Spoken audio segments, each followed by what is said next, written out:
journey to the top of the Millennium Tree and the lion's share of $20,000 begins with a single step. It is time for the calling here at the world premiere weekend of Rosetta. Sam O'Byrne joined by Ellie Burden. Ellie, we finally got to taste this set a little bit yesterday in the Sealed, and it's really fun. How was your experience yesterday? I had so much fun in the Sealed. So after we wrapped yesterday, Sam went straight to lunch, which is a perfectly reasonable, healthy decision. I literally, ripped off the blazer, full sprint out there, and I was like, put me in the 3 p.m. Sealed event. I need it in my veins. And my first Sealed pool, I had a pretty medium Florian deck that kind of just threw numbers at people until they exploded, or I exploded. Mm-hmm. But the later event, the one for the very cool Fendel's Fighting Spirit promo, I had a Verdance deck. I was actually opening my pool across from your coworker and friend, Aiden Koneski.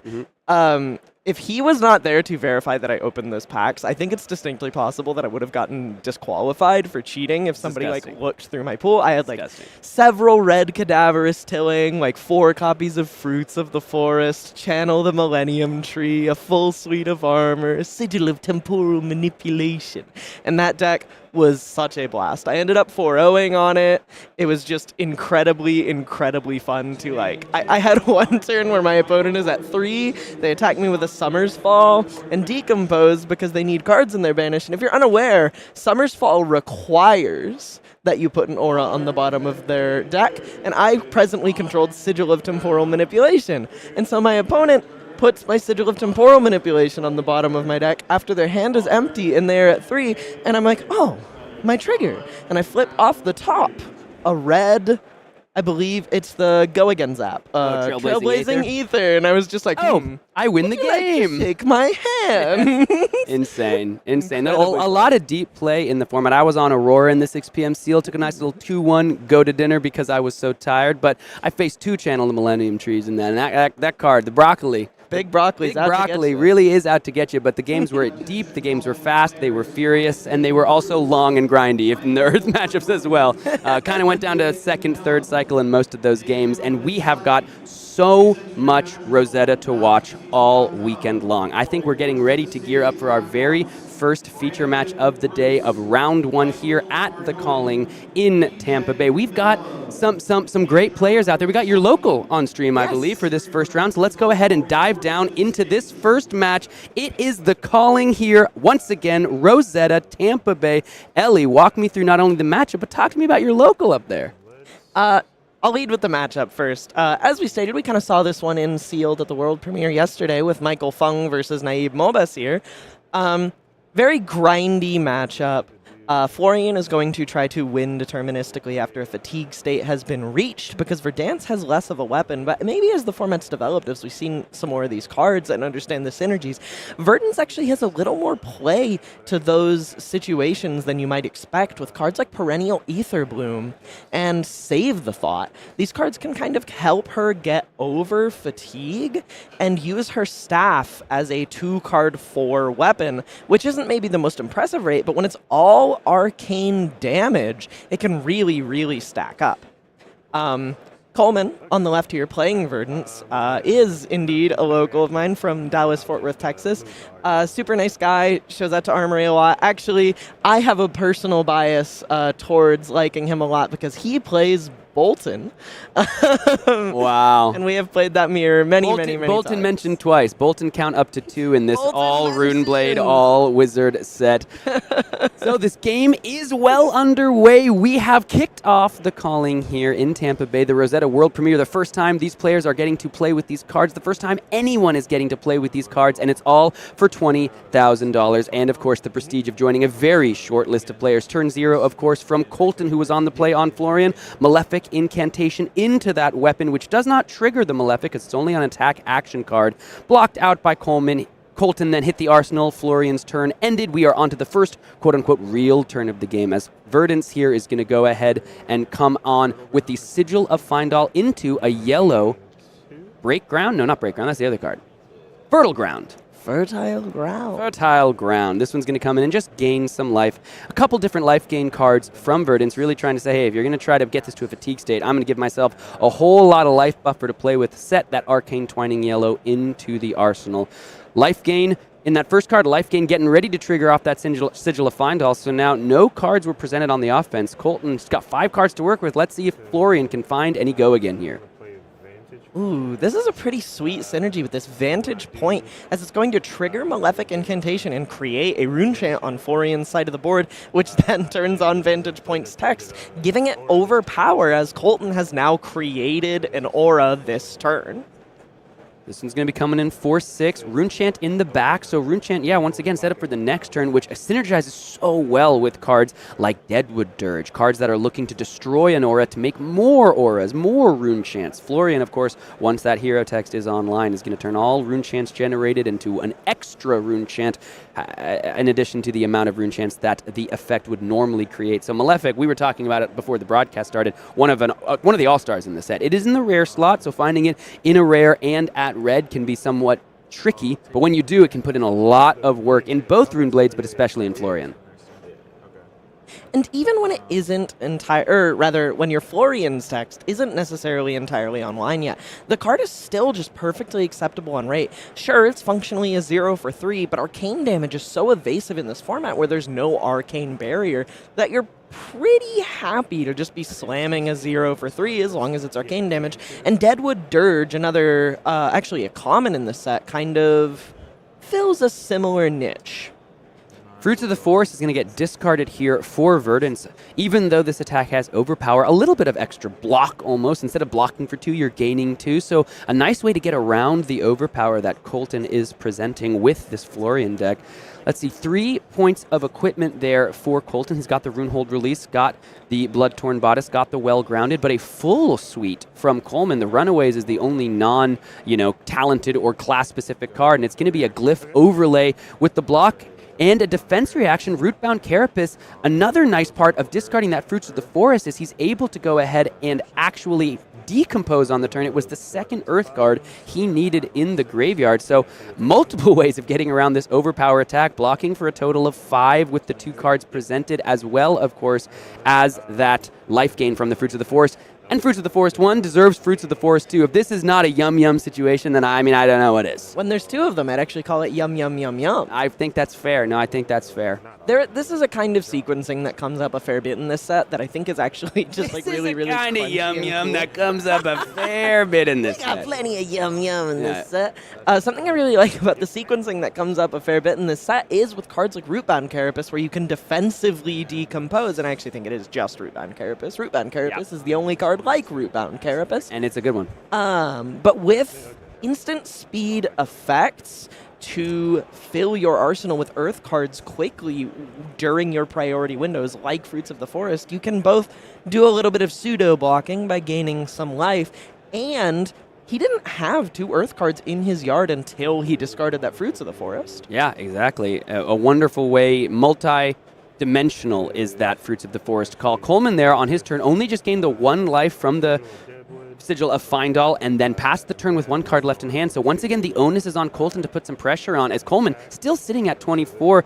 The Sigil of Deadwood is going to go ahead and be played, meaning that this Rotwood Reaper does come in for 4. That is an aura played, not created, coming along with the Rune Chant, but critically, the Malefic Incantation doesn't trigger on a weapon attack, just on attack action cards. So it doesn't have the Rune Chant set up, and the Sigil of Deadwood is going to pop at the start of the turn. So that means he's not going to be able to use it for those Deadwood Dirge style effects. For Coleman's side, once again, took the arcane damage, which means a red arcane Polarity is online. So 27 plays 20, facing down a 4 damage attack. But when you're already higher than your starting life total well into this game, you have to wonder, what's Coleman's end state position? What is he playing towards? Because higher life total doesn't mean anything if your opponent has a weapon and you do not. We actually see another copy of Rootbound Carapace in Coleman's hand here, so it's likely he's planning on just using defensive abilities to quickly stack up his banish and then play to win the game, maybe entirely off of life gain or with some form of recursion. But, his opponent's at his starting life total, and he's 5 life ahead. Precisely, and if we get to that endgame position where, say, Coleman has no cards left in deck, or even certain cards left in deck, versus Colton's, even if it's just one, he can just deterministically throw that Rotwood Reaper, and because there is no damage that Verdance just has in her weapon slot, there is no way for Coleman to return fire. Sigil of Forethought is going to be the play from Coleman. It is an instant. This now allows him to utilize the ink-lined cloak, grab a resource from that, which is going to come into the harvest season. Looks like this is, I believe, the yellow, though it's a little hard to tell. I believe it is red. Maybe red. I believe. Yeah, the pitch symbol looks red. That means 3 life set up for Coleman as well. So that's 3 more life he's looking to gain at the start of the next turn. And that's my question, really, as I watch this Verdance deck be played. It is certainly effective at gaining life. How effective is it at dealing damage? We may just have to wait and see. However, I see quite a card in Coleman's hand there. I believe that is Rampant Growth Life. We may see him use that maybe as a potential combo kill as the game drags on. Colton cracking in for 6 and 1 here with a yellow Autumn's Touch, triggering a rune chant on the board, and triggering Malefic Incantation to make yet another rune chant, kind of just tacking an extra point of value onto everything he plays until this aura leaves the board. 6 damage is the ask from Colton Hall here. 22 life to 25. Here's the thing about these Earth matchups. We're well into this game, and both players are above 20. So it all comes down to the closing power. It comes down perhaps to the pitch stack, that second, that third cycle, as I was finding even playing the Lightning Heroes yesterday. I was coming down to the third cycle of my deck. I didn't have to necessarily even think about that second. I was like, I know I'm going to see this card again too. And it really is going to be important how these players navigate the end states of these games when they're both able to generate so much life gain. You have to wonder for Coleman here, how does he get around the innate advantage that Florian has with that Rotwood Reaper? Saying no blocks here, looking to keep everything and pass over to his turn with that Rampant Growth Life in his hand to synergize with the Harvest Season's life gain, as he will be able to amp X, where X is the total number of life he has gained this turn. Yeah, we'll have to see, does he or has he found any arcane damage? It might still be that yellow arcane twining in the arsenal from turn 0, and if that's true, that's an arcane spell that could be used with the amp here. But 6 damage is still the ask. The 1 rune chant was taken, so Coleman way down to 24. All the way down to 24, yep. Starting life total. No blocks. Looks like not the twining, so either I missed that call or it's not there, or it was played earlier in this game, but it is going to be a yellow Rootbound Carapace coming in. So Verdance is turned on now. And that means Verdance is online for the first time this game. That hero text is active on Verdance's turn. Whenever life is gained, 1 point of arcane is going to be thrown back towards Colton's way. Second Rootbound Carapace is joining the fray here. I'd have to decompose the second time for this to get the +1, correct? Yes. Making a healthy rules clarification here with your opponent, as is wont to do in honest and fair games of flesh and blood. Especially when these players have played with these cards for the first time as of yesterday. So these are all new mechanics and new effects for everyone, us here at home and those on the gaming table in the arena, checking to make sure that it's not a static have you decomposed on the turn. Each card does need to decompose as part of the playing to get that extra point of damage. So here for Coleman was just getting it out of the hand. So this will get destroyed. Start of the turn, Sigil of Forethought is going to say goodbye, but in its place, leave a Ponder. Coleman kind of just shipping a card from his previous turn to this turn, letting him get something to put in the arsenal, and then gaining 3 life off Harvest Season's beginning of action phase trigger. Little does Colton know that Coleman may be about to absolutely blast him with, there's a bit of a typo here. His last name is actually Coleman Beam. He's about to hit Colton with the Coleman Beam. Absolutely. A beam of arcane damage is coming down. Looks like it's going to be a blue perennial Aether Bloom. And I love this. The Rampant Growth is actually 2 instants glued together. So while this is only coming in for 2 at the moment, he gives Colton the opportunity to say, am I going to activate my Sanctuary of Aria? Am I going to activate Well Grounded, though he cannot, as his tax box is not yet online. But, this is already surging. So if he does nothing, he doesn't need to amp it. But now that he's activated Sanctuary of Aria, I almost called it Sigil of Aria, Sanctuary of Aria, he's chosen to just arsenal this powerful ramp spell for the future and say, all right, I took 2 cards out of your hand. I'm glad to just move on from here. Ponder is going to pop before the arsenal, so Coleman can decide to put a different card. Now, going to keep the same one in there. Coleman, I think, some heads-up play. It's a powerful effect and could have been used, like you said, at instant speed, even though the Verdance Shoots staff was also amping the effect, but wanted to chew through that Sanctuary of Aria first. Now that that preventative effect is not on Colton's side of the board, there are much less options for Florian here in order to actually block any of this arcane damage. And until Colton gets to get some decomposing done, those well-grounded boots, like you mentioned, not online. The play here from Florian gonna be the hit the high notes coming in for 6, thanks to the rune chant created from that final tick down of the Malefic Incantation. Looks like the rune chant gonna be taken, so Coleman down to 24. Hit the high notes, cracking in for 6 here. Coleman, considering the cards in his hand, looks like he has a couple 3 blocks and I believe a Cadaverous Tilling. Could just be a sweet value play angle. This is going to be where this game, I have to imagine, ramps up in some degrees of intensity. Now that Verdance's ability is active, all that life gain's going to ping. We haven't seen many big red arcane spells from Coleman, but you have to imagine that's why he chose Verdance in the deck as well. So you in his sealed pool, as well. So there have to be coming in this deck. And now, again, Verdance is online. He's got that nice Majestic in the arsenal. Opting to keep a full hand here as well. Finally taking some damage, so Coleman down to 18 after all that life gain. Colton on Florian has to be feeling good. Finally seeing his opponent take a little bit of a lick. Instant speed, discard this. Gain 2. Up to 20. Yum yum. It only lasted for so long, though. You can only be sub 20 for so long in this specific Verdance deck. And, of course, the 1 point of damage flying across to Colton here. Like you said, might be a big turn here as Coleman decides exactly how much he wants to use. And holding on to the Majestic Rampant Growth, now that he's gone ahead and gained life as well from the Fruits of the Forest, that card's going to be even more effective on this turn. Pitch into the staff to amp. Looks like we are activating the staff. We have 2 amp effects so far. Coming in with the Rampant Growth. I'll gain 1, deal 1. Gaining 1 life, melding, triggering Verdance's arcane effect, which will utilize the amp, cracking in for an entire 3 just for the hassle of opting to gain 1 life. You have to do the left side first. So what they're realizing is the 2 amp that are currently, active are going to affect the 1 ping from Verdance, not the next spell, because the amps that are currently floating, there's 1 life being gained from the life side of Rampant Growth, which is going to affect the arcane damage that Verdance herself is now pinging. So that's 3 arcane damage.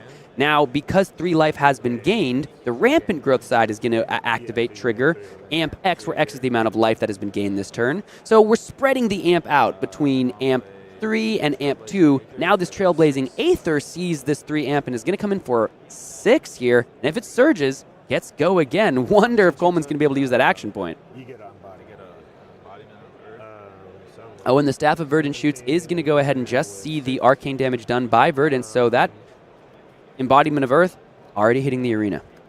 The little one. The little baby token. 6 puts me at 11. 6 arcane damage is accepted by Florian. Perhaps not much he can do about it. 21, right? Yeah, you got 21. 11 to 21 after all that life gained. That has go again. But I'll just pass. Ooh, does have an arcane spell in the hand, but it does cost 1. That Aether Quickening. Do that to get 2. Got you. 13. Yeah.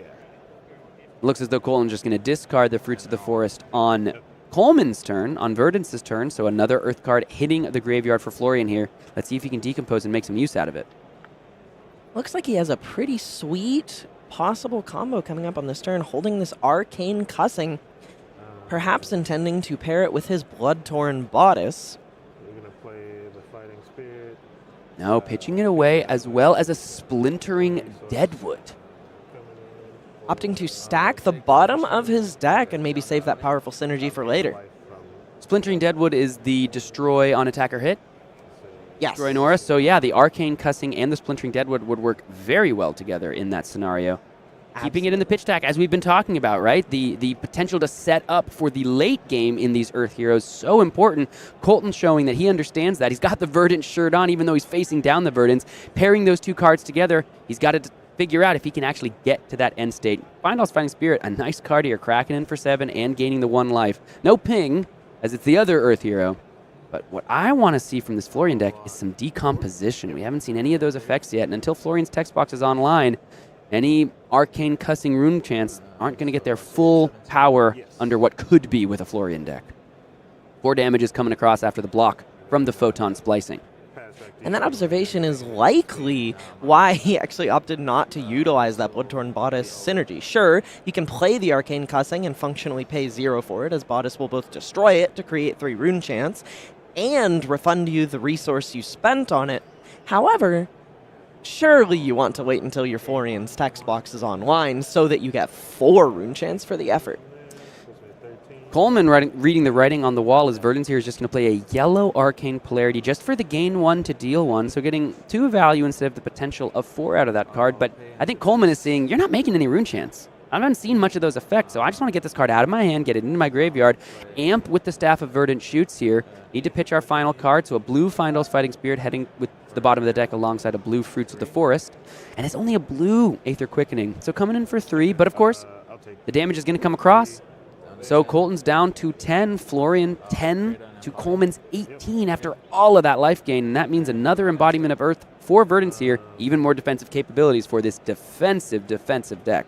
We've seen so much life gain from Coleman in this game, and there's even more life gain as both cards in his pitch zone presently gain yet more life. It seems likely to me that the gap between their life totals may only grow as the game drags on. But a nice response from Florian here as Colton deploys the Arcane Polarity, basically negating all the damage he took from the Quickening and putting himself up more life than when the Quickening was put into the arena there.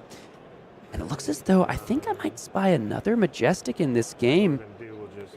I think it might be a Germinate in Colton's hand, that Earth Runeblade Majestic. Yes, I believe it is. The Runehold release is going to get popped. Rune Chant entering the arena as an effect of that arms piece being destroyed. The follow-up, we're going to pitch Earth Form and a Deadwood Dirge just to come in. It looks as though for Colton here, he's just needing to put the pressure on. He's saying, I can't just do an attack for 2. You didn't even want to use the Deadwood Dirge, wants to keep that Germinate around for later. He's not under enough pressure, at least it seems, from his point of view, to want to utilize all his cards. He's just trying to sculpt the perfect hand, something that can actually get over these defenses and then get to that pitch stack that he's setting up down there with the Earth Form, with the Deadwood Dirge to close out this game. Surely you don't want to resolve your Germinate until you have a hand full of blues to fuel the fertile earth and create several rune chants. Ooh, and look, this is great. We're seeing some pitch stack wars here as an Exploding Aether is headed to the bottom of the deck. No Arcane cards in this hand, but that's a big Amp 3 effect that can close out any game in this format. And it's our first it's our 4th or 5th decomposition from Coleman. I got so excited. I'm like, finally, no. This guy's been decomposing this whole game. 7 damage in your yellow slot coming onto the arena here. That's going to have to buy some blocks from Colton. Coleman doing his due diligence, tilling the fields as Verdance. Florian finally getting the memo, resolving a Rootbound Carapace and vanishing 3 cards from his graveyard, getting ever so closer to doubling all increasing the value of all Aura Generation effects by 1. And this is why these defensive decomposition cards are so important in any given matchup. Look at this play now. It's a yellow Cadaverous Tilling. We just saw it on Coleman's side of the arena, but because of that Rootbound Carapace for Colton, now with just 2 immediate actions back-to-back in the same turn cycle, Florian's ability is online. We've been talking about, he can't find any decomposition. It's so challenging for him. But bam, back-to-back, thanks to that defensive reaction. Now, with the Germinate headed to the arsenal, I am seeing an endgame materialize for our Florian player here, and it's looking relatively devastating. And even after all that life gain, Coleman down to 13. Sam, do you know what the bottom 5 cards of Colton's deck are presently? Oh gosh, this is a good test. There's an Earth Form, there's a Deadwood Dirge, it's about to be a Germinate. And the other two Oh, the are cussing? a blue splintering And the Deadwood and Deadwood, yes. arcane cussing. Yes. He's set up such a powerful 5-card hand here, looking to draw those 4, get one into Arsenal, find the Germinate, and create. Oh my gosh, an absolutely staggering amount of rune chains. Yeah, it to would be close a this million. game out. No, it would be a million. If they even get there with Coleman all the way down to 8, going to his turn, triggering a strong yield, but that's no life gain. This is +3 to his next attack. Playing a Sigil of Sanctuary, sure. Arcane Shelter, 1 value. You gotta get that out of your cards. You gotta survive until I get to my combo.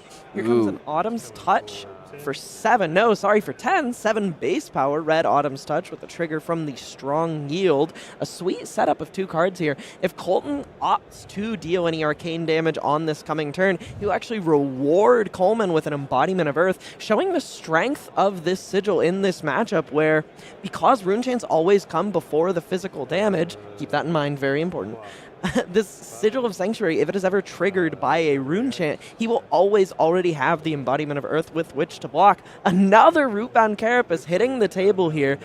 But he does not have the cards in his graveyard to decompose, so we're seeing this functionally as a green-flavored evasive leap on this turn cycle. This game went from 2 oak trees lumbering through the forest, barely grazing each other as they gained life and did little punches of damage, to just huge swings, big attacks thrown on both sides of the table for the last 3 turn cycles, as that was a big attack for 10, blocked for, I believe, a total of 8, so Colton all the way down to 12. But after all that life gain, Verdance is actually lower in life at 8, and it's another yellow Cadavering Tilling, thanks, of course, to the Earth cards that are now in the graveyard with that Rootbound Carapace. This one can decompose, and I think Colton's happier getting the 2 points of value on offense versus the 1 point of value that the decomposition would have gotten him on defense. Because listen, Coleman's down to 8, here's an attack for 7, and we both just went over the bottom 5, about to be 6 cards of Colton's deck, and they are looking nasty to close the game out. He's got the life lead, he's got the pitch stack, and he has got an attack for 7 on the combat chain that threatens to bring his opponent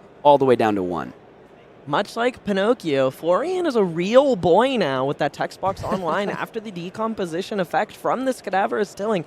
So in 1, 2, maybe 3 hands when we get down to that pitch stack, that we are going to see an absolute flurry of arcane damage cross the board here into Verdance's face. 7 damage on the table. Coleman down to 8. This is the first round of the Calling Tampa Bay. These players want to move on to 1-0 to start their tournament life. 8 rounds today of sealed before the 2 drafts tomorrow. This can start the tournament for these players, put them in the winner's column. It looks like it's going to be the Sanctuary of Aria activation with a couple blues. He wants to get the value out of them and keep the cards in the deck. The 3 damage is going to make its way across, so Coleman down to 4. After all of that life gain, Coleman has tripled Coleman's life total. Florian is standing tall, looking down at Verdance, though an exploding Aether might have something to say about that. Oh, it has the shelter. Okay. Just double checking. Hey, doesn't that sigil pop at the start of your turn? No. This is the only one that doesn't do that. Don't worry about that. Playing an exploding Ether Red here into a perennial Ether Bloom. Not the most amount of damage here, but it will return itself to the deck after dealing damage if it deals 2 or more as its base damage value. I can't say power, it's not an attack, as its base damage value is 1. However, this is a fantastic plan for the long game, but he has 4 life left. Just 3 turns ago, he was at 18. Colton gonna take the 4 damage, has the option to use the Well Grounded here, but wants to keep it for something either a little more threatening and or with an actual hit effect he can stop. The Well Grounded, of course, can prevent the next 2 damage, so Colton's gonna head down to 8 as Florian. But looking at Coleman's deck, these are among the last cards. He's got maybe 2 or 3 cards left in the deck for Verdance here. Colton has set himself up to navigate this game into a state of victory. We are going the narrative here becoming so similar to the first game we watched yesterday at the world premiere, where Verdance starts out strong, showing you, oh, I'm so healthy, I have so much life, what are you going to do about it? And Florian just says, all right, well, I will sit here and I will wait for the passage of time to return you to the earth. I will slow this game down. I will let the roots claim you, and soon you will be behind on cards. You will be behind on life. I'm going to drag this one out. And showing being patient, being willing to just play out the one game here, playing a Sigil of Deadwood into swinging the Rotwood Reaper for 4 and holding on to 2 other cards, just setting up for the next turn as he knows he's about a turn away from his pitch stack. Sigil of Deadwood into Reaper. Honestly, even in my games with Aurora yesterday, Sigil of Deadwood into the blue vantage point closed out 2 of my wins. It was just, honestly, both of my wins, I went 2-1, and both of the wins were Sigil of Deadwood into the blue card that gives overpower if you played an Aura. So these blue cards can really come together when the life totals are as such. Looks like this might be a blue Cadaverous Tilling coming across, one of my favorite cards in the set. Even at blue, gets so much power after you decompose. This is your blue card coming in for 6. 2 cards, 6. Yeah, there we go. Coleman nearly gave me a heart attack. I was like, I just set this whole thing up, coming in for 6, and it's 5. I'm going to walk out of the convention center. No, it is coming in for 6, but Colton here, Florian, happy to block 6. So staying healthy at 8, and Coleman down to 2. Card heading to the arsenal. But as I look at the cards in the deck, there's almost nothing left. There's 2. There's 2 cards. He has as many cards as he has life at this stage of the game. See an Earth form in the hand, but I believe it's blue, so we're not at the pitch stack, though I'm not sure that's going to matter. I think we're also seeing Colton many times throughout this game just kept a card in hand. You know, didn't actually use all the cards in his hand. Sometimes he didn't have the action points, but sometimes he just decided, listen, I know this game is going to go long. I'm going to preserve my threat density. I'm just going to preserve my deck density, because if this game goes long enough, I need to make sure I have enough cards to actually close this thing out. With 8 life, 6 life lead, only 2 cards left in Coleman's hand and deck, and 1 in the arsenal. This is looking like it's going to be Colton Hall, your Florian player, moving on into the winner's bracket. Well, that'll prevent it. And then you'll get a... Little last gasp, though. Embodiment of Earth created. Non-attacked and block for 1 more. But without any threats left, that Rotwood Reaper is probably going to go ahead and finish the job. The Arcanic Spike looks like a blue, so gain 1, take 1, stay at 2, and all is said and done. Colton, not many cards left, but more than just the 1. Final last gap, it's the perennial Aether Bloom. It is, in fact, perennial, but that is the game. The Well-Grounded's going to stop it, which means there's no cards left in deck other than the 1, and they don't do anything. So Florian moves on to 1-0. Congratulations to Colton Hall. What a game. What a game. A lot of life game to start things off. That's what we're seeing in some of these Verdance decks, but the question remains. We even saw Michael Fung on stream build out the Verdance deck, say, oh, look at all these great red cards. Look at all this life gain I can do. This, how do I beat someone? How do I win the game? That is the question. If I just throw 7 on 2 cards forever, and my opponent gives me 2 cards forever, we will eventually reach a state where we have a reasonably similar amount of cards in deck if they also have these big attacks, especially in these Earth Mirrors. And then you say, oh, I don't have a weapon. Yep.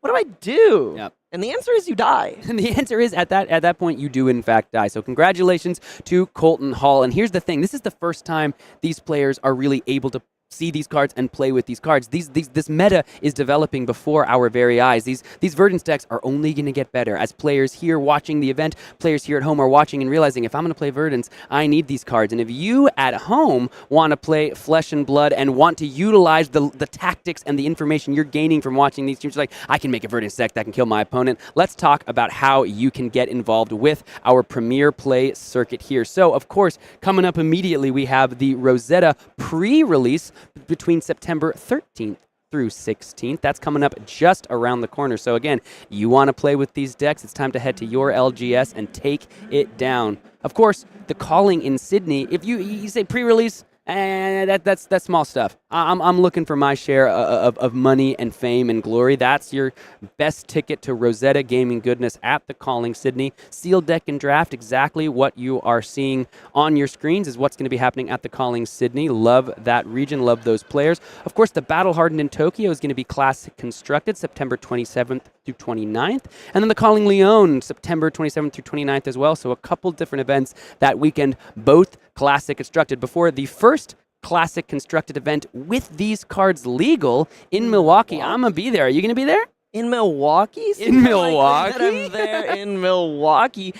Or the following Battle Hardened, October 4th through 6th in Washington, D.C., which is a Rosetta Sealed event. But I'll tell you where I will be, Sam. Oh, yeah? The day after Halloween. I believe my flight is actually taking off on Halloween, October 31st through November 2nd, I will be at the World Championship in Osaka.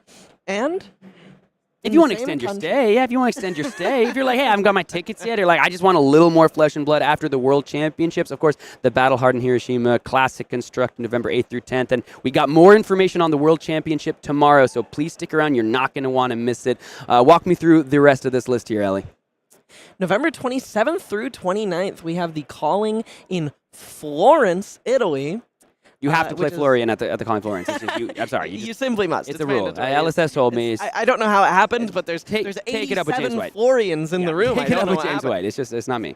And this is a Rosetta Sealed Deck cut to draft Calling, not a Battle Hardened. Speaking of Battle Hardens, in Columbus, Ohio, November 15th through 17th, there is a Living Legend Battle Hardened. There were some fantastically beautiful cards for a certain living legended hero in this set, so you can give those a test drive in Columbus, Ohio, November 15th through 17th.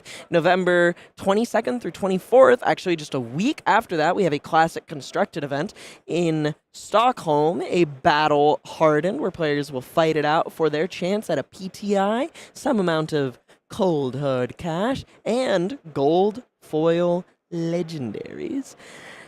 The same weekend, I almost said the next weekend, November 22nd through 24th, Calling Portland, Oregon, Classic Constructed as well. Immediately next, like the convention, we have a Battle Hardened in Geneva. Classic Constructed there as well, December 6th through 8th, early into those winter months. We have Calling in Kuala Lumpur, where you can actually get that sweet new extended art Lightning Press promo. Woo! The same weekend over on the other side of the world, we have Battle Hardened Wellington, which will also be Classic Constructed. And to round out this season, December 15th or 13th through 15th, the week of the 15th, will be one of the last events of the year, tying it off with these heroes who have already said goodbye, said hello to the eternal winter of Living Legend, as we will be saying hello to our winter break of Flesh and Blood. There will be the Chicago Calling, where you can usher in the return of winter with all these ice heroes in the Living Legend format. I will absolutely be there at that one. Yeah, you've talked about Briar too much to not be at the Living Legend Calling. Yeah, dude.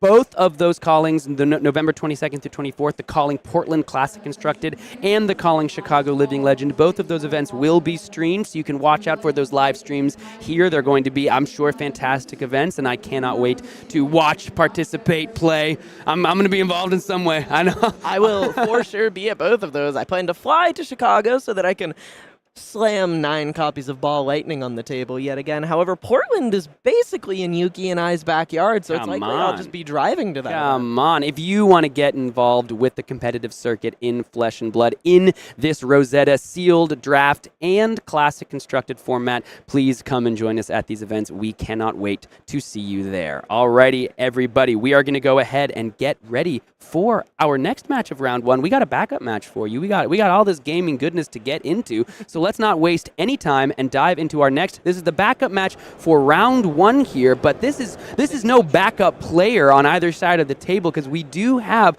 Mark Morrison, the winner of the last limited calling here in the United States, and we have got Team Earth versus Team Lightning to kick off this calling. Let's get down into it. You know Mark well. You played in that same top 8 with him.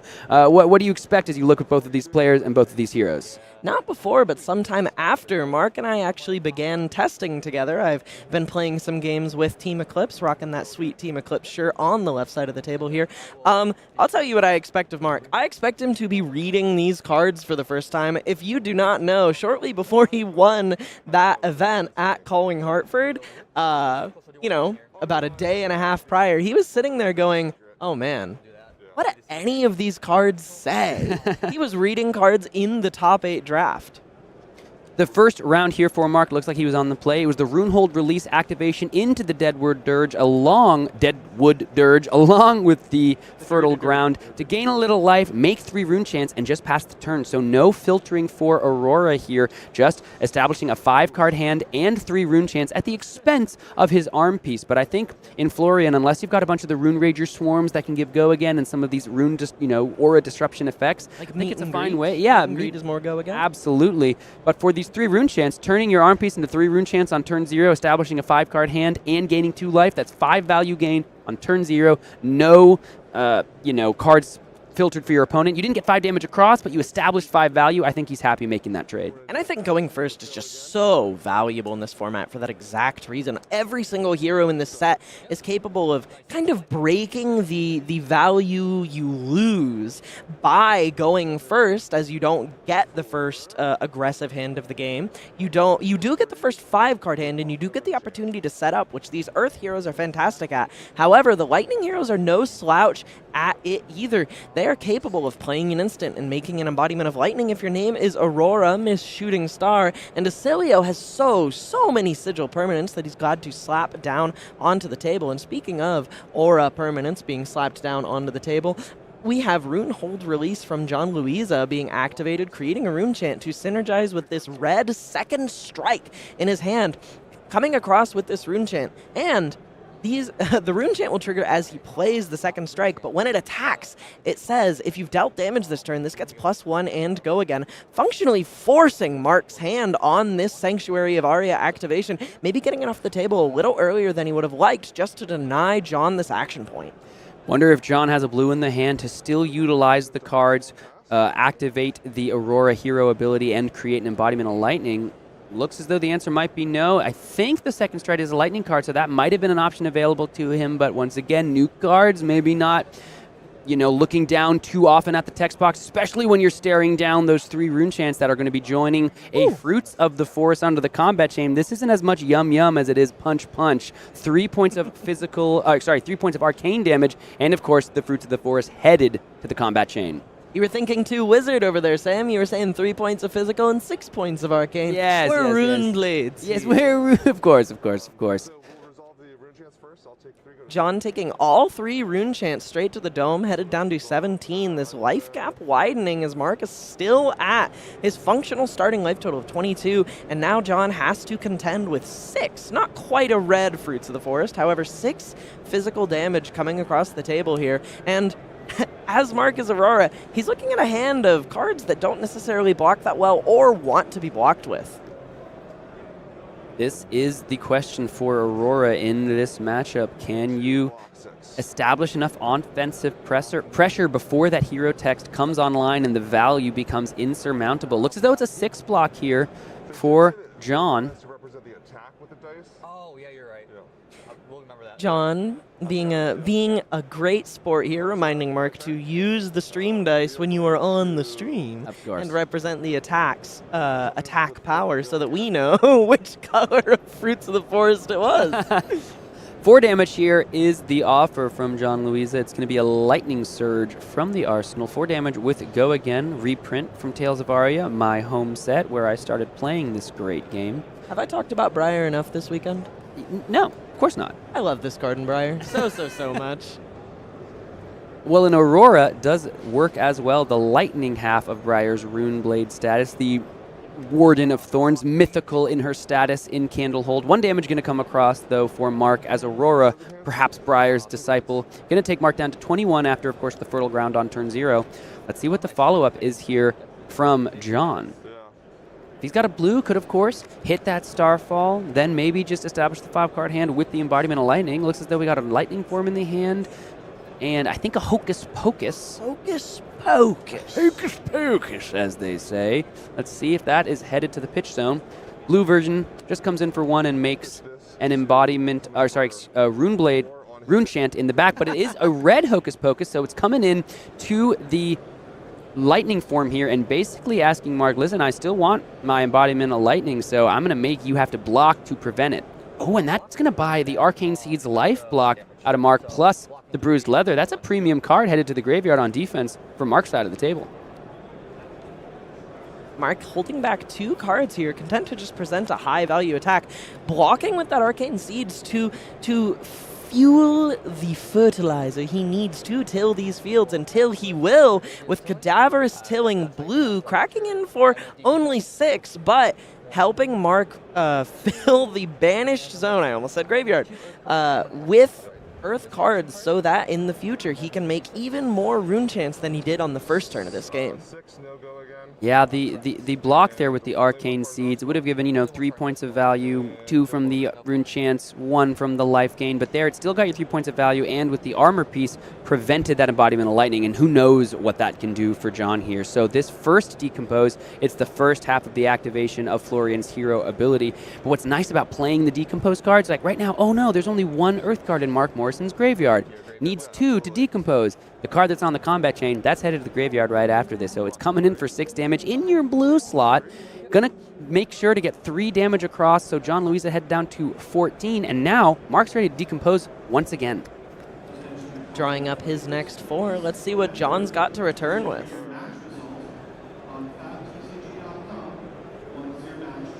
You can see, looks like a Flittering Charge, an Electrostatic Discharge, and an Arcane Cussing. Flittering Charge, 0 power, 0 power. 0 power Goodness. attack! Flittering Charge, completely worthless. Now, Flittering Charge, 0 cost attack. Believe if you played an instant, gets go again. Though Electrostatic Discharge gives the next attack with cost 1 or less plus 3 if it's in the red. So they don't work together in that way, but could potentially just present a 2-card 7, put that Arcane Cussing in the arsenal. Depending on if it's red or blue, that can either set up a powerful turn or an alright turn. Might be better used in the pitch into the Starfall or the Aurora hero ability. 4 in hand? Yep, all 4. Mark not even looking at his cards like the poker player he is. Oh, that makes sense. got a nice demeanor for that. Sitting here patiently, waiting for John to make his move before he takes a look at this next hand. There is something to be said about not getting too locked into the play you want to make before you see your opponent present their attacks. Then you're able to assess, oh, these are the plays I could make, and these are the defensive value plays I could make kind of at the same time. If you tunnel too hard on what you do offensively, sometimes that can lead to blocking mistakes as you don't quite realize the value propositions. It is going to be Electrostatic Discharge into the Flittering Charge here. For 7, go again. This is Flittering Charge, so I believe you have to play an instant card on the chain link to get go again. So here's how this would layer if it does have go again. You'd have to play the Flittering Charge in layer step and then play the discharge, but I believe it says if you play an instant card, this changes. yeah, so they're discussing this exact interaction here. There is no go again, I believe, on the second strike because the Electrostatic Discharge has to be played before the Flittering Charge is played. Because they both say play, right? So Electrostatic Discharge has to be played, resolve, and then you have to play the Flittering Charge, which then would go ahead and still get the +3 buff, but it's not going to have the go again here, which, as we know from seeing John Luiza's hand, probably not going to... The go again won't be too critical on this turn, but a good interaction for both players to understand and for those at home watching to understand when at your pre-releases next weekend. You cannot play a card that has already been played is the crux of that interaction. Yeah, it looks like they're going to go ahead and have a little judge call on the table. So this is there's a lot of on-the-chain link play in this set, especially in the lightning cards, and they're honestly so fun to play with. Electrostatic Discharge, one of them, or one of the cards you can play on the chain link. Electromagnetic Somersault, we were talking about, love that a card that can so return. much. People are like, oh, it's Lightning's Route. It's not Lightning's Route. It's when the chain link resolves, so damage will have already happened and been blocked before the cards come back. So you can't use it to force damage through.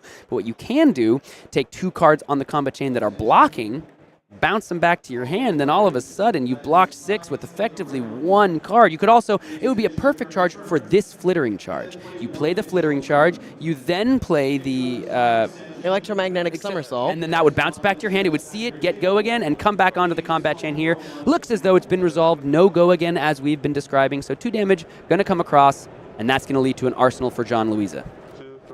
Mark on his third 2-card hand in a row, throwing yet another copy of the biggest attack he can find in various hand compositions. Cracking in for 7 with an Earth Form. This one has a meaningful on-hit in that if it hits, Mark's non-attack actions are going to block a little better on the next turn. Great card in the format, in the rare slot, not always able to be found, but a fantastic card if you are in these Earth Heroes. So much potential value when you consider what that embodiment of Earth can get you on your next turn. Still playing towards these value-based fatigue strategies that we've seen from so many of these Earth Heroes. John, considering all his blocks, and block his hand does not. He's holding a Sigil of Lightning and a Fry. Fry, while it can technically be declared as blocking, has a block value of 0. Sigil of Lightning can't even consider the thought, as well as a Sigil of Deadwood, almost called it Deadwood Dirge. And a last card, which I believe is a Hocus Pocus of some color with the Arcane Cussing in his arsenal, trying to find the necessary line that he can use all of his cards on this turn. John Luiza here saying, listen, this is classic Flesh and Blood. My cards might attack better than they do block, and I don't care about your embodiment of Earth. I want to use all of these cards to put the pressure on. You may be at 19 life, but I need to utilize my cards to go ahead and come in with the offensive pressure. Is Runeblade. Just at its core, in its soul. What is blocking? Then what's this Florian deck doing? What's that number on the bottom right? This Florian, he's a Runeblade too. He's a Runeblade too. Before Mark Morrison actually went to as Mark Morrison goes to his end phase, John Luiza went ahead and played the Sigil of Lightning as its instant speed ability allows for, which means once we immediately hit John's turn, Aurora's turn, the Sigil of Lightning gets destroyed as per its text and creates the embodiment of lightning. So the go again might have been needed for this turn to be as effective as possible for John here, and this is part of the ways you can use these sigils. And the sigils, let me tell you, they got some pretty nice Marvel treatments in this set. If you have not seen them, I do hope you'll go and check them out because they're fire. Which sigil is your favorite, Sam? Honestly, I know my favorite. I saw the Cycles, the Sigil of Cycles. It's just gorgeous. I don't think I've seen the Marvel of that one yet. It's gorgeous. It's just like a beautiful color palette. It's got almost looks like the moon kind of moving around. It's gorgeous. Okay. My favorite one is actually my favorite card from the set. A little bit unassuming, but I adore the rare Sigil of the Arknight. Anything that is a way for a Runeblade to have a 5-card hand, I'm interested. This is going to be Arcane Cussing into the Hocus Pocus here with Go Again. The Hocus Pocus is going to create a rune chant on attack, which would, of course, help this Arcane Cussing get destroyed because Arcane Cussing says if you deal or are dealt damage, deal or are dealt damage, destroy this, and then if it destroys on your turn, then you get to create 3 rune chant tokens. So most of the time, you want to either destroy it on your turn to something like a sacrifice effect, like maybe that Blood-Torn Bodice down there, or utilize it when you deal damage with something like a rune chant token that this Hocus Pocus is supposed to create. Mark blocking 2 here. John actually holding a, I believe, red Fry in this hand, an attack for Go Again that will trigger the rune chant created by this Hocus Pocus. And Mark has no prevention left on his side of the table. Oh, it's a yellow Fry. Yellow Fry does look as though maybe that rune chant might have been missed off the Hocus Pocus here. So the way that John Luiza would be able to get these 3 rune chants off the Arcane Cussing is to activate that Blood-Torn Bodice. And there is an actually interesting proposition there. You get the 3 rune chants, you get an extra resource, and that would allow you to both Starfall and utilize the hero ability here. I mean, if he used it right now, he'd hit 3 floating.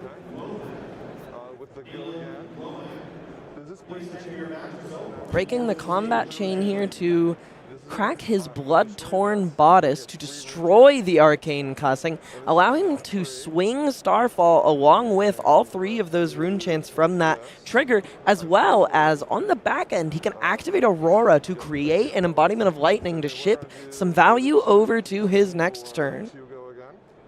3 arcane from the rune chants. 1 from the 2 from the Starfall as well here, and of course 2 floating left over for that Aurora activation. The printed value may be 1 on Starfall, but it does get +1 if you've played a lightning card this turn, as well as go again, leaving John with an action point after the swing, though he cannot make use of it. Sigil of Deadwood going to head to the bottom of the deck here. So John is going to have a 4-card hand plus an Embodiment of Lightning to work with, but he is half of Mark Morrison's life total here. Couple cards left. Looks like it might just be another big old attack. It's going to be a Cadaverous Dylan. It is going to decompose. That means if it's the yellow like I think it is, it's going to come in for 7 here. Mark really playing it kind of, I can't say classic because we are but babes in this young format. And yet this feels like this style of Florian deck you're going to expect to see at your pre-release. You're going to expect to see at your callings in the future. This is what Florian is going to do in some of these decks. Block well and present good, powerful earth attacks. What beauty lies in death. I mean, what beauty lies in death indeed. Look at the art on Cadaverous Tilling. You tell me that's not both macabre and beautiful? God, he's smart, that Florian guy. He's smart, that Florian guy. He sounds so much like my co-caster. That's so weird. It's so weird. You're crazy for that. No, you sound crazy. I'm being you sound hysterical crazy right now? Yeah, yeah, I know. Really Why did you're putting words in my mouth. You sound crazy right now. You sound crazy right now, man. You're being so weird. I kid. I know you know I kid, but there are people at home who are like, oh, what the heck, Sam? What the? Sam's my favorite. He can gaslight me anytime. No. This is coming in for 7. Let's see how John Luiza wants to go ahead and block. Demanding a card from him, as this is the entirety of his life total. Maybe stifling his plans a little bit on keeping this Embodiment of Lightning and keeping a 4-card hand to present a bunch of damage. He's holding Aurora Specialization Arc Lightning along with a Lightning Form and a Flittering Charge, both of which are going to find their way to the combat chain to do a little bit of blocking. Yeah. Taking 3 down to 4. Maybe John hoping that Mark Morrison hits a little bit of a brick. He can establish that Arc Lightning and a 5-card hand, though if he plays the Flittering Charge here, that will, of course, eat up the Embodiment of Lightning.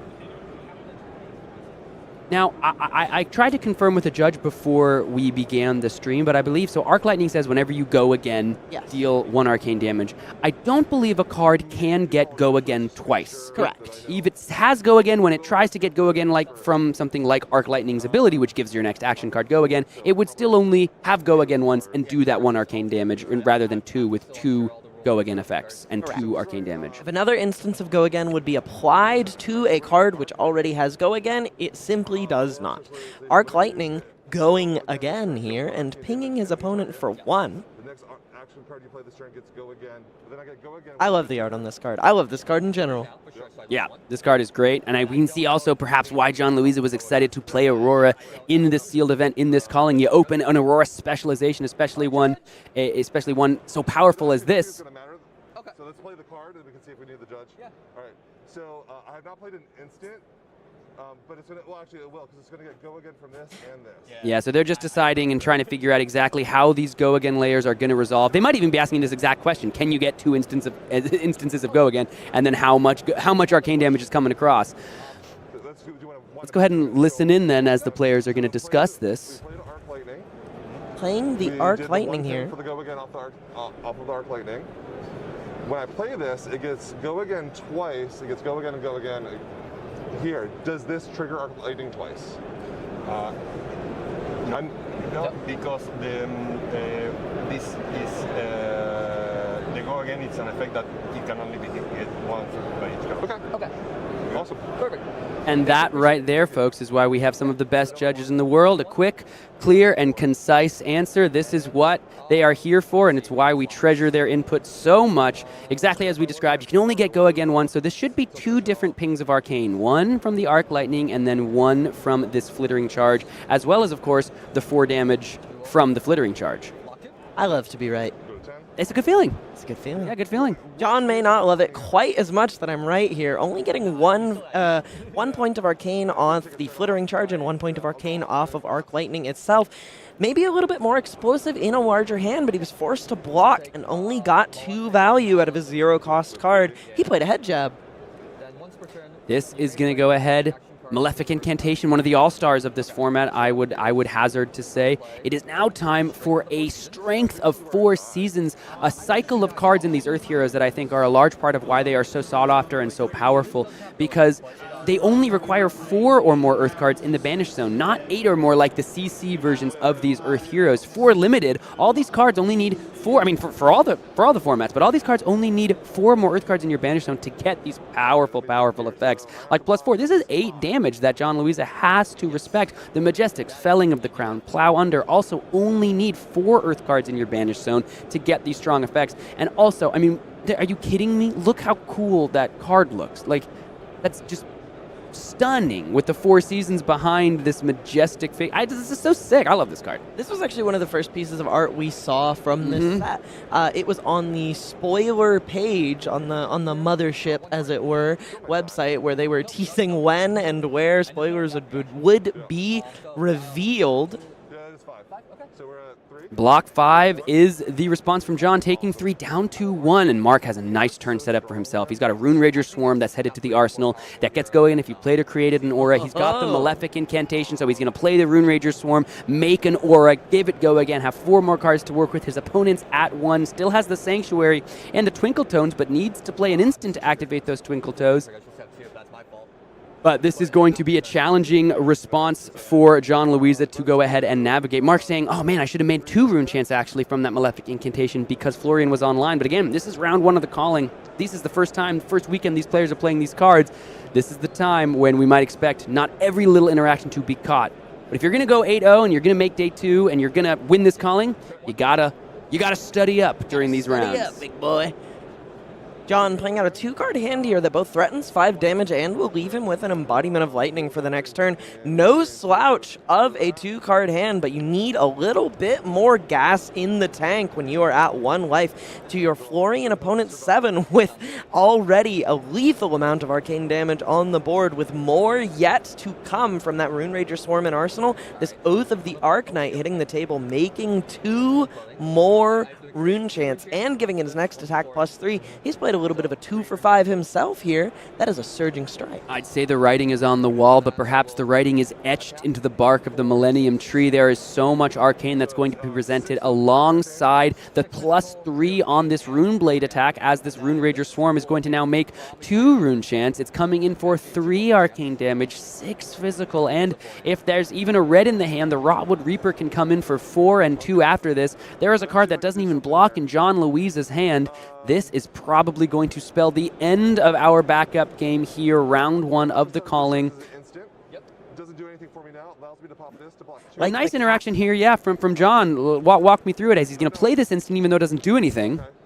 Playing the instant here, even though it does nothing, this yellow electrostatic discharge, just to turn on the Twinkle Toes to soak up a little bit of this cascade of arcane damage, like the cascade of triggers playing that Rune Rager Swarm created. Holy moly. He's going to show him his hand here and die to the rune chant, offering the fist bump.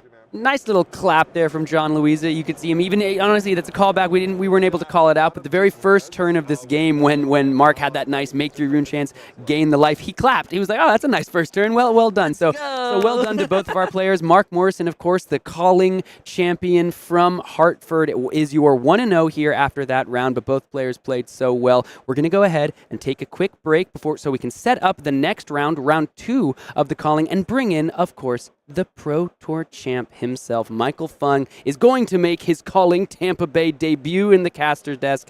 I cannot wait to watch the both of your coverage in this next round. I hope you'll all stick with us, as we've got so much flesh and blood to play, and the road only goes up from here into Candlehold. About 700 players and 8 rounds of Swiss are going to cake us through to the end of the day. So don't go anywhere. It'll be round 2 coming up in just a couple minutes.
Welcome back to Tampa Bay, the Calling, attached to the world premiere of the newest Flesh and Blood set upcoming this month, Rosetta. A clash between Earth and Lightning Runeblades and their wizard counterparts. And similarly to that, we have another clash for you today. We're going to watch the winner of the match we just finished, Mr. Mark Morrison, winner of Calling Hartford and owner of a gold foil Balance of Justice, which players are contending for yet again. Today we have Mr. Mark Morrison versus AJ Desantis, and we are going to dive straight into this match. Looks like we have Mark still on Florian. Definitely didn't change decks or sealed pools between rounds. And AJ Desantis on Verdance on the other side of the table. A matchup we've seen multiple times this weekend. And you have played it multiple times yourself, Mr. Michael Fung. Tell me about this one. I spent a lot of time yesterday playing Florian, and there were a lot of other Earth heroes, Verdance, of course, being a huge part of that. And yeah, this matchup, it can actually go two ways. Obviously, that first round I was on stream, it was kind of a fatiguey game.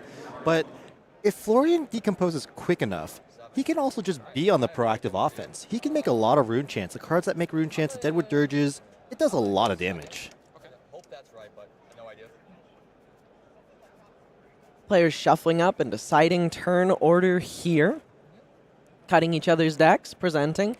Just doing a little bit of, you know, as the phrase is so often over-repeated, crossing their I's and dotting their T's, doing the start of game procedure that is ever so important to getting into a game of Flesh and Blood, showing each other the same hat, the same chest piece, and then not quite the same gloves, as Mark's are Rune Blade only, the 4-finger gloves on AJ Desantis' side of the table, while Mark has Rune Hold Release, a little bit easier to convert. Yeah, Rune Hold Release is a little bit more proactive. And if Florian is active, just getting 2 points instead of 1. AJ Desantis looks like he is our initiative player here. Starting off by pitching to play Harvest Season Blue, setting up 1 life gain for the next turn. Doing kind of what we talked about last game, where you get to ship a little bit of value on turn 0 into the next hand. And it's uninteractive. So even if Mark wants to interact with this, he can't. And it also doesn't let him, you know, maybe put some cards in the graveyard by blocking. It's a nice way of starting the first turn. Speaking of uninteractivity, he's going to spend the 2 remaining after pitching into that Harvest Season to play a Fertile Ground, kicking his life total all the way up to 22 here. Mark responding with a little bit of life gain for 2 of his own, tossing this Fruits of the Forest, yum yum, straight into the graveyard. Yeah, he's not going to let that life gain go unanswered. And we also see in his hand that, I believe it's the red Malefic Incantation. Here to stay in both of his games, clearly. Here to close them out. Yeah. Going over to Mark's turn here. Let's see what he has in this first 4. Looking at a Cadaverous Tilling, a Malefic Incantation, a Rune Rager Swarm. Some fantastic synergy with the aura in his hand there. He's just short of being able to decompose right now. Tragedy. Playing the Malefic. Sweet play, though. Coming in with that Rune Rager Swarm, potentially. Good old head jab. Yeah, head jab. Runeblade head jab. That's my favorite kind of card, is a head jab. Reaching for it. Reconsidering. Yeah. Rereading his cards. As I stated, this is something I expect of Mark to be reading all the cards for the first time here at this event. Playing the Rune Rager Swarm to trigger Malefic Incantation and make a Rune Chant while cracking in for a whopping 3 damage with Go Again. Absolutely. And just being very clear with this opponent that this attack has Go Again. I believe, you know, Mark really gives this impression of just being such a humble player. He's not afraid to, you know, pick up his opponent's cards, give him a good read, and just, you know, really establish all the facts before making decisions. Fantastically patient and well-informed player after he's read all the cards for the first time. AJ blocking this out with a Yellow Arcane Twining. Mark responding to those blocks by triggering the Rune Chant with his Rotwood Reaper, pitching a Blue Harvest Season to pay for this, cracking in for 4 and 1. Just a really solid turn 1 for him. setting up a great arsenal, a decompose attack in his arsenal for the future. Still missing that one more Earth card, but just a really solid first turn. AJ, considering his blocks, opting to not block at all, taking all 5 all the way down to 17, only 3 below where he was at, or where he started at 20, having gained so much life. And speaking of gaining life, this harvest season is going to trigger at the start of his action phase, putting him back up to 18. Yeah, their Earth talent, especially in this set, feels so grindy. A lot of life gain, a lot of being able to block. There's D-reacts. And not a lot of damage as well. So games are just kind of going to go like this. Bit of an unfortunate hand lineup here, where the best thing AJ can really return is by pitching this red Fertile Ground, which isn't yet online for having 4 cards in the Banner Stone, and this yellow Arcane spell, which would not allow him to convert the hand and only crack in for 2, shipping a blue Autumn's Touch. Maybe not exactly what you want to see at this stage of the game, but it is far from hopeless. And I think we're going to see this with a lot of Verdance play the first few turns, just trying to play some attack actions that are much more efficient than the arcane spells. But, filling up that graveyard, really trying to get that decompose and Florian hero ability turned on while putting some of these life gain cards in the bottom of the deck. Mark lining up some blocks here, considering a Fruits of the Forest, an Earth Form. Mark's Taking hand. another look at his arsenal. There's that Plow Under, majestic there. He's definitely looking to maybe try to play it or pitch it. He also has a 4 Seasons, Strength of the 4 Seasons in his hand. Blocking for only 4 on 2 cards, taking 1 down to 21. AJ passing the turn here. But combat critically chain. putting 2 Earth cards, 2 more Earth cards in that graveyard. Critical count up to 5. Yep. Critical. He's ready to do some decomposing now. And decompose he shall, as Mark is pitching a yellow and a red to play this Cadaverous Tilling, much like his opponent had to pitch somewhat inefficiently last turn. Seems like both players' decks are maybe giving them a little bit of trouble. Yeah, he had decisions here. He could have potentially played the Plow Under instead, but it would have put his own arsenal onto the bottom if he had chosen to decompose. And by doing it this way, he also keeps 2 really strong threats back in his deck. It's about pitch stacking, like we talked about a couple games ago with Sam. Yeah, sometimes plays like this are just, as things are, getting set up, just kind of guaranteeing you have a late game. Pitching now is kind of the best time, usually, if you actually want to survive to see the second cycle. It's usually just the first few cards that really, really matter. AJ blocking just 3 with a blue Autumn's Touch, but he has tricks playing this blue Rootbound Carapace to cover up another 2 and begin to fuel the fields of the future by decomposing cards into the banished zone here. Notably, leaving an Earth card in the graveyard to make his next decompose a guaranteed thing as these 2 cards find their way to the yard. Yeah, this is like one of the ways you turbo decompose. You do a Rootbound Carapace on your opponent's turn, then you go to your turn, you bop him with another decompose attack.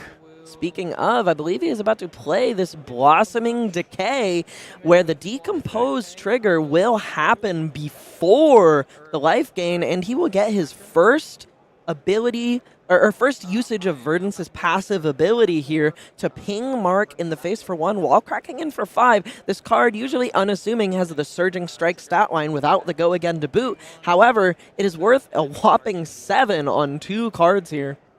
This is such a clean play. I mean, being able to immediately turn on Verdance and immediately get that value, that's definitely a feels good. On his second or third active turn of the game, he has quite quickly filled the garden here. Maybe he's bought a little bit of mulch at the grocery store, bought some super gardening tools. Mark blocking 3 on 5 here with a red meet and greet, taking 2 down to 18. Holy! Responding to that arcane damage with a massive swing of 2 red arcane polarities, gaining 8 life up to 26. Wow, Mark was bailed out there. Those 2 red arcane polarities would have not been very good if he had not taken a single point of arcane damage.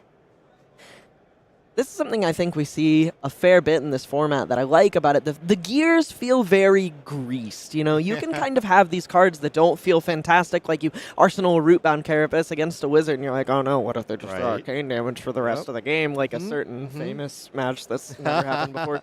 Yeah.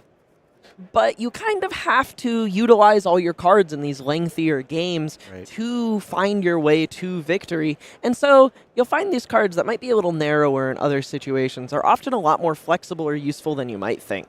And it's very likely that if AJ had instead just attacked with a regular old attack, maybe didn't turn on Verdance, that Mark would have been kind of in an awkward spot with the double arcane polarities. He might even have to have pitched one, maybe just play one for just a single point of value. So really clutch there. You know, fortunate/unfortunate for AJ. He's probably still happy that he got to decompose and turn on Verdance. But certainly not happy to see Mark at 26.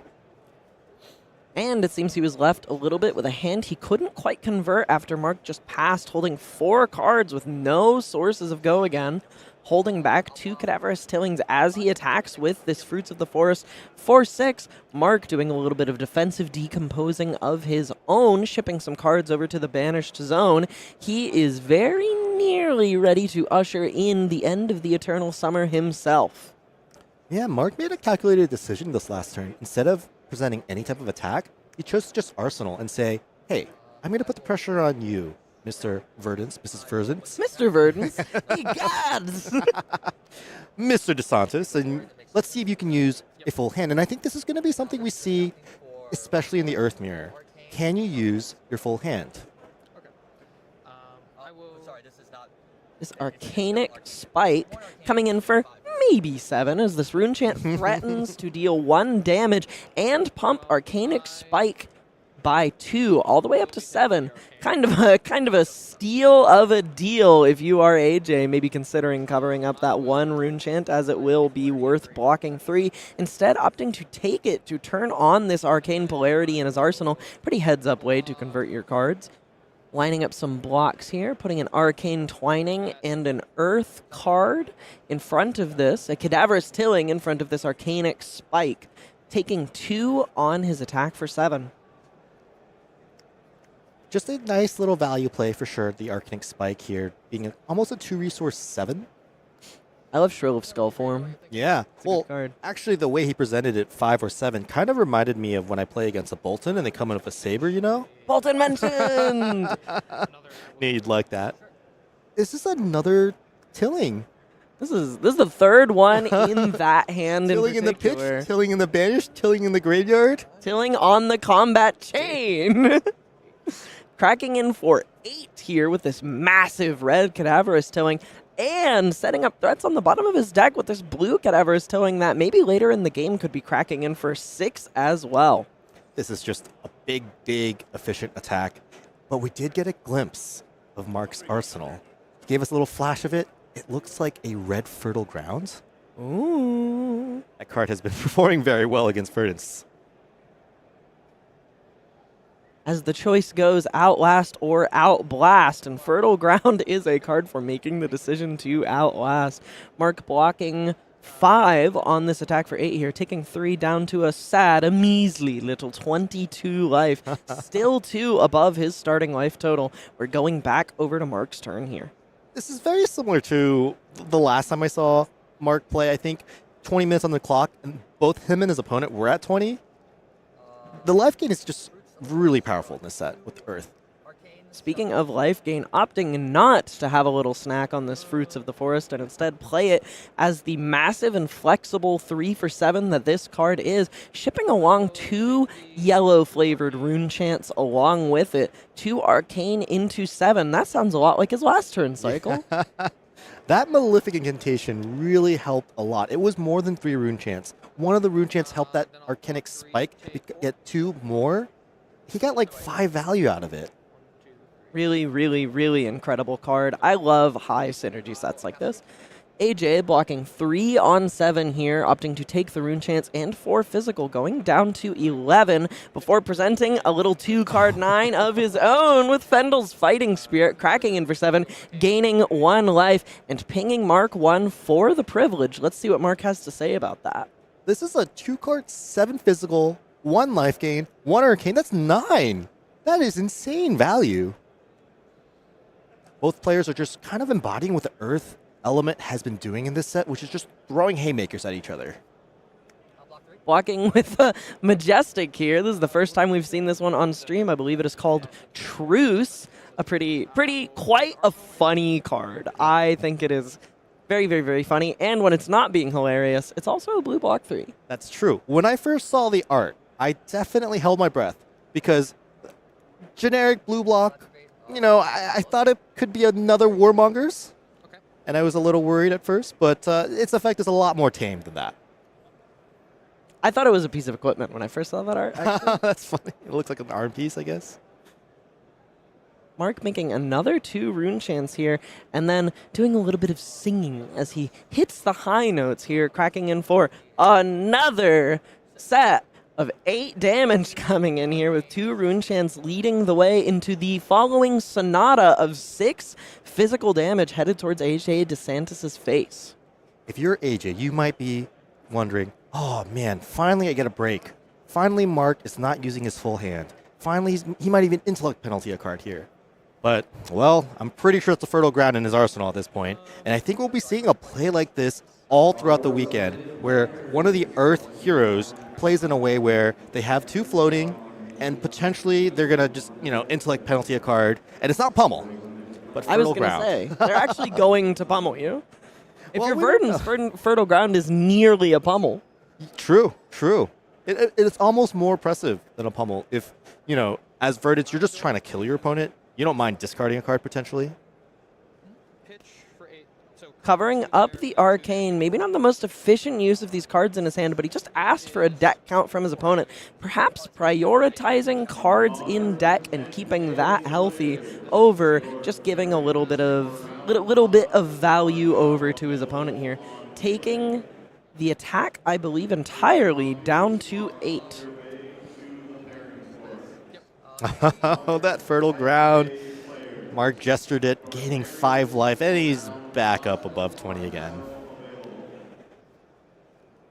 Notably, the cards that were pitched were all blue, but 2 of them were non-attack blue, 3 blocks, and those block really well in the late game when you're activating your staff more often. Blossoming Decay coming in here, decomposing yet again.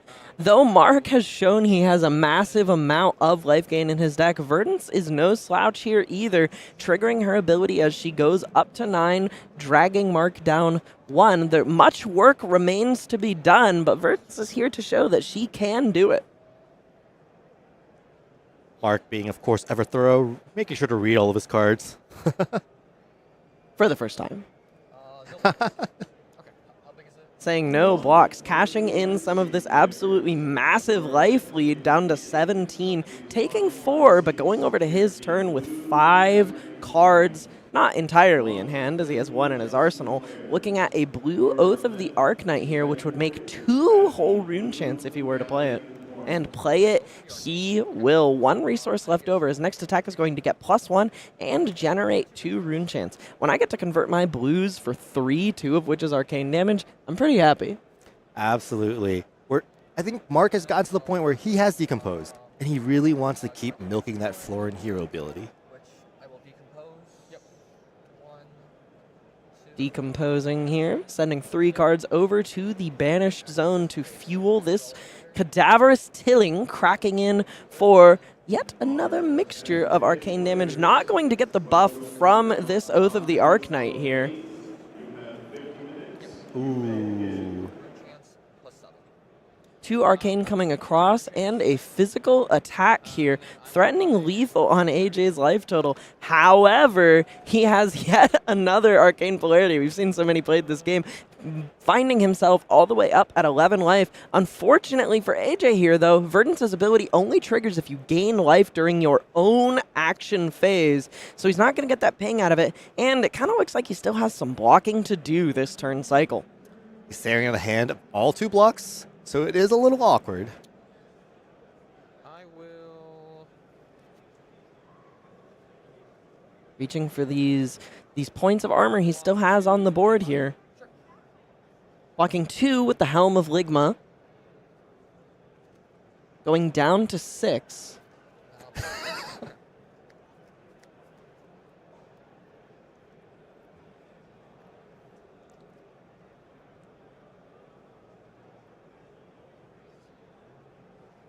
Looks like AJ's hand has an earth form, a fruits of the forest, and a harvest season. Unsure what colors. Playing this harvest season here, setting himself up to gain a little bit more life on his next turn. Considering what to do with this fruits of the forest, that is the challenge of these modal cards. There's so many things you can do with them.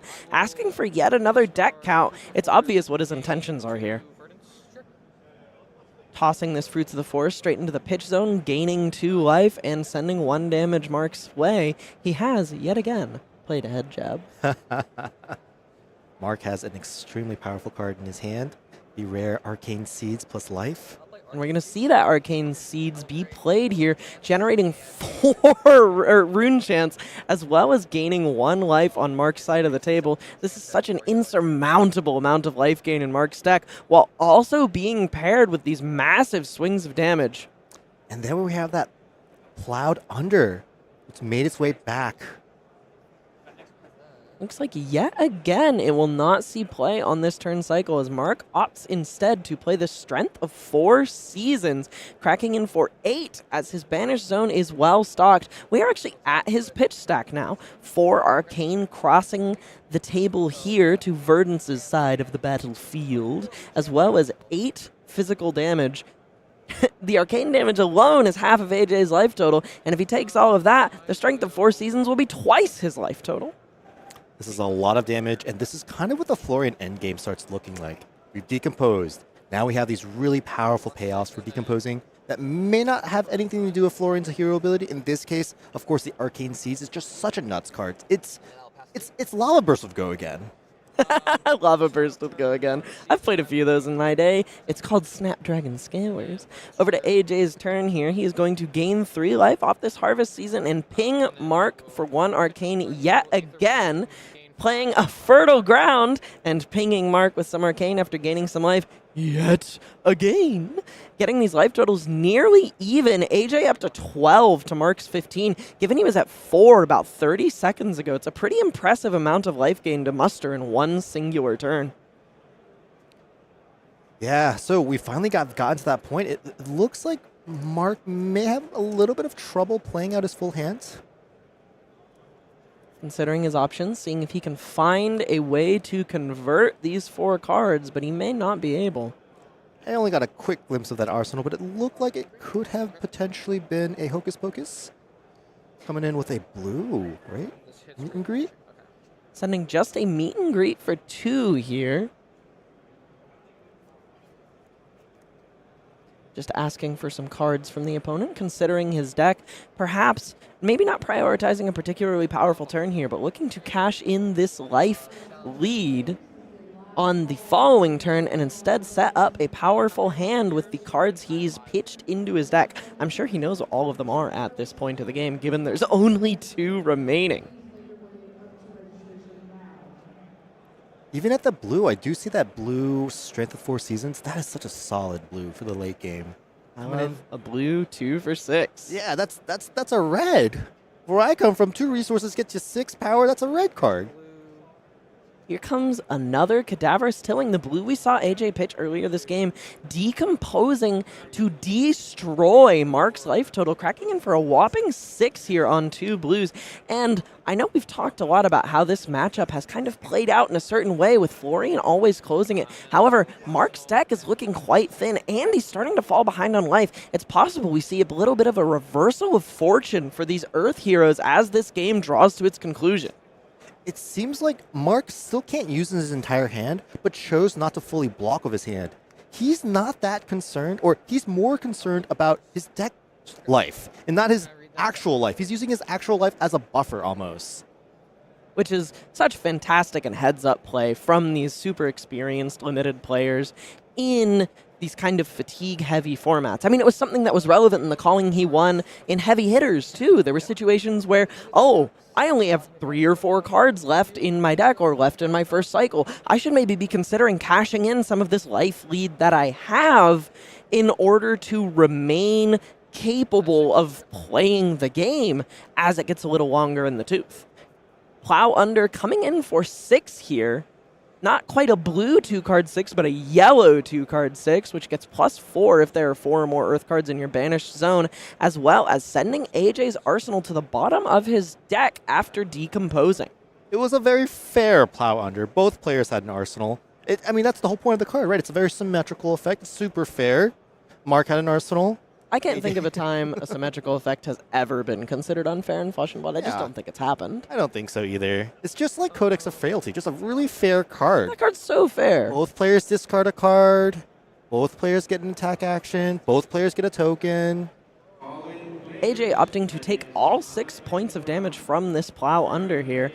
Mark sending it back over to AJ's turn where he has a full grip outside of the arsenal that was just forcibly taken away from him. Really critical here, Mark did not arsenal. He had 2 cards in his hand, then he drew back 2 more. I mean, when you get into these late game near fatigue situations, you have to consider, if I put this card in my arsenal, I'm taking a card out of my deck, whether I'm playing it or not. Activating the Staff of Verdant Shoots here, notably not pitching an Earth card into it, so there will be no embodiment of Earth generated by any arcane damage dealt this turn. Playing a rare from the set. I think this is the first time we've seen this card on stream here. Count Your Blessings, a 2-cost instant here that will gain X life, where X is 2 plus the number of Count Your Blessings in your graveyard. I believe the red gains X. X is 3 plus the number of times, and then the blue is 1, obviously. Yep. This card, I'm just terrible at math. I always think this card is multiplicative, not additive. My goodness. And then I thought about that, and I was like, that'd be like 700 life gains if you had all 9. It's a really interesting design card. Of course, it is a rare, and of course, there are 3 colors of it. If you do get, like, the moment you get, like, the 3rd Count Your Blessings in your graveyard, they all start becoming insane in All-Stars. But, you know, with none, it's just kind of like a fertile ground with nothing turned on. Mark going over to his turn, taking the Arcane Ping from Verdance, presenting a strength of 4 seasons here, showing AJ 6 damage here, kind of just looking to deal some deck damage here, it almost feels. But AJ has the life buffer he needs to just take this to the dome, and he's holding these perennial Ether Blooms. We're going to see Verdance's end game kind of come to fruition here.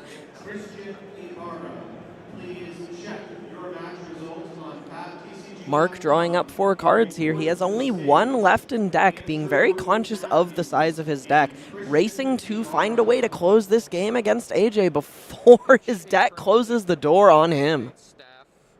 Activating the Staff of Verdant Shoots here, pitching one of those ever-important perennial Ether Blooms, considering another one in his hand, another 2 in his hand, and considering this Photon Splicing, which he may use to surge here to attempt to further guarantee the incoming arcane damage. However, Mark still has that Sanctuary of Aria. It's likely the first Ether Bloom does not surge.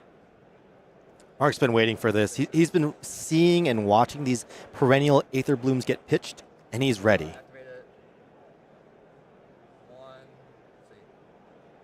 1, 2, 3, 4 times? 4 times? Okay. Yep. Okay. And by doing this and preventing the surge, Mark is preventing AJ from putting that perennial Aether Bloom back into the bottom of the deck. And that's really important in this matchup, as both players are down to their last couple of cards. But as you can see, there is a perennial Aether Bloom in the pitch zone and a perennial Aether Bloom in AJ's hand. He has wisely chosen to keep these cards in his deck. He's been pitching them back into the deck over and over and over. Mark sending a blue Hocus Pocus here for 1, generating 2 Rune Chants thanks to Florian's replacement effect.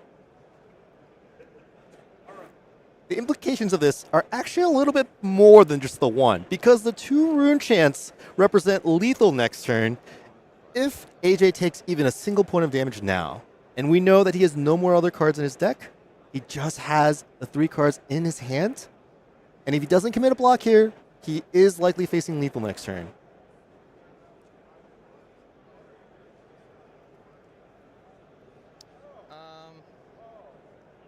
How many cards are left in yours? Asking for a deck count. Hard for AJ to count what's left of his deck. It feels like Mark has navigated this game to a situation where his opponent is almost deterministically dead. It's really going to be hard for AJ to pull this one out, even if he gets that Aether Bloom trigger. And it's such an impressive way to navigate this endgame where, I mean, just a couple turn cycles ago, it looked like Mark had let this one slip through Florian's sturdy fingers, and with which he has been using to kind of secure this matchup nearly the entire time. AJ sending this Earth Form yellow for 6 across, Mark just saying, all right, I'll give you a couple cards, whatever. I've got Lethal Rune Chance on the board. I'll go to 6. I'll block this. Why not? AJ getting an Embodiment of Earth from the hit trigger here may not be all that relevant, as he has no way to block this incoming arcane damage. And blocking for one more does not save you from the Rune Chance when they come knocking. Mark sending a Fruits of the Forest with 2 Rune Chants attached to it. I believe this is the end, offering the fist bump. Your winner today here is Mark Morrison, yet again on Florian, having masterfully navigated that end game. Kind of finding his way through the fatigue state. And notably, what I thought was very interesting was that he used that life gain as a buffer, like you said, to kind of preserve the few cards he had left in his deck. He was very careful with management of his life total and his deck, and ultimately was able to overpower and just outgrind AJ. And now, I guess we're going to have some Armory decks. Yeah, speaking of outgrind for you here, we have the KO Armory deck, the mid-range king of the heavy hitters format just a couple seasons ago. These are such fantastic products as kind of a starting point for jumping into the game, especially if you're watching the stream from home. Maybe you've interacted with Flesh and Blood just a little bit, given the game just a try, thought it was fun. I can personally vouch for these Armory decks. I think there's been a long-standing desire for an easier entry point into Flesh and Blood, and these fill that niche just so well, being very approachable here and easy to jump into. KO, in my opinion, the easiest and most approachable of the, I believe, 4 Armory deck heroes we've seen revealed so far. An aggressive, kind of value-based deck. And certainly not the only one. Here we have the Bolton Armory deck. I'm going to leave this one up to you. A little bit more complex than the KO deck here. We have the Bolton Armory deck coming with plenty of these powerful new cards that rejuvenated this hero. Great for both new players and longtime fans of Bolton, like somebody in the room as well. Really fantastic deck list, really well put together. I loved it a lot. Up next, we have the Azalea Armory deck. Some people have called this one secretly Armory Deck Riptide, as it did much to rejuvenate both of the currently CC legal Rangers. But this weekend, we actually got a little bit of teaser from the opened Judge packs where we saw a cold foil from the upcoming Armory Deck Dash. Dash, not Dash Inventor Extraordinaire, but Dash IO. Absolutely. And these decks are meant to be that's all you need. Just go to an armory, pick up one of these decks, and you're ready to start playing in the armory. Is it the most competitive? Can you win a Pro Tour with this? Maybe not. But you can definitely get a lot of good experience, and you definitely are going to be able to win armory games with these armory decks. So if you're interested in playing Flesh and Blood and you don't have a deck yet, like, these are just designed for you to just straight up pick up, open the box, shuffle it up, and you can start playing. Players that are at armories that are more experienced, they'll be able to maybe help you, give you some advice on cards that you can use to upgrade, but just a really good product. And just after shilling these armory decks to you, we are going to jump into our next match here where we have a known illusionist player, Pheano Black, versus Manuel Rosario, who I believe is one of your locals. He is one of my locals, Manuel. A former Lexi player. I think still kind of a Lexi player, so I'm not surprised to see him on Aurora. The closest thing to Lexi, I think, in this format. Speaking of players and their comfort pick heroes, there is no illusionist in this format for Pheano to pick, so he's chosen the next best thing, playing Verdance, Thorn of the Rose, the Earth Wizard, who we have seen not maybe played to great success this weekend, losing a lot of games on stream. We're going to see if Pheano can kind of turn that around with a matchup that isn't Florian, who kind of appears to be the Earth Wizard's nemesis. Yeah, this is going to be an interesting matchup because we've been seeing a lot more Florian versus Aurora, Florian versus Verdance, and in this case, we see kind of a different matchup. We don't really see that many Lightning heroes. And so I think this is going to be a bit of a treat.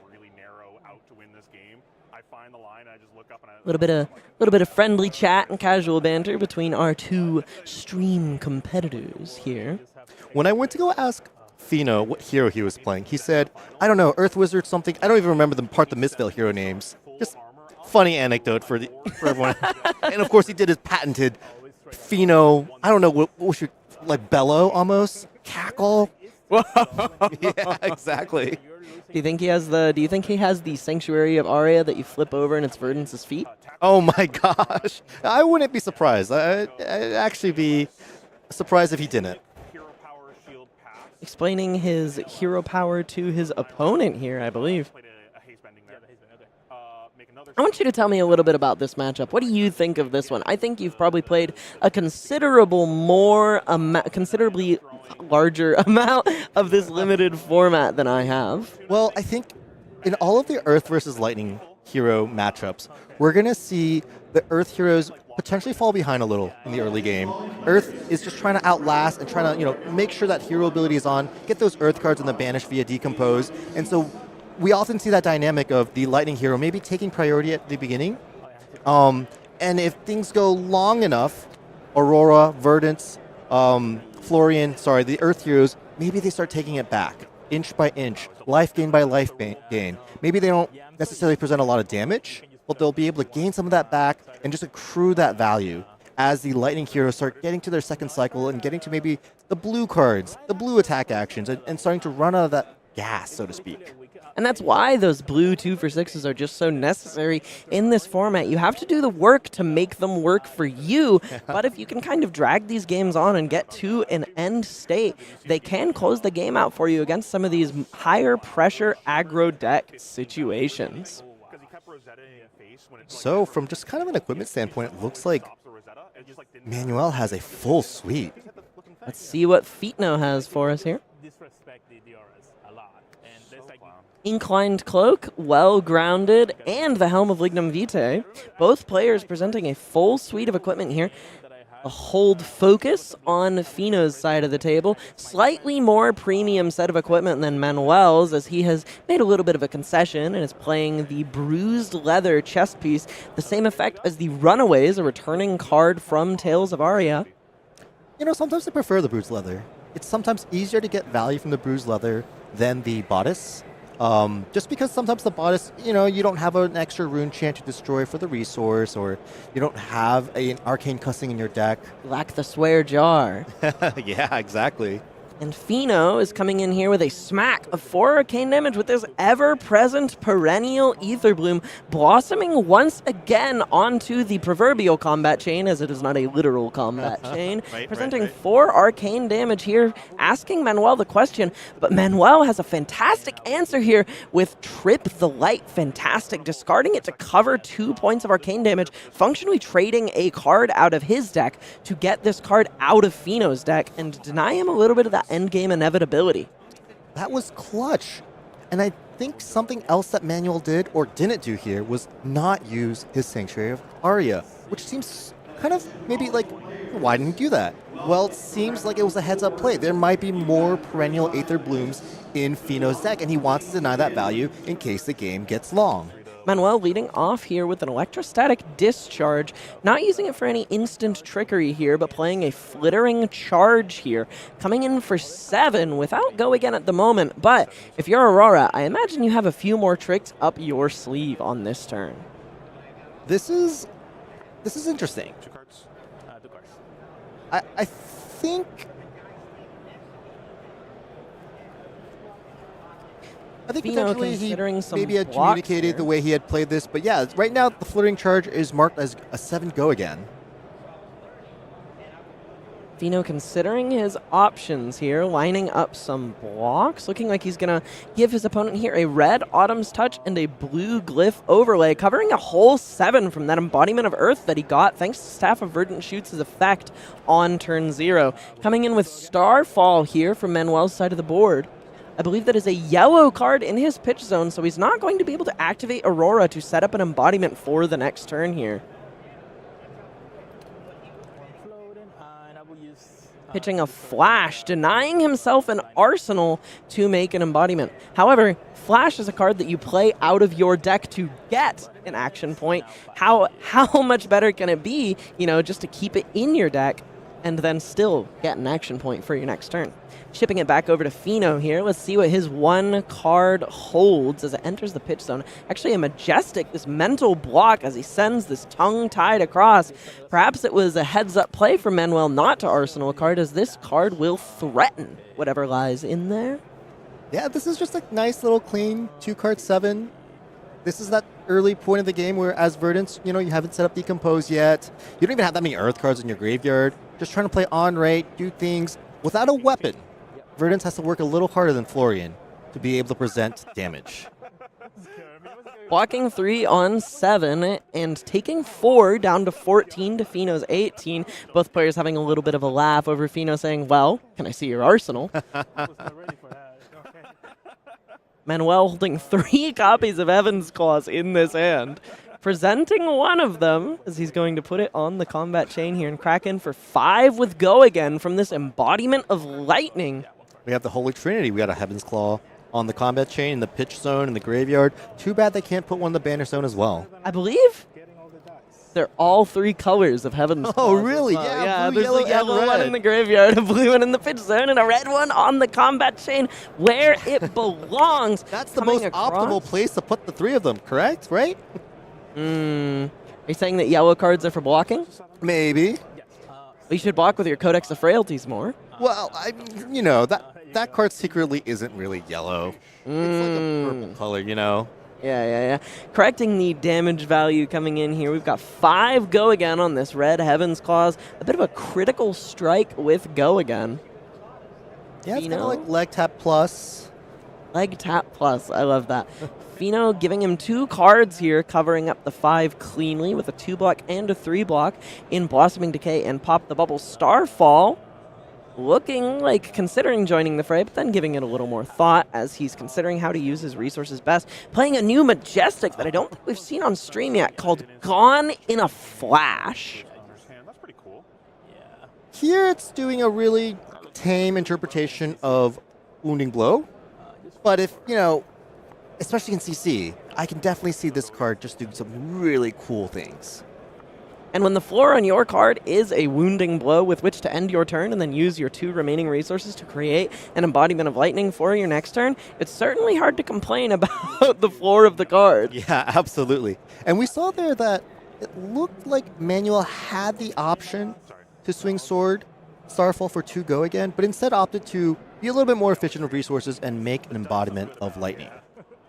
Back over to Pheano's turn here, pitching another blue wizard card to send another big attack. Kind of going through the motions here as one does with proper garden care, getting some earth cards into the banished zone here, paying good attention to what those plants need as he cracks in for 8 here with a red Cadaverous Tilling. And just like when he attacked with the 3 for 7 last turn, Pheano has that trademark signature little fist jab. Oh, Smacking his palm, showing, this is a big attack. Yep. I'm going to give it to you. That's what he used to do when he attacked the Big Herald as well. Big smash. Big smash. Manuel holding this powerful meld card in his hand. Not really disguising which card it is in his hand. We were just talking about that earlier, how it might be very entertaining to bluff having meld cards in this format by holding normal cards sideways. Slapping his hands with rapid speed. Both players at 14 here. This attack for 8 kind of looking to break this life total parity that both players have found themselves in. Yeah, both players are below 20. This is not an Earth Mirror, and still importantly, both players have everything. They have all their equipment, they have their sanctuaries. It seems like we're kind of at an even game state, it feels. They've started full, and they remain full for the most part. Their graveyards are not super well stocked. Neither player has reached a critical mass of board advantage. Verdance's ability is not yet online, and Aurora has not established any super powerful lightning cards or sigils, mostly just trading value with each other back and forth so far. Manuel taking some real time to consider his blocks. Look at all the options he has for his next turn. walking with 3 cards on this attack for 8, opting to preserve the life total and arsenal this powerful meld card rather than let Pheano convert by blocking. Actually, really interestingly here, Manuel has decided to block with Fry. I believe that looks like a blue Fry. I'm not positive. Perhaps making a choice to get this 0 block out of his deck before it can bite him later, as if he played it on this turn just to send a 2-card 2, not only, or a 1-card 2, hello, can't do math, as he would both give Pheano the opportunity to convert his hand rather than just passing and putting the onus on Pheano to properly use the 4 cards in his hand, taking the card out of his deck so it can't bite him in the butt later, preserving his embodiment of lightning, which he would lose if he attacked with it, and just drawing up to 4 as he sends it back over to his opponent. And, of course, arsenaling that card, that meld card, which he really wants to set up a 5-card hand with. This burn up and shock that's just hiding deviously in his arsenal, it's going to do a lot of work on a 5-card hand, starting with an embodiment of lightning. And Manuel knows that. Speaking of devious, Pheano's hand contains not only a powerful 3 for 7 play yet again, but 2 copies of Fruits of the Forest, lying deviously, waiting to rot and ruin Manuel's plans for this 5-card hand by threatening to put Pheano all the way up to 18 life, nearly pre-invalidating the entirety of the value that the burn-up shock would threaten. But, notably, Pheano has only decomposed once, so Verdance's hero ability is not active, and so these Fruit of the Forest are just giving 2 value, potentially. Instead being played, cracking in with Pheano's signature hand slap here, cracking in for 7 with this red Fruits of the Forest, opting instead of discarding. Little does his opponent know, the other card in his hand is still another Fruits of the Forest, so Pheano will likely be ending this turn at 16 life after presenting a massive attack for 7. Yeah, Pheano didn't really have too many choices there. That's actually a red etchings of Arcana in his pitch zone and a yellow Fendil's Fighting Spirit, so he wasn't able to actually attack with the Fendil's Fighting Spirit by itself. Manuel, considering his blocks, perhaps we're likely to see no blocks or just 1 card given up here, as he wants to preserve his hand to make full use of that copy of Burn Up Shock in his arsenal. It's like there's a Lightning Surge, maybe another Discharge, Electrostatic Discharge. A Meet and Greet as well lies in this hand. And a Deadwood Dirge, I want to say, is his last card red. Halloween guy. To fuel the turn. Halloween guy? Fantastic name for that card. Saying no blocks, taking 7 all the way down to 5. Suddenly, the vast majority of his remaining life total has disappeared in a flash at lightning speed, as Aurora is wont to do. This is his moment. Let's see him make this 5-card hand count. This next turn is going to be make or break for Manuel's strategy this game. If that burn-up is not able to connect, he's going to be in a world of trouble. Both players clarifying life totals here, just making sure they're on the same page, as you should do at such a competitive event, in the interest of both competitive integrity and being a kind player to your opponent. Pheano ending the turn with discarding the other Fruits of the Forest in his hand. Yum yum. Going to 16, drawing up his next 4, and letting Manuel finally make use of this set of 5 cards. Manuel starts his turn by saying, let's see if that was worth it. And we certainly hope so. This is going to be a really flashy turn. Here comes that burn-up shock, finally making its way out of Arsenal onto the board. Pheano giving it a little spin as he reads it for the first time. 1 arcane, and then next time an attack you control hits a hero, deal 4 arcane. So arcane coming first. So all 4 meld cards that are lightning in this set have shock on the right side, and it's Just like the Earth cards, how they all say life. Yes, exactly. And as all meld cards are, we resolve the instant side first. So in this case, shock for 1 arcane damage, and burn up. Burn up is an action card. The next time an attack hits this turn, deal 4 arcane damage. Which includes Starfall, correct? Including the weapon. Yep, that is an attack. If they didn't want that to be the case, they would have said an attack action card. So really, really important to block out everything. That's what Pheano's probably thinking right now. And that's why Manuel kept 5 cards with which to push as many chain links as he possibly can to make this burn up matter.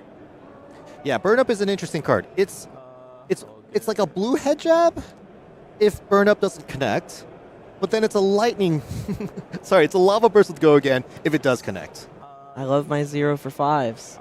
Here comes a meet and greet, presenting perhaps the juiciest block imaginable, as this hitting will both generate a Rune Chant token, which is 1 more arcane, and 4 entire arcane damage straight to Pheano's dome.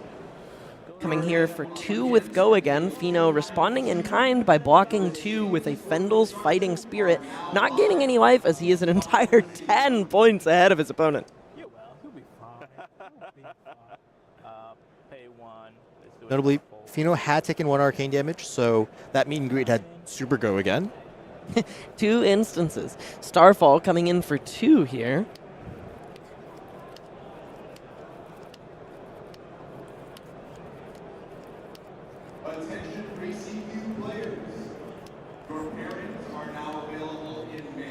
Both players taking some time to consider all their available options, making sure you block intelligently. And when you're kind of in this position, especially on Pheano's side of the table, the first thing you have to ask yourself with 3 cards left in hand is, can I even cover this turn up?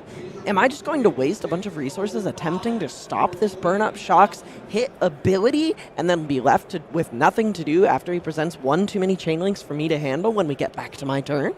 Yeah, exactly. By attacking with the weapon first, Manuel is hiding information and putting Pheano kind of in a bind. Pheano's hand has all 3 blocks, and the implications of this Starfall connecting are a lot more than 2 damage. And so Manuel's getting a little bit of implied value here by forcing Pheano to block an entire 3 block on that 2 block Starfall.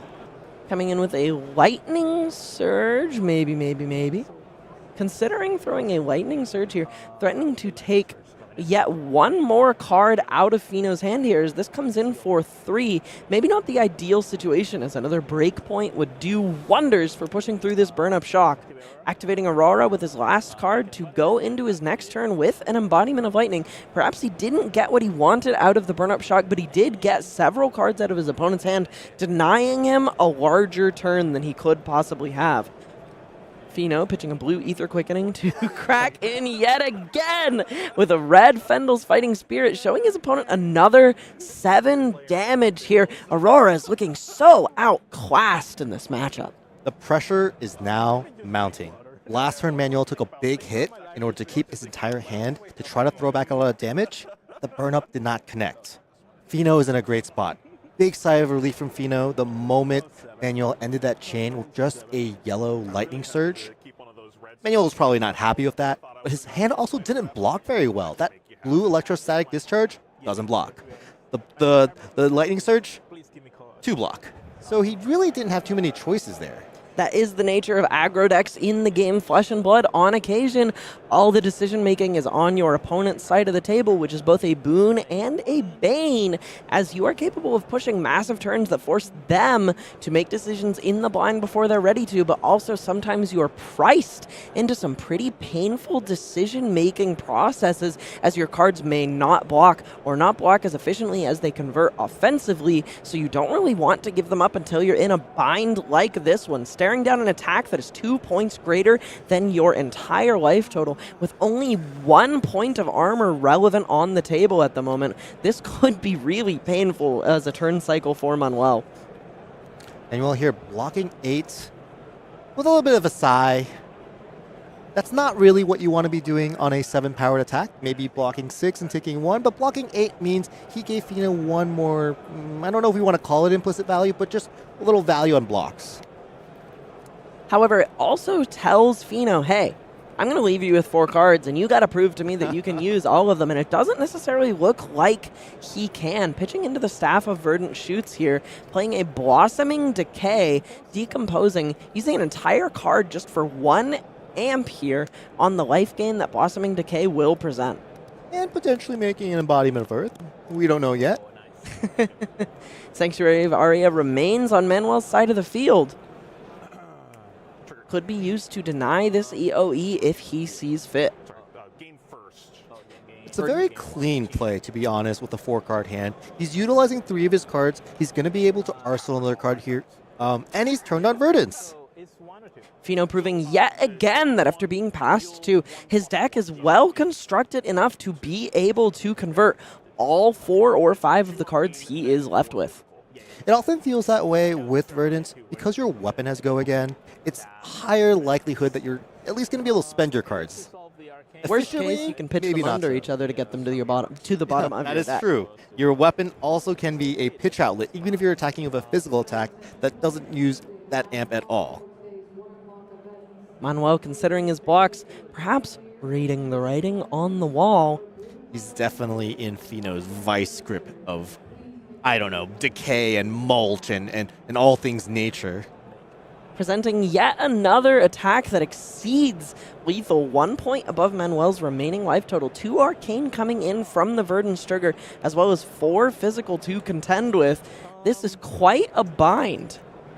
It looks like he's still considering whether or not he wants to take the arcane damage. Take the 2 arcane.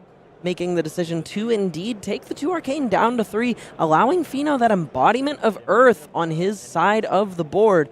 Now he has to deal with the 4 physical coming his way while he only has 1 point of armor. This demands a card. However, he is now capable of activating the bruised leather on his side of the board.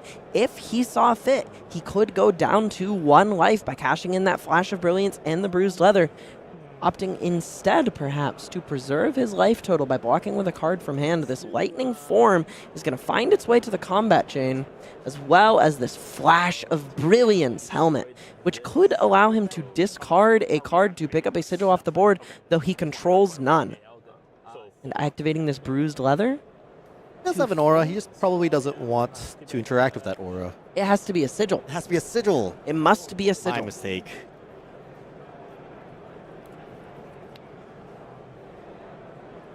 Going over to Manuel's turn here. Let's see what he can cook up with 3 cards and 3 life remaining. It's going to take a lot to push through the embodiment of Earth, this wall of growth that has grown over his dreams of winning this game of Flesh and Blood. It's possible that he gets completely buried under this Gardener Wizard's green assault. I mean, Pheano's sitting pretty at 16 health. It's just, there's no other way to sugarcoat it.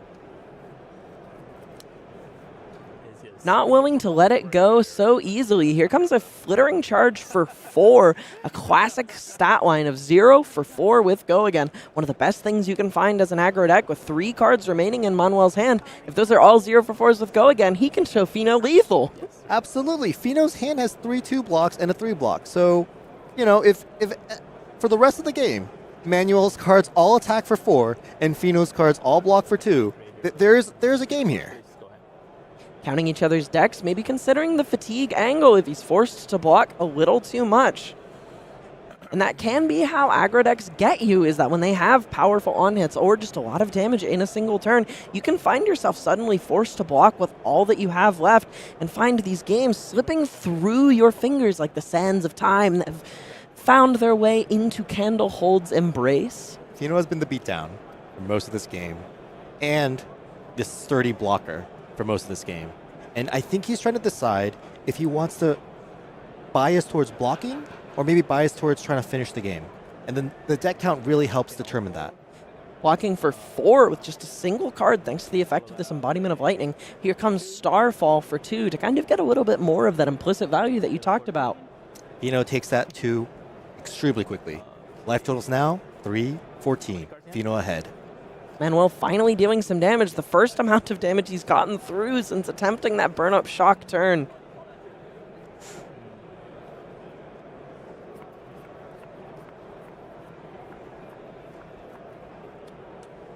Both players being incredibly clear and patient with their board state, making sure that everything is clearly communicated to the other player, something I love to see at competitive level games. I'm starting to get the feeling that Pheano is ready to put Manuel down because it seems like he's trying to keep those cards. He is trying to keep those cards, and in a desperate last attempt to take some cards away from Pheano, here comes this Rune Hold Release, generating a point of arcane damage on the board as he cracks in with this Rune Rager Swarm that now has Go Again, presenting 4, threatening to leave Pheano at 10. He's doing all he can to attempt to buy his way back into this game.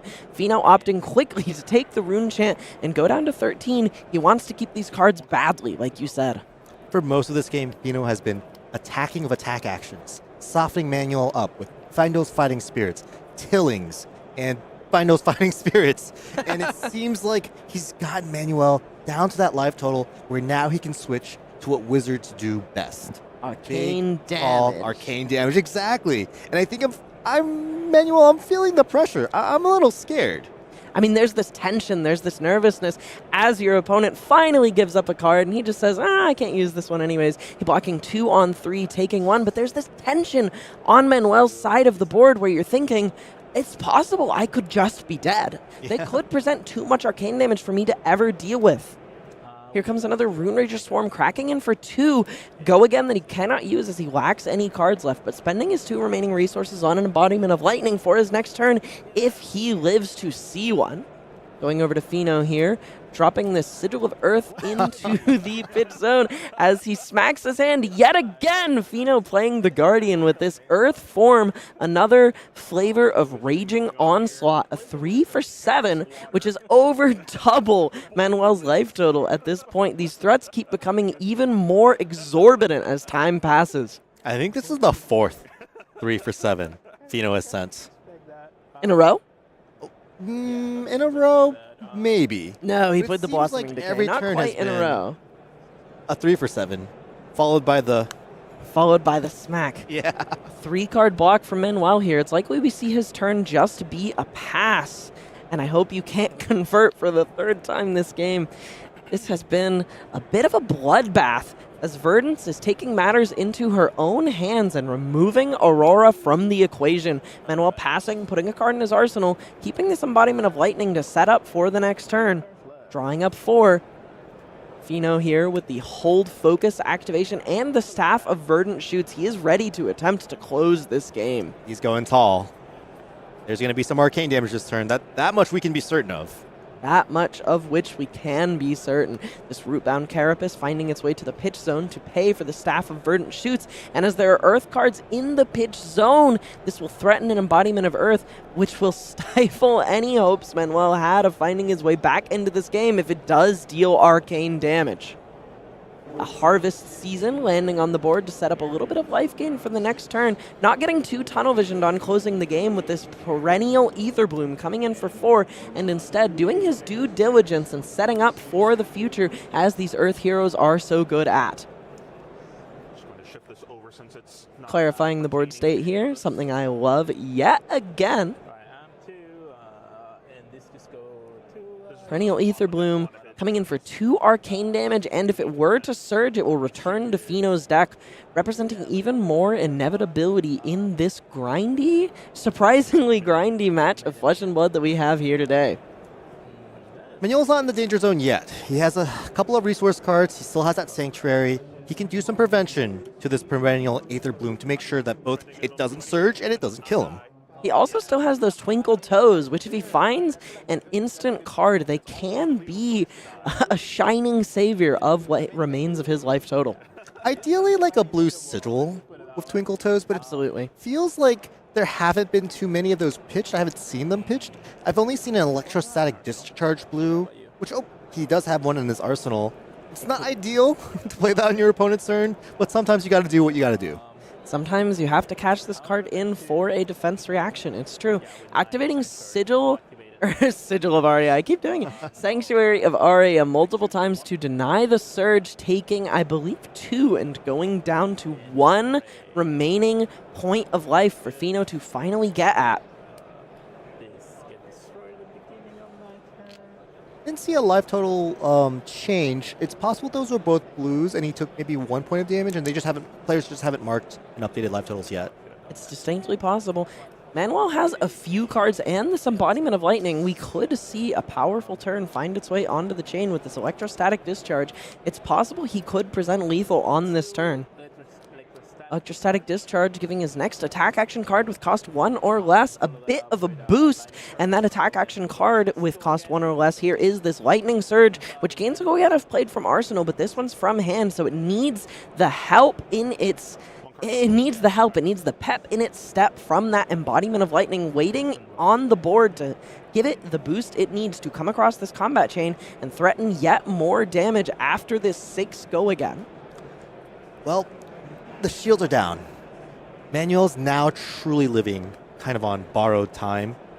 He's putting together kind of like a last-ditch effort to really try to, lower Pheano's life total. Maybe even try to put him in a danger zone. But Pheano probably is pretty comfortable right now with a nice health buffer, cards in hand to block, and an arsenal.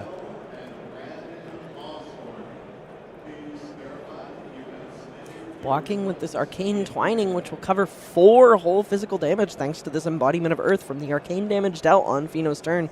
Taking the remaining 2 generated by the Electrostatic Discharge, Pheano going to 8 to Manuel's 1. And while Pheano was updating the life total, I just realized he still has his equipment left. There's 4 block of equipment on his head and his leg pieces. Speaking of that block, he is opting to block with this Helm of Lignum Vitae for 2 on this Starfall with Go Again. Kind of just shortcut it there, just put it straight into the graveyard. But both players understood what was happening. Defend with us. Gotcha. Sorry. Good. And with the last 2, I'm just going to make an embodiment and pass. That is something that Manuel has been doing very well. Turn after turn, he's been finding windows to use 2 resources to activate Aurora's hero ability. He's been basically sitting on an embodiment of lightning every single turn.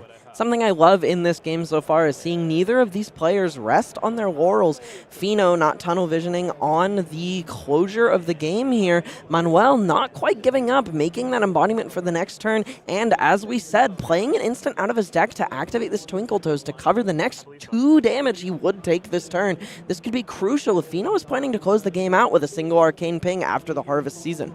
And of course, Twinkle Toes is very specific in its wording. It says prevent the next 2 points of damage that would be dealt to you. So he is able to prevent the 1 damage from the Verdance activation off of gaining life from Harvest Season. Etchings of Arcana coming in here for 4 to close the game. Both players offering the fist bump. Pheano Black, your winner of this game, playing as Verdance, the Earth Wizard, crushing the dreams a little bit of Aurora, our resident Lightning Rune Blade. I want you to tell us a little bit about that match, because that looked so hopeless to me. Well, Verdance won. That's, I think, the highlight for me. Pheano did a lot of good blocking, a lot of big attacks, and really kind of showcased the power of Verdance. And it wasn't all arcane damage. It was a lot of efficient blocking and efficient spells. It reminds me a little bit of a previous elemental wizard we've had in this game of Flesh and Blood before. Very similar to Icelander. Despite starting out as a largely arcane-focused deck, someone who shares your namesake piloted that hero. And it's very cool to see that hero kind of find her way into being developed into these generic attacks. And then later in a future set, we kind of see LSS respond to the desire from the community with this hero that is a little more intentionally geared that way, with these massive earth attacks to pair with her life gain and arcane damage that she presents. So we are going to go to a little break here. We'll have round 3 for you here in just a moment. Don't go anywhere. We'll be back in a few minutes.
Calling Tampa Bay is rocking and rolling, and I am here. If you are not aware, if you're a little newer to the Flesh and Blood world, let me go ahead and introduce Pro Tour champion Michael Fung, all the way back Pro Tour Baltimore. PT3, give me a little handshake there. How we feeling, Mr. Champ?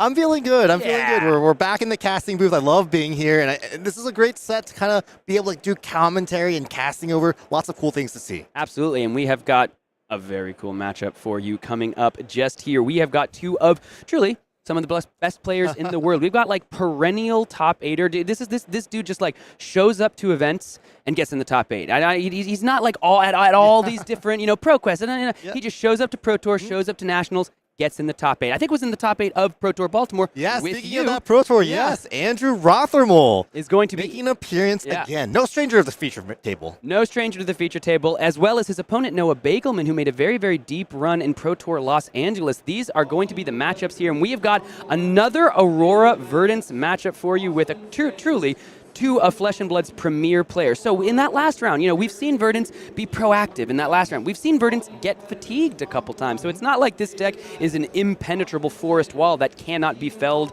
in any way or manner. What is the recipe for an Aurora deck, for a Lightning deck, to break through this Earth Wizard's defenses? Definitely setting up these really powerful 5-card hands, 4 cards plus an arsenal. We saw Manuel in the last round try to do those things, but he kept missing the payoffs. He kept drawing all blue hands, having attacks that just didn't work and didn't have go again. Well, we'll see if Andrew's able to set those turns up with a little bit more gusto this time. I would have to imagine that is going to be the game plan he's working towards as well. This is, again, this dude just shows up and wins. He really does. He just shows up. He's calm, cool, collected, kind about it, but will kick your butt. And he's facing off against no stranger, once again, to the feature match, to top tables. We've had, our producer in the producer booth describe Noah Beygelman as his favorite person in Flesh and Blood, someone who is apparently just not only a world-class player, but a world-class dude. And so could not be two better guys to be bringing you some high-octane Flesh and Blood action here, round 3 of the Calling Tampa Bay. Absolutely. And fun fact, Noah Beygelman was one of my win-ins for Pro Tour Baltimore. If he had beat me, he might have been in the top 8, and we would have had a completely different story with the Baltimore Pro Tour. So he was kind of in that shooting range distance as well, and these two guys were just within like a few standings of each other's at Pro Tour Baltimore in the last round of Swiss. So and Pro Tour LA, I think, is the exact same story. Noah Beygelman was literally just top always tables. so close, top 16.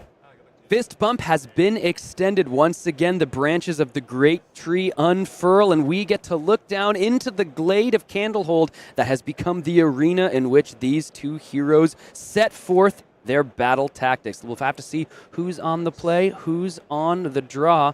Round 3, Calling Tampa Bay. It's going to be an activation of the staff of Verdant Shoots, maybe just filtering some cards, or in turn 0 is a good time to get some arcane damage through. See if you want to use that Sanctuary of Aria. Both players also have all of their equipment, and these are kind of like the best in slot equipments. No generics at all. The 2 Earth equipments, the 2 Lightning equipments, the 2 Runeblade equipments, and the 2 Wizard equipments. These guys are playing with Blitz decks. For sure. Now, this is a great proposition. This is going to be a question throughout this whole format. When do you want to cash in the Sanctuary of Aria, and is it a good idea or a bad idea on turn 0? I think, for my money, getting to soak up a lot of this arcane damage and draw your hand back up when you inefficiently pitch into the Sanctuary, if I'm Andrew Rothermel, I'm feeling pretty comfortable. What's your take on Sanctuary turn 0 or not? Well, he's in an interesting spot because he does have a Trip the Light Fantastic in his hand, and so he had the option of just discarding that and preventing a little bit of damage, maybe just taking 2 and saying, I'm going to keep this Sanctuary for a future turn. In this case, he is just choosing to cash in that Sanctuary immediately.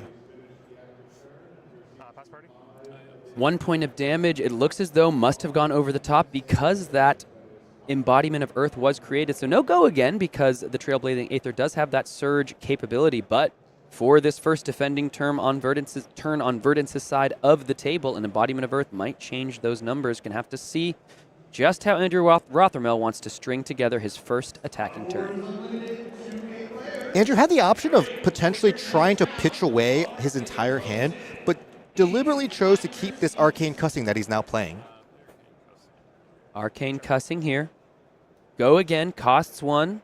If it's destroyed on your turn, creates the 3 rune chance, and Andrew just going to immediately go ahead, activate the Bloodtorn Bodice, head on up to 3 floating, create that rune chant, And create 3 rune chants thanks to the Arcane Cussings effect. A nice little immediate combo that we've seen now pulled off a number of times. Yep. A synergy that these players are identifying early in this calling. This is a great little mini combo. It's one of the kind of use cases of the Bloodtorn Bodice. And Bloodtorn Bodice otherwise can sometimes be a little clunky, a little awkward to play. Now, this is a nice position here. He's going to go into the meet and greet. This is 3 Arcane, and if any of that Arcane comes through, the meet and greet is going to have Go Again, and then if it hits, we'll also make a Rune Chant token. Now, the other card in the hand, I think it's a second strike. It looks as though the 3 Rune Chants are going to come over, so now he's got Go Again on this meet and greet, but that also means that second strike that he saved as that second card, also going to have Go Again, and will be the lightning card for the Aurora activation. Taking that arcane damage on Noah Beygelman's side is huge. It unlocks all of the offensive potential of Andrew's hand.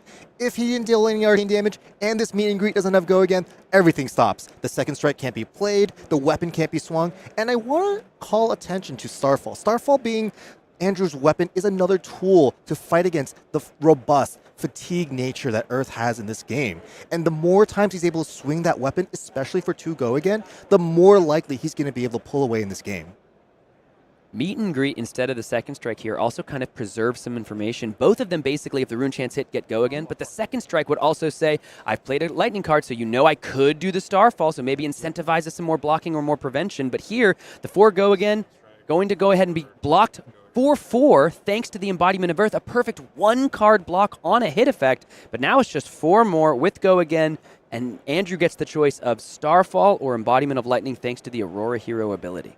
Absolutely. And it's going to be interesting to see which one of the 2 he decides on, because it'll let us know kind of what he's trying to prioritize.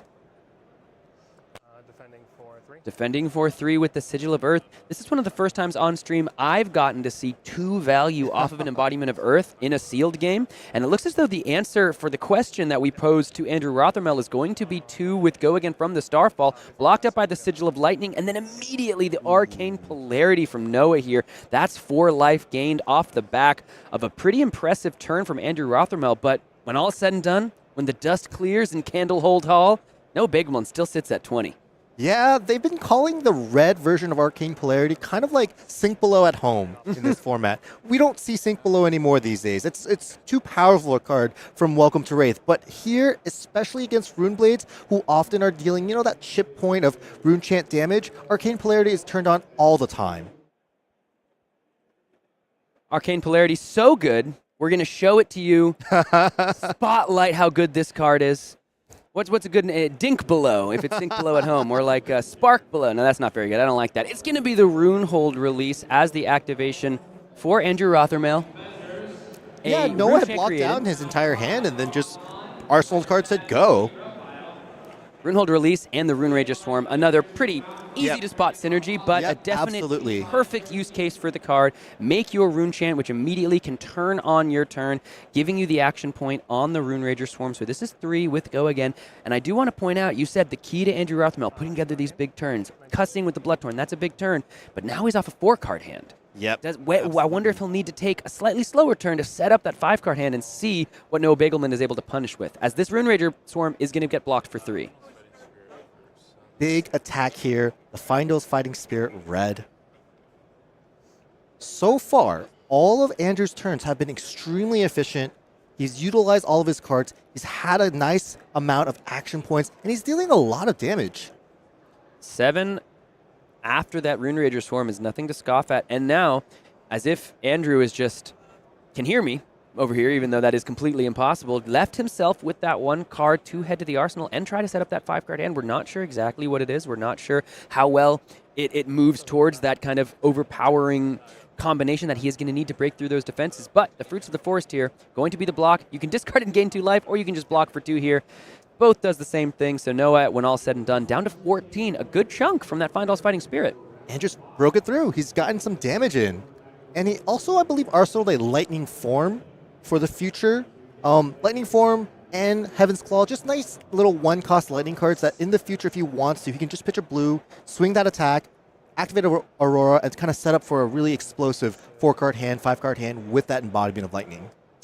we're getting into a gameplay loop with these cadaverous tillings that I think we're going to see often throughout this whole format. Oh no, still only, after this, there's only one earth card in the graveyard to decompose with, but the cadaverous tilling will be the second and comes in for such good on or overrate damage. Your blue slot coming in for 6 and advancing your game plan. Verdance is now only one decomposition away from truly ascending into her earthly form and dealing damage every time that life is gained.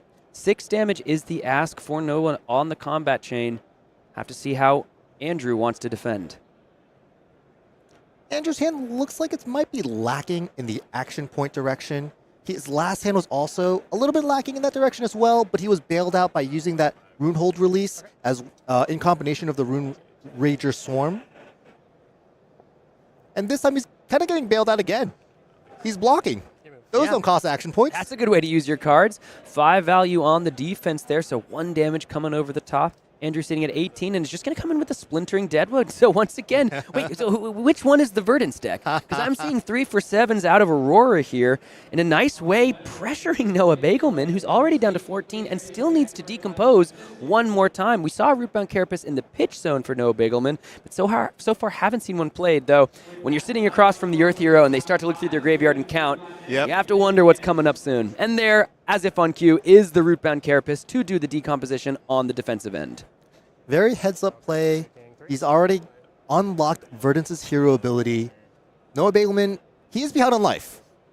But that's sometimes what happens between Earth heroes and Lightning heroes. Earth heroes, they're a little bit slower to get started.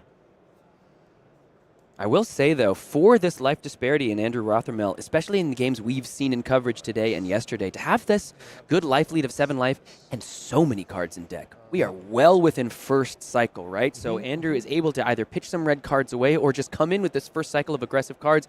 I think so far, set up nicely, especially when the follow-up from Noah here looks like, it is going to be that red overflow of the Aether Well. So 2 cards left in hand. I have to imagine one of those is going to be used maybe as a discard to gain some life, amp a little later. Maybe he's going to play an instant that he needs a pitch for. Noah probably didn't take this extra damage to keep cards in hand and not utilize them.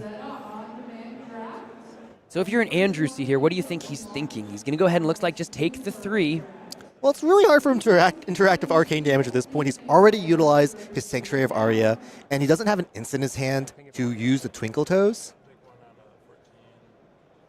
Just like that, the Fertile Ground coming from Arsenal, just the blue, so going to gain, I believe, 2 life here. I believe 3 because he has unlocked Verdance's hero ability. There are 4 Earth cards in the Banish, and notably, he is pitching a yellow Fertile Ground. Another Fertile Ground headed to the bottom to gain some life and deal some damage, so just like that, the life totals are equalized, life total disparity.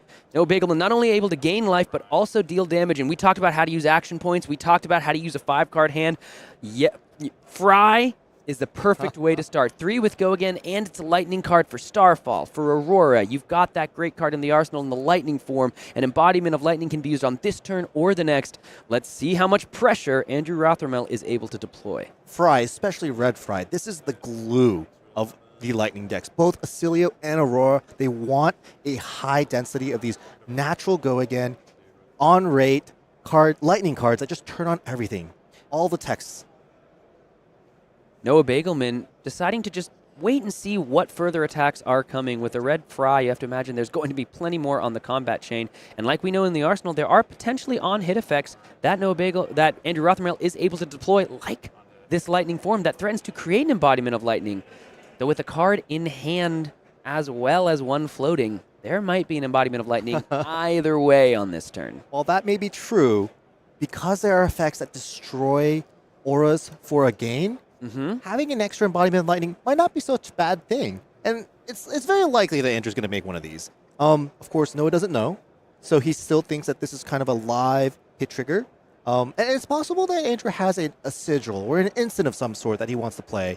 So we don't, not without complete information, Noah is choosing to block and blocking with some really key cards here. Yeah.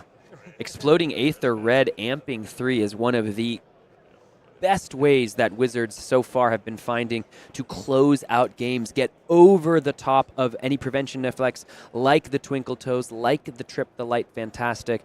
So Andrew here got a couple cards out of the hand, dealt 3 damage, and I think set up a red lightning surge for that arsenal. So once again, might be set up for another 5-card hand, big pressure attack that will eventually, hopefully, close out this game, though this Earth form might have something to say about it. It's a big attack. Earth form is a rare, and for good reason, especially Florian, who's obviously not being showcased here. Florian actually can't make embodiment of Earth tokens very well. And Earth form is just a classic way to make that token and really give Noah the blocking capabilities. I believe that even though, embodiment of the Earth was originally with Briar, Verdance has kind of the easiest way to use those embodiment of the Earth. She has the most number of 3-block wizard non-attack actions in the deck.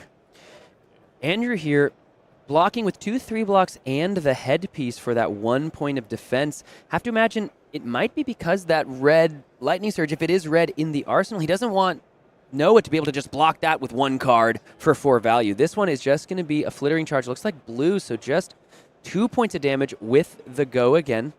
I also think Andrew's hand was just all reds. It was kind of a sad, or blue, sorry. Yeah. Kind of a sad clunker. Blocking 3 was a lot better than attacking with those blue attacks.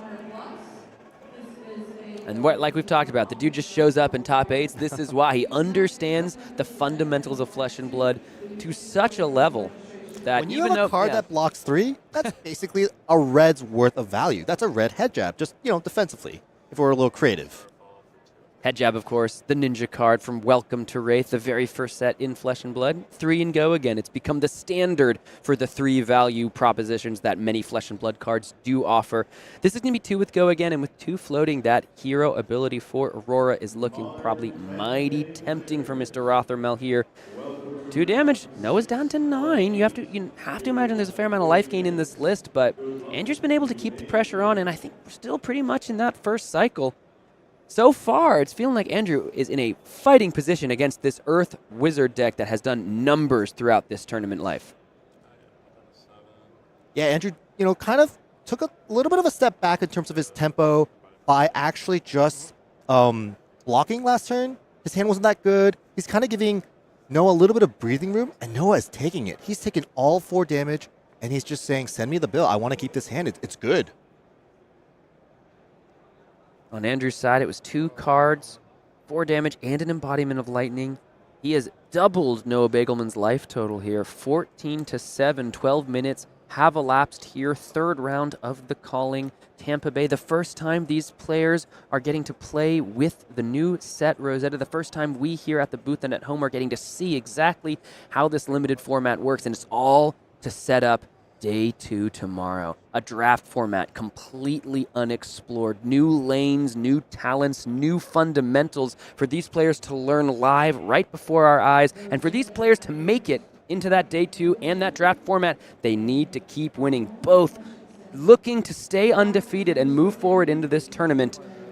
As Noah Beygelman starts things off with a Sigil of Earth into going to be that Blossoming Decay. Card in hand, card in arsenal after taking that damage. What's it going to be, Mr. Fung? Well, this is his 2nd time decomposing.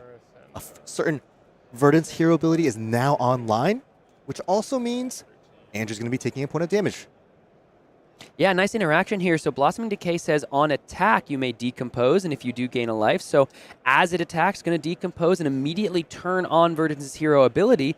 Then when the life gain also triggers as part of the same resolution, Verdance will see the life being gained because it is Verdance's turn and ping Andrew Rothermel to go from 14 to 13 as Noah Beygelman moves from 7 to 8. Condemned to Slaughter being added to the combat chain as a block, 2 damage leaking over the top. So the life totals get ever closer. Andrew Rothermel at 11. And that's just going to pass from Noah Beygelman. Maybe he was expecting a little more of an offensive turn. Yeah, he maybe didn't want to utilize his last card because he thought that Andrew was going to attack. But I actually just got a quick glance, I believe, at Noah's hand, and he has that meld card, which he didn't want to block with. It represents a lot of damage and a lot of potential.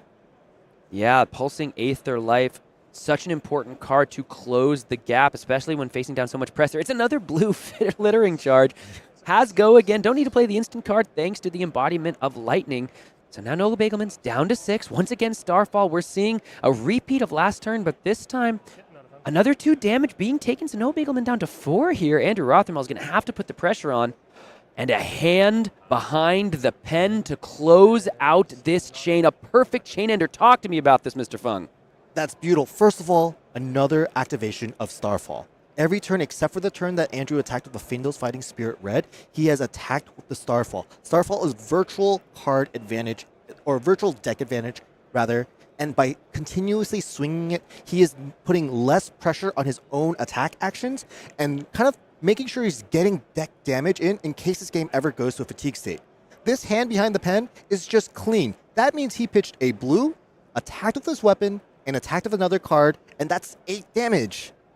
And of course, this hit trigger is extremely relevant. I mean, this is Verdance. She's a wizard. What type of cards do you typically put in your arsenal as a wizard? Well, sometimes it's instants because it is, of course, this set with a lot of instants. But it feels like Noah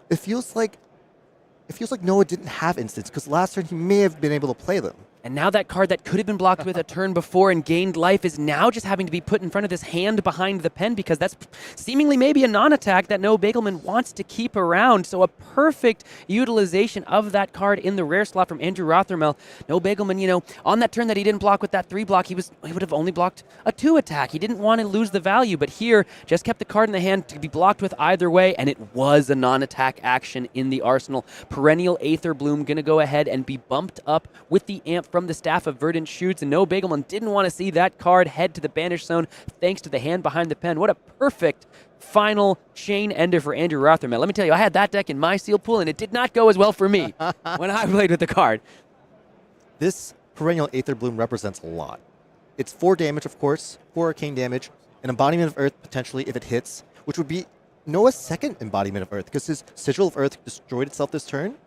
And yeah, this is going back under the deck. Noah has set up kind of a late game now. If he can get to the late game, that is. Now and Andrew, he's keeping his entire hand. He's maybe realizing, yeah, I don't think I can prevent this late game situation from happening. So I'm going to try to push and end the game before we get to that Perennial Aether Bloom again. Now, the challenge for Andrew here is going to be getting through the defense of Verdance, as she has now the well-grounded online for 2 prevention, 2 embodiments of Earth, 1 from the Sigil, 1 from the Staff of Verdance shoots, and 2 non-attack actions in the hand that are each currently blocking for 4 or 5, depending on their block value. I think they're both 3 blocks, which means 2 block 5s from hand. Andrew's been so disciplined on Aurora's side with that Lightning Surge in the arsenal. If it is red and if it is Lightning Surge, I think it is. I've been saying it for a long time. It's going to be an Oath of the Arknight to start things off. Blue, unfortunately, for Andrew. So this is just going to create 1 Rune Chant and give +1 to the next Rune Blade attack. Looks like he's got an Electrostatic Discharge as well as this Rune Rager Swarm. So this is 1 and 3. And rather than pump up this attack, it looks as though he's wanting to make the embodiments of Earth more awkward to block against. I guess it's going to be 4 thanks to the Oath of the Arknight here. But the sequencing here, nice. The Rune Chant giving it go again. 1 prevention floating. Yeah, Andrew kind of had to order it this way because otherwise he wasn't going to be able to use his entire hand. Block 5 is the call. Look at this. This is going to be a Lightning Surge for go again. And it looks as though Andrew Rothermel is keeping that Electrostatic Discharge rather than the 4 damage presented on offense. Or 3 damage on offense, he might be keeping it just to activate the Twinkle Toes in case he's going to die from this arcane damage. Yeah, maybe just, he didn't need it this turn to be able to play his entire hand. It's possible he wants to keep it on a turn where he needs it to give a key component go again, for example. And also to help him turn on Starfall. This is another turn. We're checking the buckets. He's activated Starfall again. Now look at this. We talked about Noah was able to get 2 points of value from the Embodiment of Earth earlier in this game.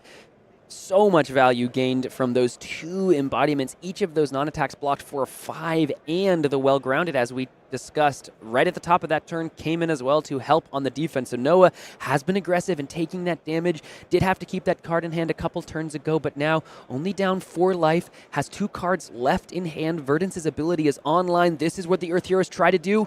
Come in for 7 with life gain effects still remaining in the deck. Force blocks out of Andrew Rothermel here. And Noah is at 3, so he needs to put the pressure on, try to take some cards out, or else these Lightning Heroes can go a little too fast and zip around the defenses. I do think we are starting to get closer and closer to the second cycle. Lightning Heroes, extremely powerful. Have a lot of things that can do a lot of damage. Nice activation of Twinkle Toes here. Sigil of Lightning is the play, and this is a perfect Sigil here. It's going to block 2, so Andrew Rothermel able to go down 2-2, but the Sigil of Lightning will also pop at the start of the turn and give an embodiment of Lightning, so now Andrew's next attack will have go again, allowing him to really keep the pressure put on Noah Beygelman here. We're getting to that point in the game. I think Andrew does need to end the game. He's starting to draw a lot of blues that we've seen already before, blues that he pitched at the beginning of the game. Glittering Charge yellow, 3, go again. This is a lethal attack and does demand a block, but with Andrew at 2 and the potential for arcane damage from Noah Beygelman, he has got to do some major work here. And I'm really curious now, because I kind of can see Andrew's deck. It looks like there might be 6, 7-ish cards left. Is he going to cash in that discharge in his arsenal? Yeah, come in and try to just break through on this turn. We do see Noah, I believe, has another Rootbound Carapace in hand. I'm not sure the color, but that could be 4 to potentially shore up a big attack like something the Electrostatic Discharge can pump up. Not It's sure. either this turn or maybe the future turn. There are some, it's not just whether or not he wants to use it this turn or next. He might be trying to detect the weak. Oh, I do see a Strength of 4 Seasons that maybe hit the combat chain and then immediately was picked up. But that would be a showing of weakness, having a 2 block on the 3. It's going to be a 3 block thanks to the Rootbound Carapace, so it might have just been the blue one in the hand. So nice, get the 3 value right away. Going to go ahead and banish 2 Earth cards and an action in that leg. It's not an action card, but it is an Earth card, so he can banish it to the Decompose effect. That's going to go ahead and take the 1 damage. Oh, because it's a 1, which goes up to 2 thanks to the Decompose, not 2 to 3 here. So 1 damage coming across, now 2 from the Starfall. Yep, getting that sword value every single turn. Every single turn. 2 go again. 2 go again. Just whittling away Noah's defenses.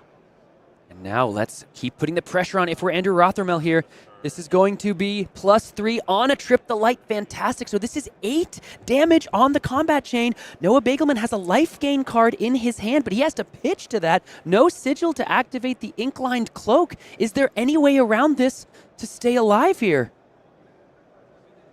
Block for 2, 6 damage coming over the top. It has Life to be gain. red fertile. It is a red fertile ground. Wow, just like that, the Fertile Ground going to go ahead and shore up the life gain. So 5 life gained from that card, as well as the 2 blocks. So it goes down to 1. But importantly for Andrew Rothermel, this all happened on his turn, so Verdance did not have the opportunity to trigger. Yeah, he As they both really say right wanted- there. You can gladly put yourself in 1, but that would not be legal. As Noah says, you may gladly put yourself a 1, but that would not be legal. But now, for Andrew, 4 cards, no embodiment, facing down an opponent that has no defensive piece in the arsenal, only 2 non-blocking equipment. Can he find the line to end the game on this turn? Looks like Andrew is deciding whether or not he wants to play a Sigil on Noah Beygelman's turn, and he's declined. Noah Beygelman drew a Findall's Fighting Spirit and is 1 life lower than Andrew Rothermel, so Verdance would be able to gain the life in this position. Talk me through this, Mr. Fung, as you look We're down getting at to the that table. point. Andrew only has 2 other cards in his deck. I think he only has blues left. He really needs to push lethal now. This is a nice, cheeky little play. Starfall's currently for 1, but anytime you play a lightning card during the chain link, it will get the +1 in the go again, and immediately going to gain the 1 life from the Findall's Fighting Spirit, squeezing every bit of value and life gain he can is Noah Beygelman here. If that's a red Heaven's Claws, that might do some work. I believe it's a blue Heaven's Claw, but regardless, Andrew's going to have to play one of these sigils just to be able to take another game action. And he's kind of thinking of, which one. They're actually different. The Sigil of Connectivity has Arcane Shelter 1, and the Sigil of Lightning makes the Lightning embodiment for his next turn. Going to play the Conductivity for that Arcane Shelter 1. Does he throw the red attack here? He does. The 5. Heaven's Claws for 5. So has Arcane Barrier, Arcane Shelter 1 for his next turn, which does threaten to create an embodiment. That's going to buy 2 cards from the block. Blocking 2, going to 1, says Noah Beygelman. That 1 life gain from Findall's Fighting Spirit was so important. It has kept Noah Beygelman alive. Oh, So Andrew has no more cards in deck. And just like that, there is an Incline Cloak activation. GG's, bro, dude. That was a great game. And that is game. That is going to do it. Not an Incline Cloak, sorry. It was the hold focus to amp 1 to push the arcane damage to 4. And against all odds, Noah Beygelman was able to stymie the attack from Aurora and take care of that game. So we talked about having to find the right combination of cards. It seemed as though Andrew Rothermel was once again just going to show up and win, but Noah Beygelman found the key and found the keys to victory. What do you think about that one, Michael? Came out of the gates. Andrew had super powerful turns. He was on rate. Then he had a block. And then his blues started clunking up and he started drawing them back from the second cycle and things started going downhill while Noah Beygelman never really let up that pressure. He pitched a fertile ground. He played a fertile ground. He had a fertile ground. He was just so fertile and he was staying alive and he ended up kind of just winning that battle of grind. If you at home would like to win that battle of grind, you got to head to your pre-releases. They're happening just a stone's throw away through September 13th through 16th, 2024, the year of our Lord, 2024. This is the year of Rosetta, baby, as Flesh and Blood turns 5. I'll deem it the year of Flesh and Blood. No one's going to stop me in this booth. I hope you all head down and join us at your pre-releases. I can't wait to go to mine. I think I've got a couple in my area that I'm planning to attend. And let me just tell you, I know you might be like, oh, the Earth Heroes, they're gaining so much life. How can you break through the defenses? The next round just started, and I have received word that we have got some 3-0 Lightning Heroes getting ready to throw down in the feature match area, as well as an X1 Oscilio. We're going to see if we can sneak them all in for you with the backup round. So we've just got a quick 3-minute break before those Lightning Heroes come forth and come to play. Stick with us. Don't go anywhere. More Rosetta right after this.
Round 4 of the Calling here in Tampa Bay is preparing to zip into your screens wherever you may be in the world, because we have got an Oscilio that is X-1 ready to try to move on to 3-1 after being 2-1 after round 3. This is, of course, the Wizard Master, Alex Vore. Of course he's taking on Oscilio, right? If there's anyone that's going to do it, it might be Alex Vore. We've got him for you in just a second. So you ready? You got a little break, a little time to take a breather? You want to dive in? Absolutely. Let's get in there. Come on, everybody. It's time. Here we go. Round 4 here of the Calling. These players are X1. The scores will be updated for you in just a minute. Alexander Vore, a quasi-local to me. He's in the Arizona area, but does play on the AGE Pro team, the local team to me in my area.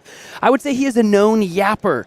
A known yapper, this Alex Vore. My kindred spirit. Yes, a known yapper indeed, but a good one. A good yapper. One of the good guys.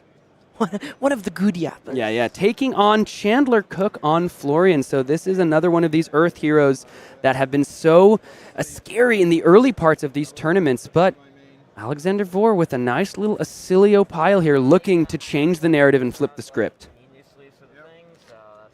Yeah, it's very interesting. I think Oscilio is really a hero that has a very, very, very low floor. When your Oscilio deck is bad in limited, it is bad. You can kind of whiff in multiple ways, which is not really what you want to see. Even more volatile than the Rune Blades. You can whiff in the way that you don't have the action points you need to convert your full turn, as well as whiffing in the way that you draw a hand that just doesn't block.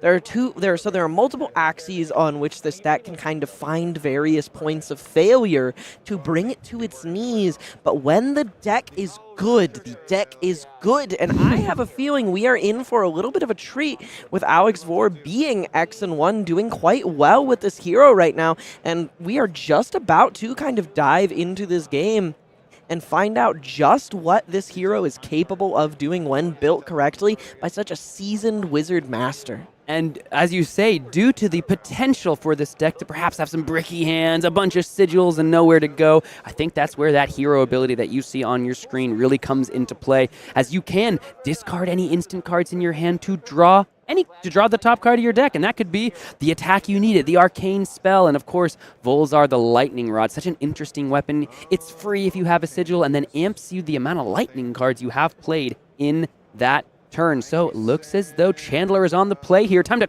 kick off round 4 of the Calling from Tampa Bay with a nice little hocus pocus to start things off. It might be red, but it's really there to make that rune chant.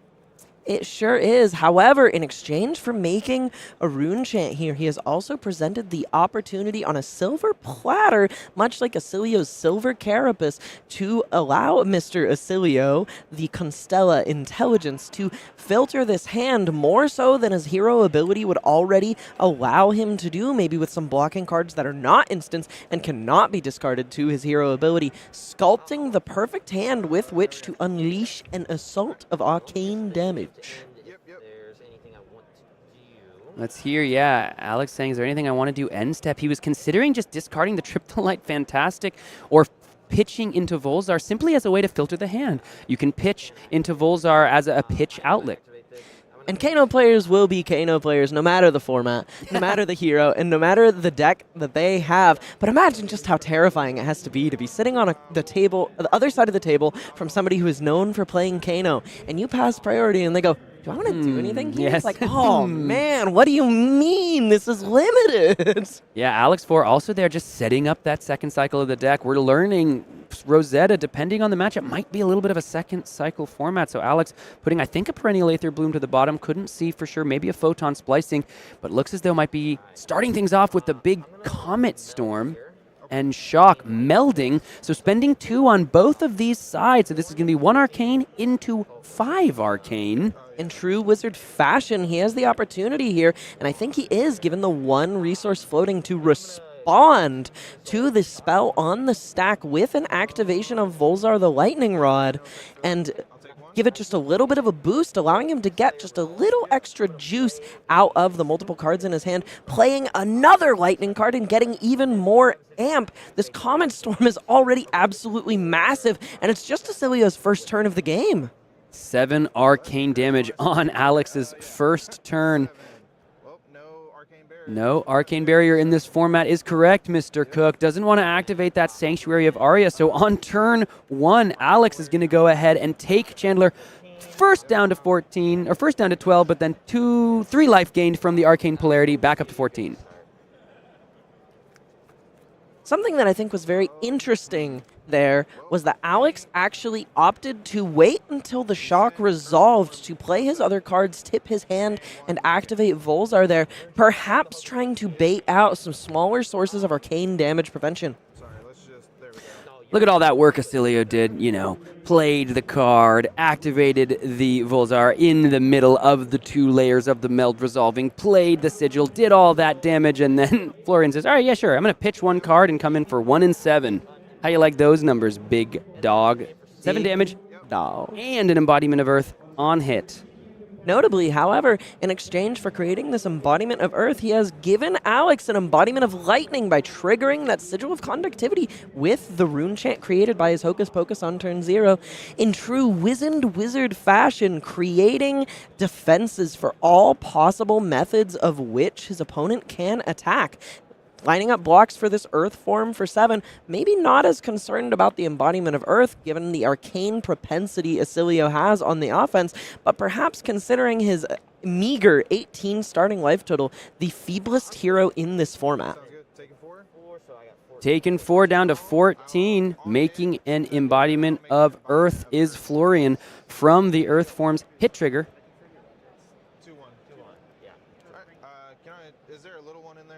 Gonna grab a little guy. Looking for these little guys. Just looking for a little one. That's gonna move to end. 1 card left in hand. I've been staring at that card in Chandler's hand. I'm not sure if I think it might be a snuff out, but I can't tell which is the Majestic in the set. Is a snuff out. More important than that, here comes a Fendel's Fighting Spirit, but being paid for with this fascinating blue Majestic current. No, not current funnel. High voltage. Oh, they're both so blue. High voltage here. It's a lightning instant that all it says is amp 1. But with Volzar, that's basically amp 2 in your blue slot because it's a lightning card for Volzar. It's also an instant, so you can do it at interesting times within the layer step or likewise.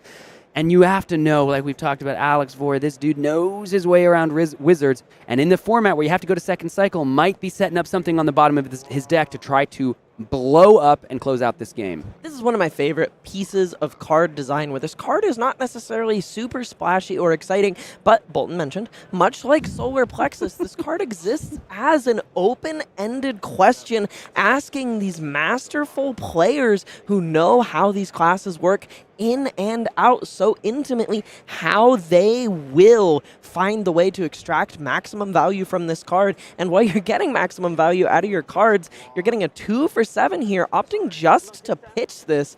Your opponent being forced to kind of tank on his blocks a little bit here. Looked like he was close to setting them on the chain to take advantage of that embodiment of Earth, but reconsidering, realizing perhaps he needs to mount an offensive of his own. Yeah, Chandler here might be realizing that there's a pitch deck being set up as well, but the Rootbound Carapace doesn't have a second Earth card to decompose with, so just going to block for 3. Blocking 5 on the 7 means Florian goes down to 12 here.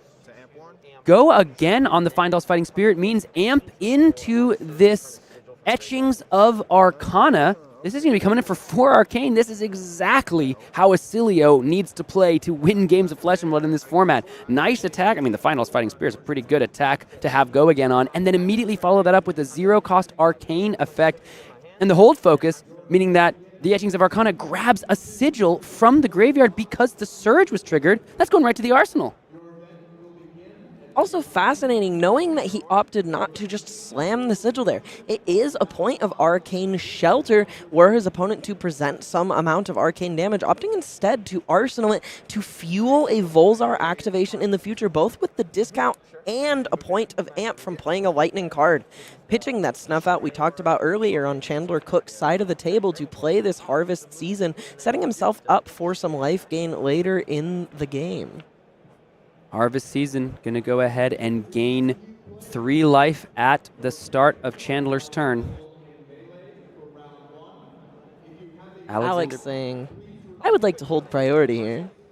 but that's going to be okay from Alex's side, A-okay. And as you mentioned, Volzar, the Sigil really does double duty, turning down that activation cost from 1 to 0 and immediately allowing an amp of 1. And now Alex, you can see hand, on the head as the harvest season changes the math of what he's trying to do. But a Fry is going to start things off. One of, I think, honestly, the best cards in Oscilio. This card is so funny. It is such a fantastic kind of piece of design where you can take an existing card, make it considerably worse than its original incarnation, but by giving it a certain type line, you've made it more desirable for specific siloed heroes to use. This card is just a head jab, and it blocks for 0. It's almost a punishment for playing such an underrated card. However, the Lightning card with Go Again is such a premium and contested space that these heroes love to take advantage of in extending these powerful turns, and he is likely going to use this in tandem with the Lightning Sigil he just put in his arsenal to power a massive arcane spell at the end of this turn. Sigil of Conductivity powers up the Volzar, which will be activated for free.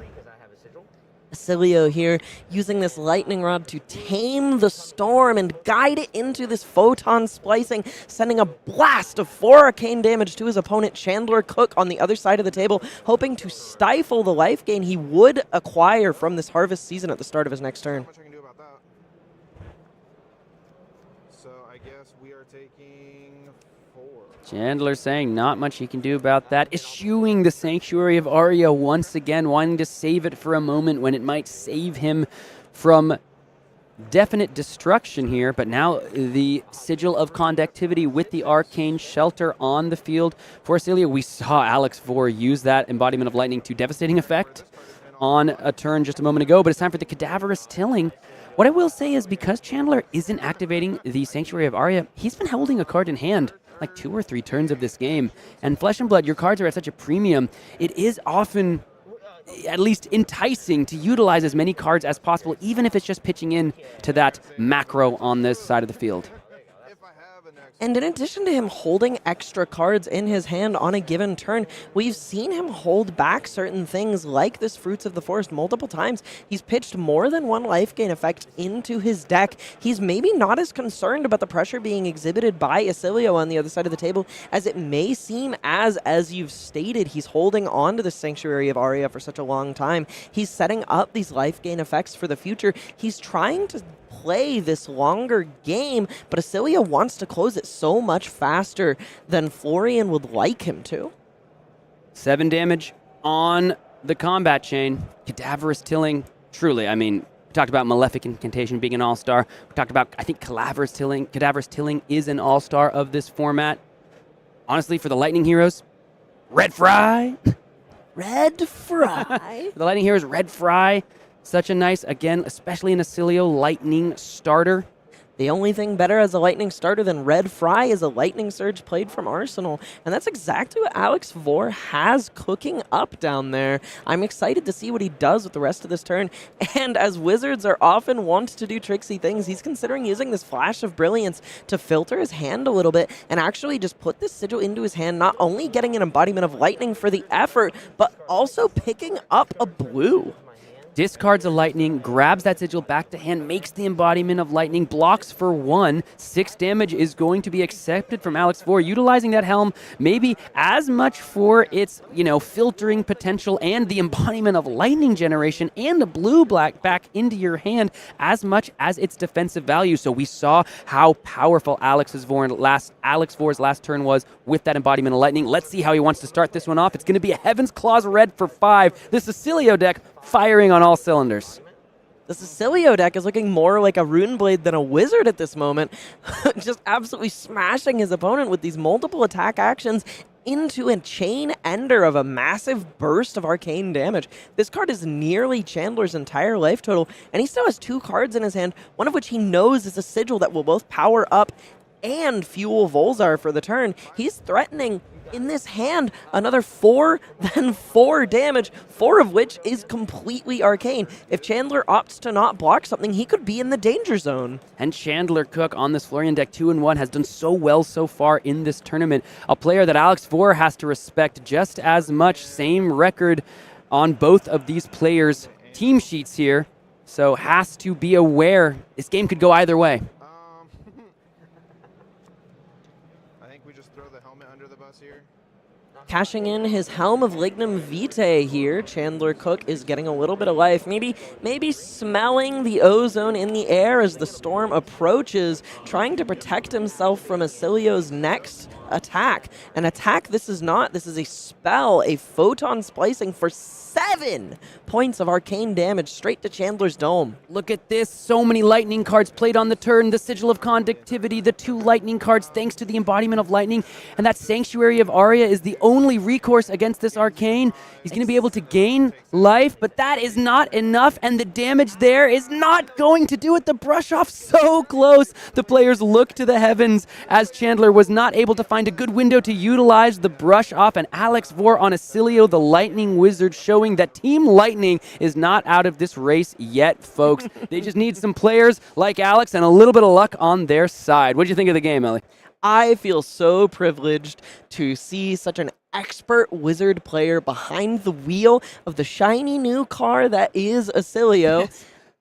Kind of showing the world, even with just a limited pool, constructed be damned, how you're supposed to play this hero. This was a masterclass on how this works. You know, his Florian opponent was playing nearly optimally, setting up a board state, setting up a pitch stack, pitching this life gain away for later, trying to sow the seeds of a successful future, and Oscilio just came through like the storm that he is and tore the ground out from under him. He blew him up before he could get even close to enacting his game plan. Yeah, absolutely. I mean, we talked about Oscilio firing on all cylinders, and if you look at the dude, I mean, it certainly seems like he's just full of cylinders. He's right? all cylinders. He's all metal. When he's firing on all cylinders, Come on. he's all cylinders. Come on. We love it. All right, let's go ahead and talk just a bit about the prizes that are at stake here in Tampa Bay. We've talked about the lion's share of the $20,000, and that's going to first place, $5,000 US, and of course the gold foil Balance of Justice and a PTI. Let's go down the list. Check out second place. You're getting almost half of that, $2,400 US. You're getting a gold foil legendary, and you're getting the PTI. PTI's all the way down to the 8th place in the top 8, as well as $1,200 to 3rd and 4th, and $750 to 5th and 8th. But the prizing does not stop there, as all players from 9th to 32nd get a nice chunk of change in your pockets. But if you want the coveted gold foil legendary and you want that PTI, you got to make it into the top 8, and that all comes down to tomorrow and the draft portion of the event. Of course, that gold foil Balance of Justice, the Pro Tournament Invitation, that is the PTI. That's what that stands for. And, you know, I think the cries of Balance of Justice's death are greatly exaggerated, right? You know, I absolutely agree. If KO's at the top of the format, we've seen Splatter Skull get spoiled. These brutes are nothing to shake your heads at. And they're going to be drawing 2 or more cards off of the Blood Rush Bellow. Yes, there's not as many draw 2 effects for Balance of Justice to hit, but I think side that card out at your own peril. This is still a crown jewel for any player's collection. A fascinating take of people to say that Balance of Justice's era is over. I believe that this coveted headpiece has only just begun its time in the limelight, with new wizard cards printed like Overflow the Aetherwell to replace these burnt books with more and more draw 2 effects. You can now present 9 that are on damaging spells. We are halfway through our day here at the Calling in Tampa Bay. We're going to go ahead and, of course, just take a quick break, but just like the Lightning Heroes, we will be zip-zapping our way back to you in just a moment for round 5 of the Calling Tampa Bay. Ellie and Michael will be taking you that way, so don't go anywhere. We'll see you in a moment.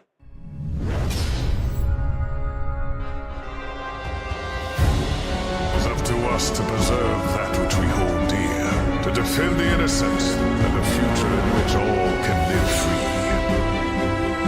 Bravery is born of the light.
Welcome back to Calling Tampa Bay, the first competitive limited event for the new set Rosetta, this clash between Lightning and Earth, between Runeblade and Wizard, where players are going to duke it out for their share of $20,000 and their chance at the coveted prize of an extended art gold foil legendary Balance of Justice. I'm Ellie Bird, and I am joined here by the illustrious Michael Fung, one of the greatest players in the game, one of the best people I know, and one of my favorite co-casters on the planet. Aww. How's your weekend going so far? Well, we've gone through 4 rounds. A lot of really fun gameplay. We're watching a lot of, Earth heroes really duke it out, outgrind, and Lightning heroes try to be really flashy and quick. And now we're going to see round 5. I'm excited. Exciting time. Let's take a look. We have George Ferris on the left on Florian, the Earth Runeblade. Actually, if you'd believe it, a local of mine compared to your local from the last round we casted. Semi-local, about a state over, but he's at a lot of our bigger events. Incredibly nice guy, much like Alex Vore in the last round. Pheano player. They seem to be tearing the bracket up today with their rewarded wizard knowledge. Yeah, this is their time to shine. And on the other side of the table, we have known limited expert, Queen of the North, champion of 2021 Canadian Nationals, champion of Calling Vegas 2023, Yuki Lee Bender, piloting Verdance, the Earth Wizard. Both players kind of readying up, taking stock of everything they've got, presenting decks, and finally starting us off. Yeah, and we can see here, they're both 4-0 players, and they both have a ton of good equipment. With George here, full suite. And kind of like what we're calling the best in slots, the 2 Earth equipment, the 2 Runeblade equipment, Yuki with the 2 Earth equipment, and just missing a chess piece. George starting us off here with a Fruits of the Forest that he is pitching extra cards to set up the bottom of his deck. Do you think he has a long-term game plan for that at the bottom of his deck, or do you think he's pitching willy-nilly? I certainly think he's very deliberate about pitching cards. It seems like he did make a decision here. He could have attacked with something else, potentially discarded the fruits to gain 2 life, and he chose not to. Do you think he's setting up his bottom of the deck for later? Well, what I think he's really prioritizing is getting Earth cards in his graveyard, right? That makes a lot of sense to me. Seems like that's kind of an important thing for these Earth heroes. Speaking of these Earth heroes, Yuki activating the Staff of Verdant Shoots for a point of amp, but not pitching an Earth card for the cost of this card, so there will be no embodiment of Earth generated if arcane damage was dealt, as this perennial Ether Bloom comes in for 4, threatening to send itself to the bottom of her deck for the end game. Every format has had some type of mechanic that really, really kind of embodies what the set is trying to do. In this set, particularly in the Earth Mirror, these perennial Aether Blooms, that is one of the scariest hit triggers in this game. Going to the bottom of the deck and threatening to say, I might be able to use this again, and again, and again.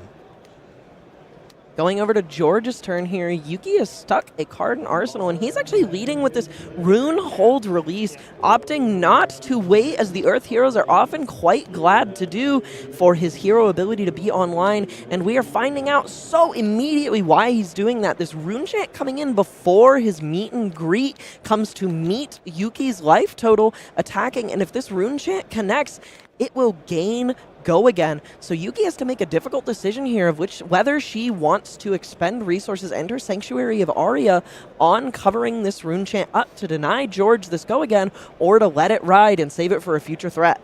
Notably, George did not use his Sanctuary on the last turn prior, and it's probably because his hand is all reds, as he just pitched a red to attack with this meet and greet. In other words, he didn't really have a chance to really, block with his hand or do something efficient with his hand. He's not really having a great turn cycle here.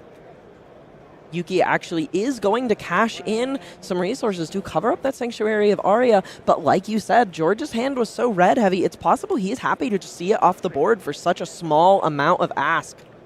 What's arcane? Here comes a Pop the Bubble. Michael, I want you to tell me what this card does, because I have no idea. Well, as a rare, it has a really fun surge ability that isn't really relevant at all right now. And it simply says, if this deals more than 3 damage to a hero, destroy an aura permanent that they control. As much as she wishes that the Sanctuary of Aria on George's side of the table was an aura. She actually presently has no targets whatsoever for this, so this is just a little bit of a zap, not to mention it wasn't buffed for the surge ability to begin with, so this is a 1-card 3, but it is evasive damage that threatens to kind of sneak its way through to George's life total as he considers what he is going to do with his cards about this.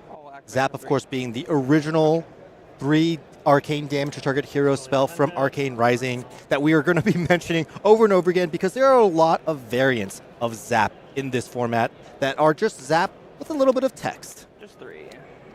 And George opted there to sacrifice the Sanctuary of Aria to cover that damage up, making a little bit of a value play with 2 blues out of his hand so he didn't lose any life on there. And interestingly enough, he is pitching a yellow Cadaverous Tilling here to pay for a blue Blossoming Decay, coming in for 3 as opposed to playing this Cadaverous Tilling. Well, he doesn't have enough earth to fully decompose, so he's just kind of making a decision whether or not he wants to give up that potential life gain or give up that potential +2 for the future.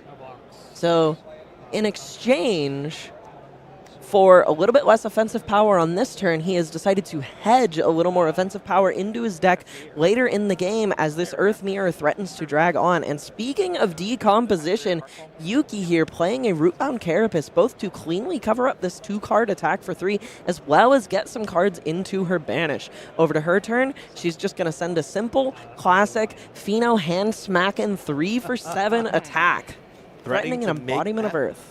Threatening to make that embodiment of Earth on hit, and also, it's kind of subtle, but pitching a card that I really want to highlight over this weekend. I'm curious if it's going to do a lot more work, but save the thought. What's that card do, Michael? Well, the blue one costs 2 resources, it's a wizard instant, and you choose 1 card, 1 non-attack action card from your graveyard, and you shuffle it back in your deck, and then you create a ponder token. And what's so important about that? Well, being able to keep or reuse or recycle some of your key non-attack actions, which for wizards are their spells, is critical to ending games and making sure you don't get fatigued out. Fantastic. George cashing in the cards he put in his graveyard just a moment ago to play this Cadaverous Tilling, decomposing, cracking in for 8. Notably, though, he is pitching this powerful blue here, Earth's Embrace, an extremely powerful non-attack action. If you can set it up correctly, why do you think he's putting that in his pitch zone instead of playing it out? Well, he needs a blue to pitch for this Cadaverous Tilling, and he'd also probably like a blue next to his other Cadaverous Tilling, which is currently on the bottom of his deck. So that's a 2-fer, and he also wants a block of some cards. So, it seems like this is the card that he wants to keep in the deck, maybe for the future, or maybe just out of convenience, this is the only blue that he kind of had access to in this turn cycle. Going over to Yuki's turn here. Pitching a Blossoming Decay. We're seeing so many cards both twice on the same side of the field and on the opponent's side of the field. The 8-pack sealed format kind of lending a lot of extra consistency to these strictly 30-card decks. This Blossoming Decay, now that Verdance, not Florian, that's the one on the other side of the table, now that Miss Verdance has decomposed enough to have the fruit in the tank to fuel her hero ability, this 1 life gain attached to this red Blossoming Decay is going to additionally afford her 1 extra point of arcane damage going towards Mr. Ferris's life total, as well as a physical attack for 5, a third of what remains for him. It looks like she's also pitching maybe a yellow Blossoming Decay, which is kind of like perfect because Blossoming Decay only costs 2, and by pitching a yellow, she's kind of keeping some more power in that deck. Yellows in the second cycle, still better than blues. George taking some extra time to consider blocking this. Seems like he has some cards he wants to hang on to, but doesn't really want to lose a big fat chunk of his life. Notably, Yuki's still holding on to 2 cards here. I wonder if she has a Sigil to cast. Looks like there's an Arcane Polarity in there. Oh, and an Arcane Polarity in George's hand as well. Fantastic timing on that Arcane Polarity, ending up net ahead on life compared to where he was before this turn cycle began, punishing Yuki for showing him that arcane damage. on her half of this turn cycle. Now she has to make a hard decision over whether she even wants to play this for 1 value, shipping 1 damage over to George, sending a little bit back and forth with this Arcane Polarity, pinging off of each other. Arsenaling a root-bound Carapace. Really fascinating decision that Yuki just made right there. Her options, not playing the Arcane Polarity, choosing the Arsenal card, and maybe, being a little inefficient and only drawing up to 3 more cards at the end of the turn. Or cashing it in, getting that only 1 point of life gain, but of course also triggering Verdance and getting that 1 extra point of damage. Massively prioritizing consistency and efficient use of her cards over maybe getting the maximum out of that singular card. George, speaking of prioritizing certain things over the others, playing a blue Summersfall, pitching 2 reds just to get this Florian ability that is powered by this decomposition online, coming in for 4 here with functionally no effect aside from putting cards into his banished zone so that he can make extra rune chance at some point in the future. Yuki blocking 3 with an Autumn's Touch, taking 1, and over to her turn. We're going to have to really watch how this second cycle shapes up, as George has been pitching some really powerful cards. That was a red meet and greet with a Deadwood Dirge. Oh boy. Here comes a Heartbeat of Candlehold. This is such a powerful Majestic. Michael, tell me about it. Oh my gosh, this card is such a beating. It's really innocuous too. It just simply says gain 1 life, gain 1 life, gain 1 life. But as we all know, with Verdance's hero ability active, it's more than that. It's also 1 arcane damage for each instance of gaining 1 life. And that's a 1-card 6. That's more than Lava Burst. That's like Lava Burst plus with Go Again. It has and Go Again too. Blue. And as you pointed out, this card has Go Again, functionally the only arcane spell in the format with unconditional Go Again. Yuki using that action point she's kind of refunded by playing Heartbeat here to play this Summer's Fall of her own red to contest George's blue from the previous turn. However, she's opting not to decompose here, and George, yet again, with another red arcane polarity, completely stifling the points of arcane damage coming over to him by gaining more than he was ever dealt to begin with. Really showcasing why we've been calling this card Arcane Polarity Sink Below at Home. It just seems to get you that 4 points of value, and in a format where Sink Below itself might not even be that good. Well, Sink Below is pretty good if your opponent decides to be polite and allow you to use some block value with that 0 for 4 defense reaction that card is on an arcane spell, but I don't think that's allowed. George just casting a red Malefic Incantation here and passing the turn. This card promising to generate some extra rune chance for him on future turns.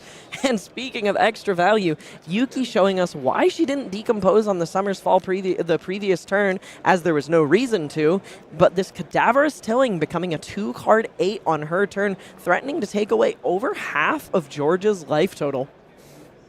Well, it remains to be seen if Yuki's going to be able to at least use 1 more card from her hand, as she wasn't really given an opportunity to block. George was kind of like a little nimble there, a little tricky. Oh, she is able to, and it's a great card too. Fruits of the Forest, gaining her 2 life and sending a point of arcane back to George. Doesn't look like he has another red arcane polarity for this one, going all the way down to 8 to Yuki's 23. His Florian ability is online, and he's presenting a massive board state with this Arcane Seeds life melded, generating 4 rune chance and refunding him 1 point of life that he just lost. But is it enough to buy his way back into this game? What does he need to win this game from here? Well, he's going to need a lot of things, but this is a great start. Just a really efficient play. That Arcane Seeds melded is 5 value on a card with Go Again, followed up with this Blossoming Decay, which is just 5 more value, plus a life gain, plus he's making not 1, but 2 rune chance from this Malefic Incantation. The engine has started, and he's starting to rev up and build that momentum to start clawing his way back into this game. The engines are roaring in the beautiful forest of Candlehold this evening today. You didn't expect a race between these two Earth heroes, but Florian is raring to go, cracking in for a massive 9 here, 4 of which is arcane, and this blossoming decay gaining him 1 life all the way back to 10, as well as coming in for 5 physical, threatening to put Yuki at 14, and thanks to the Malefic Incantation, as you mentioned, leaving 2 value on the back end for his next turn. Their life totals are actually virtually closer than they seem.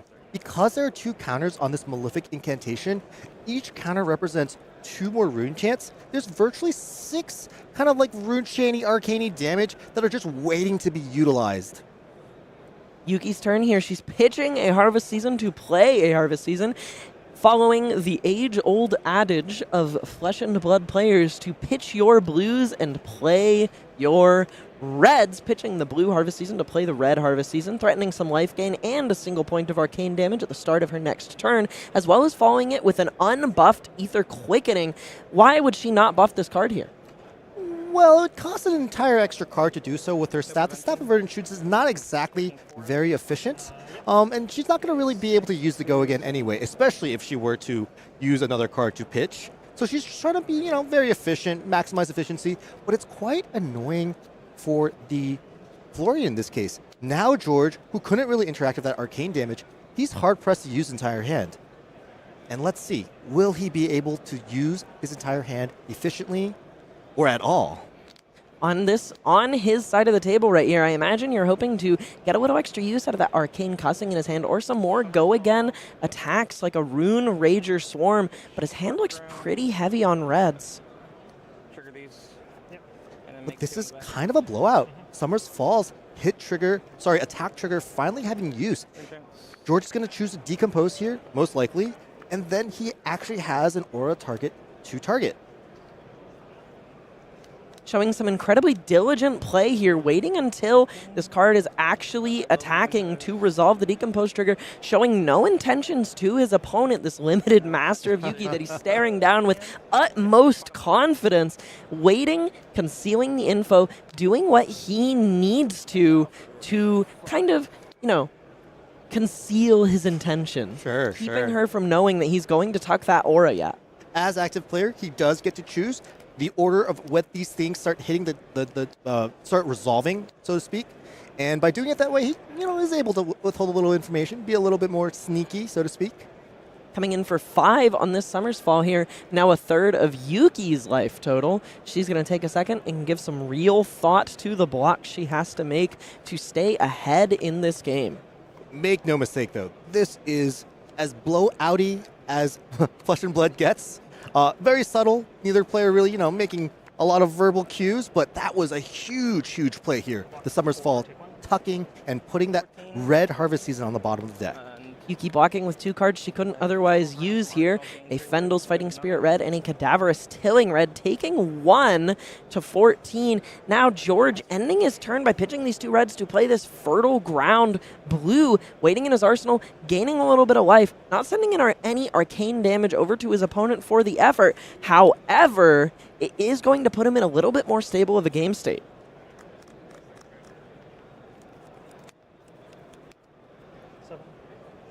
Sending a Tongue-Tied. This card has 2 counterparts in the set, Hand Behind the Pen and Smash Up.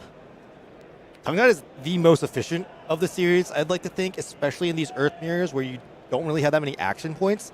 And in this case, without an arsenal, it's just 3 resources for 7 damage. 7 damage threatened, but only 1 coming over as George blocks with 2 cards and takes 1 down to, I believe, 8. Yuki arsenaling and passing it back over to his turn, checking her deck count as she does so, being conscious of both her life total and her deck total. George attacking with this massive Strength of 4 Seasons, shipping 2 rune chants along with it in the form of 2 arcane damage, as well as 8 physical cracking across here. Yuki asking for a deck count between the 2 players, and George seems pretty far ahead. However, she's holding cards in her hand. Michael, how do you think these players are going to overcome the fatigue angle of this match? Someone has to win. Well, I think I'm been tracking the second cycle relatively accurately. And I believe in the next hand, George is probably going to draw that Dirge with the red meet and greet. And those two cards, especially with Yuki no longer on her Sanctuary, represent a lot of damage with Go Again, and just kind of a huge turn. He is, in my opinion, starting to turn the corner and really get these life totals to be more even. He was obviously behind by quite a lot just a few turns ago. But as you can see right here, Yuki's blocking with her equipment and a couple cards and still taking a point of damage. And that disparity is getting shorter and shorter, smaller and smaller. Yuki opting to cash in this Helm of Lignum Vitae here to protect a little bit of her remaining cards in deck and showing the ever important perennial Ether Bloom Red. George ready to cash in the Well Grounded here to prevent this card from going back into her deck. But I believe she has a surprise laying in wait for that. Yeah, we saw her pitch that Save the Thought blue early on. And that card can get you another non-attack action back later. But the real question now is, which one will she get back? She has that awesome Verdance specialization, and she also has this perennial Aether Bloom. I'm really curious what she chooses. I love seeing things like this. I've made this very clear in points of coverage, but I love good faith expressions from two world-class Flesh and Blood players playing at their best, both undefeated. So this is a high-stakes match. This is a high-stakes event. And yeah, she missed a trigger. She tells her opponent, I missed this trigger. He says, hey, it's fine. Don't worry about it. We want to just play the best game of Flesh and Blood we can. And speaking of playing the best game of Flesh and Blood that we can, we've made it back around to this Blue Majestic we talked about earlier, this Earth's Embrace. It might not do anything super exciting on its entry, but I believe that card has a powerful long-term effect, Michael. Yeah, at the end of this turn, George will be able to create an embodiment of Earth, which seems pretty innocuous. And Earth's Embrace will itself stay in play if he's been able to banish an Earth card. I think at this point, he played it mainly just to have these embodiments potentially for defense. It's getting to that point in the game, and it seems like he has somewhat of a deck advantage. This naturally happens, of course, as Verdance is a wizard. She deals arcane damage. Arcane damage is often a little bit less efficient than physical damage. And it's kind of hard to interact if you can't block cards onto it. So we're getting to that point game. Alrighty, it looks like Yuki is going to cash in that Well Grounded to cover up 2 points of arcane damage coming in to deny this meet and greet. It's Go Again. Considering her other blocking options here, she has to weigh the options here between deck damage and life total damage. And this meet and greet, because of the pressure on her cards remaining, is going to get across for 2, which seems like just 2 damage in the moment, but is going to create a rune chant and will be made into 2 rune chants by Florian's ability. Speaking of, the Earth's Embrace is generating 2 embodiments from his ability there as well.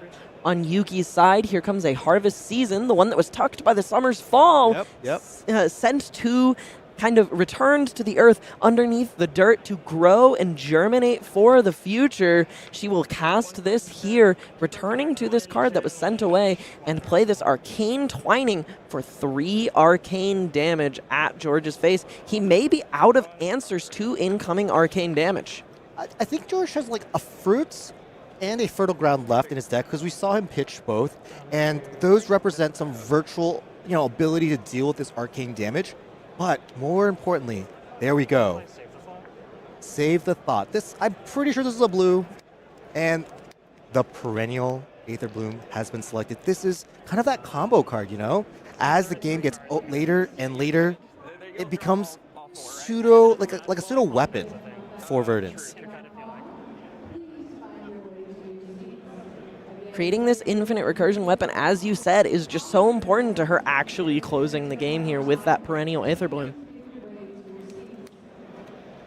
Setting aside the Save the Thought after it resolves, picking up her remaining 3 Flesh and Blood cards. The onus is on George to find a way to close this game before that arcane spell can come knocking to end his chances at winning. He is 2 perennial Aether Blooms away from virtually dying, because he does have a Fruits of the Forest in his hand. So he's virtually at 5. he likely knows what Yuki has in her hand, and of course the biggest threat is that perennial Aether Bloom. This is going to be the third time it's played. It was played on turn 0, went to the bottom. It was played again, where it was stymied by the stymied by the Sanctuary, and now it's looking like it's going to be the end game engine for Yuki, and she took it over her Harvest. The Verdance specialization, which I'm forgetting the name of. Heartbeat of Candlehold. Yes, that The gorgeous piece of blue cardboard. Block 3, 1 cost, go again. Earth Wizard action. It has everything you could possibly want to see on a card. Sending 7, which might not be that threatening of a number, as Yuki can block with just 1 3-block to survive. However, she only has 4 cards left, and this Arcane Polarity is going to come in clutch to send her to 7 and keep her alive. I'm sure that she wanted to use that on her turn to present more arcane damage. Walking for 2 with a blue Harvest Season and going down 2-2. Her only life points remaining are the ones afforded to her by that card she's blocked with. She is nearly out of gas, Michael. This is the moment of truth. I think she's thinking she has a chance of still pulling through by attacking with this perennial Aether Bloom that's going to be amped. And of course, also dealing that 1 arcane damage from Harvest Season. But I'm fairly certain there's a Fertile Ground lurking somewhere in George's hand or arsenal. And here comes that perennial Aether Bloom for 4. George only at 2. He needs some sort of defense for this card, and while it is reasonably likely that he can survive it with Fertile Ground, this card is still going to return to Yuki's deck and create the infinite recursion weapon that you've mentioned, and he has to pitch cards and take cards out of his hands to play this. If all he can do is swing Rotwood Reaper, she's going to win. Tense. Let's see what he's able to do. I'll break it for a mana, which will make 4. And then we'll go Cadaverous. Oh. That is massive. This is the combo. Cadaverous Tilling, of course, costing 3 resources, and the Arcane Cussing costing 1 resource, but the Bodice is able to give that resource back and just do a massive turn. Yuki with her last 2 cards in her deck, in her hand. It's kind of a tough spot. We've navigated to a point where, at this point, blocking maybe lets you survive, but surviving is not good enough. Does she have any outs remaining? Looks like she'll be able to block to survive, as she does have that embodiment of Earth, but she'll have no more cards left. Walking 7 on it, offering the fist bump as she sees the writing on the wall and concedes to George. Ferris, your 5-0 Florian player here at Calling Tampa, the opening weekend of Rosetta before the set is even out. The first opportunity anyone is going to have to play, much less play competitively with these cards. What a fantastic game, Michael. I want to hear your thoughts on it. You've played that matchup 1,000 times. Absolutely. I mean, George is now 5-0. He's primed. He's locked for day 2. Absolutely. Right? Yes. Is it X2 or X3? I'm so sorry. No, this is you're a really fine. good spot It's for day X3 2. makes day 2 or top 64, whichever is larger. Great. I didn't want to lie to the stream, but he's doing so well, and I think he navigated that game really well. He obviously was extremely behind. At one point, he was at 9. Yuki was at like 18, and it looked like he was in a bad spot, but he was really patient with the way he pitched a lot of his threats, like that Arcane Cussing, like that Deadwood Dirge, and he waited until the Florian ability was active. Then he started casting those spells for full and maximum value, and it just took him a 3-turn cycle to both bridge that gap in terms of life total, and then after that, turning the corner. I still have these threats left. I pitched these reds inefficiently. I still have this yellow Fertile Ground. That was kind of a masterclass of just how a lot of times Florian navigates this matchup. It's easy to fall behind at the beginning because you have these inefficient 2-block Earth cards, and you want to put them in the graveyard, and you want to banish them, and you have all these things that you got to do in your checklist. And so I just think that it's a good showcase of how that went, and it wasn't like an impressive, like a lot of life gain. The game was close at some points. He was one more spell from just dying. He had no real answers if Yuki got to survive one more turn. So a nail biter of a game until Florian turned the corner, like the turning of the leaf, as is his nature, as the Rotwood harbinger. And before we turn the corner into a break here, we have something for y'all. We're going to talk a little bit again about the upcoming competitive event schedules for the rest of this year. I'm going to go over the first half of this here as we have 2 entire pages of events for y'all to set your eyes and your hearts on traveling to. September 13th through the 16th, we have the Rosetta pre-release. This will be at your local game stores. You're going to go, you're going to rip 8 packs of the brand new set. You're going to build a sealed deck, just like everybody here at this calling competing for the massive prizes. And you will compete for prizing at your pre-release event all the same. And then soon after that, just the week after that, we have one of the first fully legal, after Rosetta's release, one of the first fully fledged callings, yet another sealed event where people will be able to play more sealed deck and draft events, Calling Sydney. Soon after that, we have Battle Hardened Tokyo, a classic constructed event, one of the first major classic constructed events of the format, where we will see these heroes go toe-to-toe after brewers have spent several weeks cracking these heroes wide open. I'm sure Michael's looking forward to that. Soon after, we have, same weekend actually, we have the Calling Lyon in France.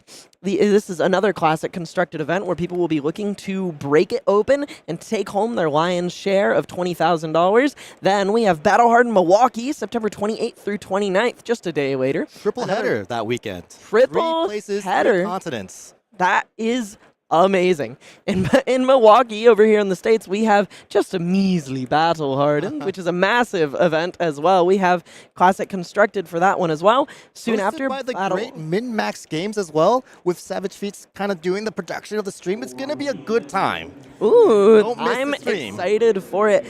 Leading into the autumn, like Rosetta is as well, we have Battle Hardened Washington, D.C., another sealed event. And then shortly after, just after Halloween, as we get into the throes of the autumn season, the fall season, we have the World Championship in Osaka, Japan, where people will be traveling all over to become the next Michael Hamilton, the next Alexandros Argyrio, to have their names etched in the halls of history like previous world champions before them, playing for prizing, playing for fame, playing for glory, and playing great games in the flesh and blood. And soon after that, we will have more smaller scale competitive events like the Battle Hardened in Hiroshima, a classic constructed event. And that's not all. We have even more upcoming competitive events through the end of this year, and I'm going to have Michael tell you all about these. And of course, rounding out the rest of the year, we have a bunch more events all around the world, starting with the Calling Florence in November 15th and 17th. If you guys have seen the earlier graphic, we have fixed this date. It is the November 15th through 17th. That weekend is going to be a double header with a Battle Hardened event in Columbus as well. The Battle Hardened, notably, I didn't even know this until I looked at this graphic, will be in the Living Legend format, which is really exciting. And of course, Calling Florence will be kind of one of the last Rosetta Sealed events as we start moving towards more classic constructed and Living Legend constructed formats. After that, we have in November 22nd through the 24th, another double header with the Battle Hardened in Stockholm. And after that, I apologize, as the other part of the doubleheader, we have the Calling in Portland. And that's going to be a really exciting event. One of the last callings of the classic constructed format for the year here in the Americas. The Americas, what am I saying? In the Pacific Northwest, one of my favorite regions of the country and the world. And after that, November 29th to December 1st, we have the Battle Hardened in Geneva featuring classic constructed again, just making our way throughout the world. We go to Europe, and then after that, we have the Calling in Kuala Lumpur, Malaysia. This is Malaysia's first calling. It's going to be really hype. We're really starting to make Flesh and Blood's presence known in the Southeast Asia region, December 6th through December 8th. On the same weekend, the Battle Hardened in Wellington as well, bringing it back down to Oceania, giving those guys a chance to also enjoy the Rosetta classic constructed format at, kind of a higher competitive level. And to end the year, at least for now, we have the Calling in Chicago, which is going to be the epic Living Legend format. Kind of like we've already had a skirmish season on it. It's going to be a really exciting time, also hosted by Min-Max Games.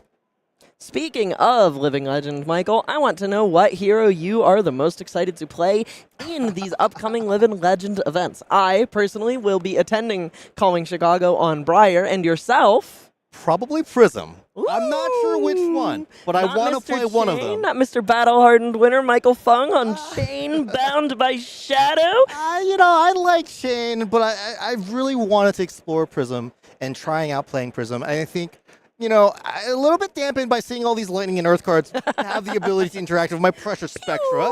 But that's something I'm definitely going to be working on. And Fantastic. And you can ruminate a little bit more on your deck choice during the break. We will be right back with the next round for you. Round 6 of Rosetta with Evan Herdon. U.S. Nationals champion. U.S. Nationals champion. My GOAT. Huge fan of him. Incredibly nice fellow. We'll be right back. Don't go anywhere.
Thunder and lightning and the shaking of the great candlehold tree continues to rain down upon Tampa Bay. Round 6 of the Calling is about to get underway. Sam O'Byrne, Pro Tour champ Michael Fung, you ready to get down into the action? Absolutely. Let's do this. Because we have the current reigning U.S. national champion, Evan Herdon here. He is currently X&O on the Calling here. This is going to be such a great match from these two players.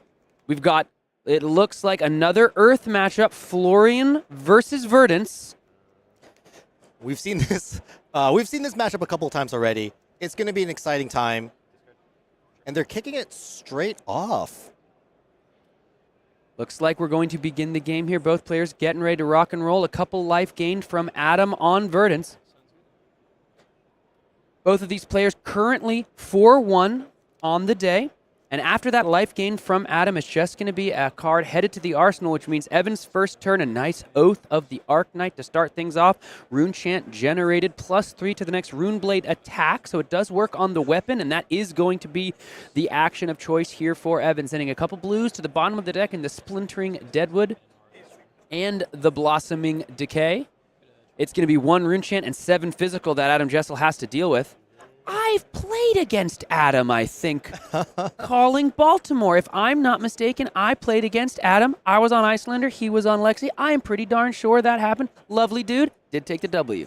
Nice. And I can see from his shirt that he's from the DC area because he Yeah. has a Feisty Locos polo on. So shout out to the DC area for fielding just a well-played, limited player. Absolutely. That whole team, such great folks over there. Yeah, absolutely. And I have such fond memories of that game. As clearly referenced, it was over a year ago. I'm like, I know you. Yeah. That was a really sick matchup. Icelander versus Lexi. Oh, yeah. Lots of decisions, lots of turn cycles to really min-max, make the right call. And a lot of guesswork, too, especially on the Lexi side. We never knew what you Icelander players had in your arsenal. Sometimes it was nothing. Nice little play there, getting a couple Earth cards. Don't believe Adam was able to decompose with the Rootbound Carapace, but what is able to do so with the big Cadaverous Tilling, 2 Earth cards and an action. So interesting decision there to pass up the value on the Rootbound Carapace to ensure the value on this Cadaverous Tilling, coming in for 8 points of damage. First real attack of this game for Adam on Verdance. Both players here X and 1, so clearly doing quite well so far in this tournament. Yeah, that Rootbound Carapace actually just didn't have enough to decompose at all. There was only the Fruits of the Forest that was in the graveyard at the time, but it critically is an Earth card, and it helps this Cadaverous Tilling really mulch up to its full power of 8. That is the ask. Evan Herndon might be committing a Fruits of the Forest to block, as well as, I think, a Deadwood Dirge, so that's just a block for 4. So Evan here is going to take 4 down to 16. Yeah, it's not exactly what you want to be doing. You know, here Adam used 2 cards to attack for 8 damage, and then Evan also used 2 cards, but only blocked for 4, so the same amount of cards has been expended, but Evan took 4 more damage. Not really happy about that, but sometimes you gotta do what you gotta do. And that's exactly how these Earth heroes really operate, right? Presenting numbers on these big attacks once you have satisfied the decomposition condition to just move beyond what you can reasonably expect from 2 cards in Flesh and Blood. Here it's just going to be a Malefic Incantation for Evan into the weapon, so that's 4 damage. Bit of a setup turn. Both of these Earth heroes trying to set up for the future, but difference between right now, this is now the second decomposition for Adam Jesssell. If there's a second Earth card, though, I'm not sure there is. Let's see, 1, 2, and 3. Yes, of course, the Autumn's Touch on the block. They're going to satisfy that condition. So, all of a sudden, 2 decompositions for Adam and Verdance, and her hero ability is online. That is back-to-back Cadaverous Tilling Reds. That is insane. That's so much damage. Adam is playing at an extremely efficient and on rate. Of course, he was a little inefficient with his blocks on the last turn. He blocked 2 cards, both blocking for 3 onto that Rotwood Reaper.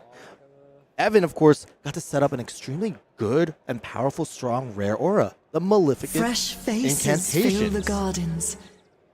Fresh faces filling the gardens, indeed. Those Cadaverous Tillings. You know, if you look at the art there with that beautiful skull and the that flowers does look upon like it. a fresh face, Yeah, actually. fresh faces from a long time ago, from quite a long time ago. The couple of blocks, once again, inefficient, unfortunately, for Evan Herndon. A couple 2 blocks, so it took 4 more damage to establish a Cadaverous Tilling of his own. So if there's one thing we're learning about the sealed format, Cadaverous Tilling Red does seem to be a key into really powering up these Earth heroes into their greatest potential.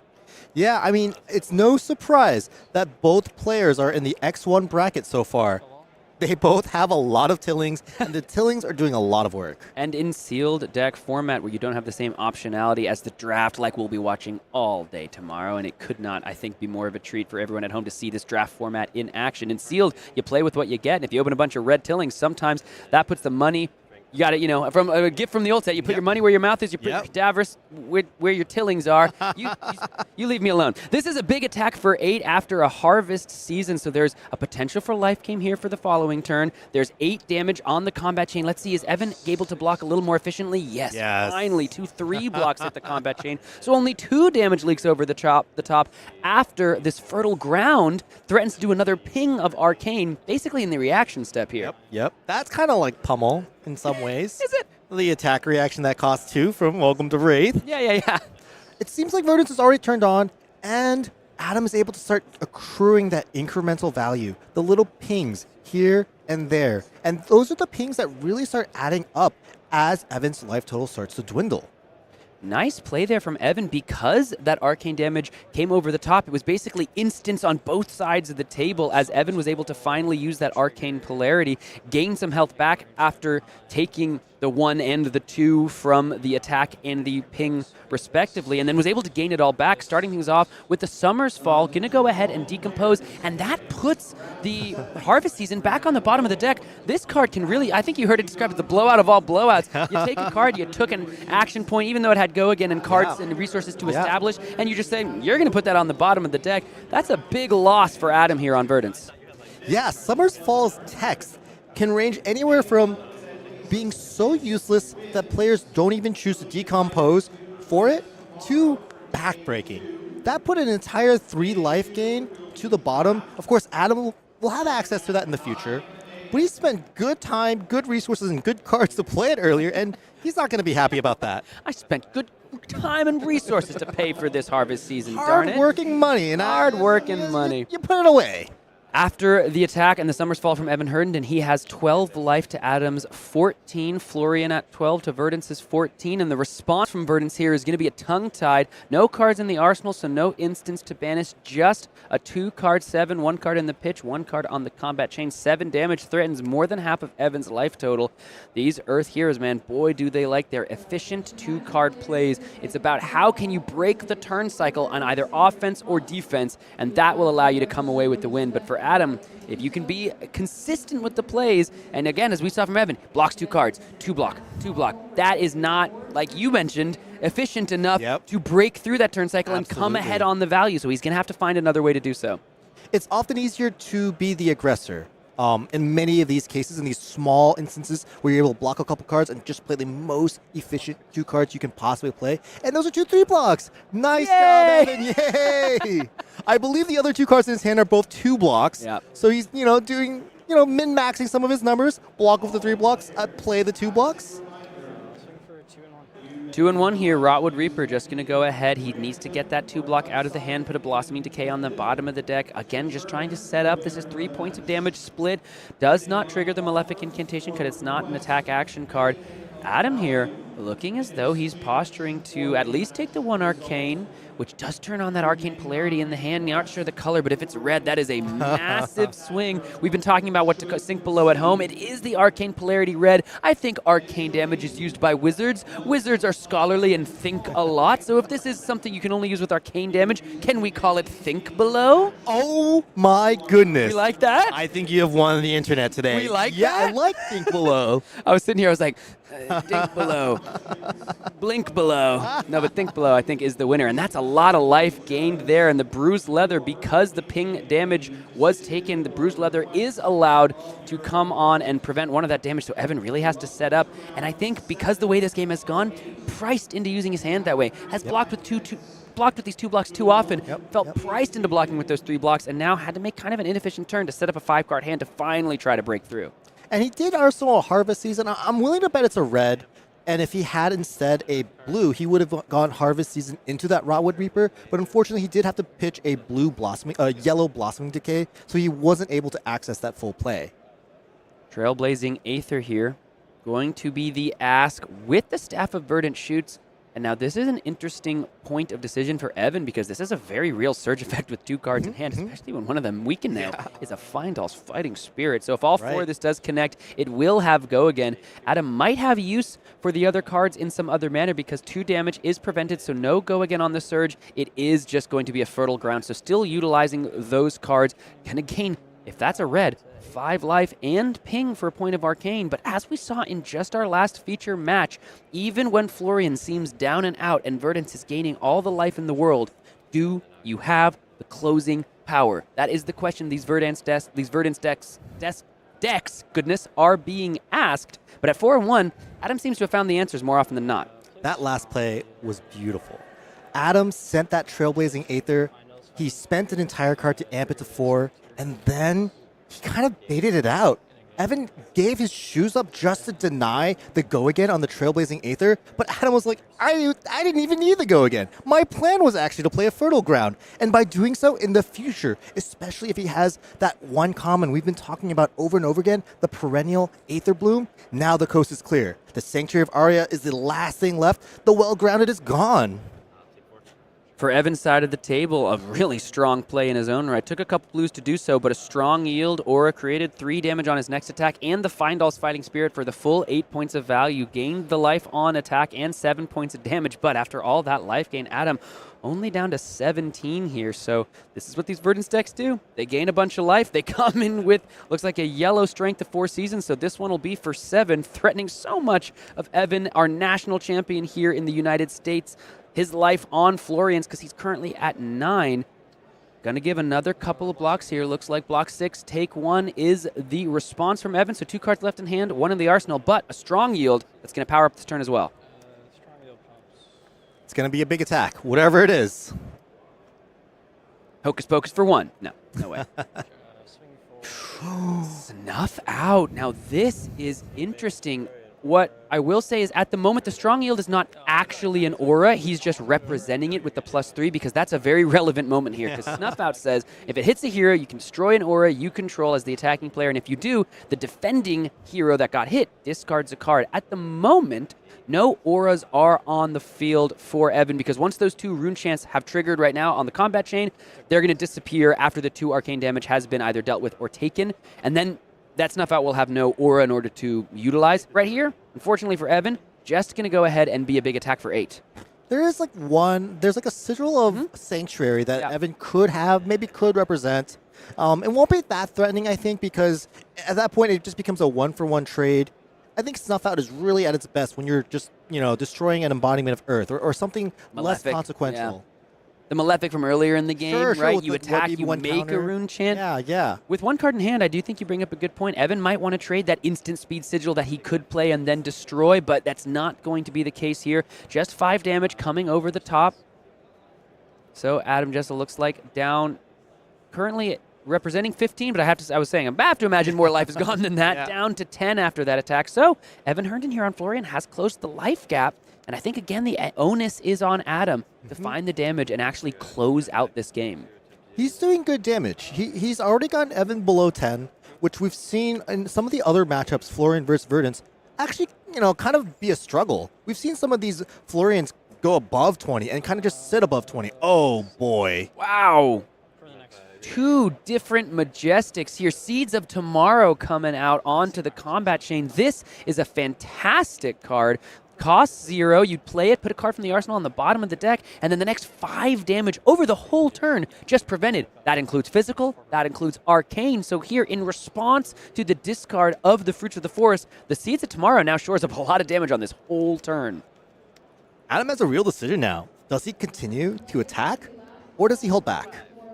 Yeah, look, because this Snuff Out will actually just eat up all... Smash up. Smash up, yeah. Smash up will go ahead and it'll be 5 damage on the combat chain, but with 4 damage prevention floating from the Seeds of Tomorrow, only 1 would come over the top, putting Evan down to 7. I think you were absolutely right.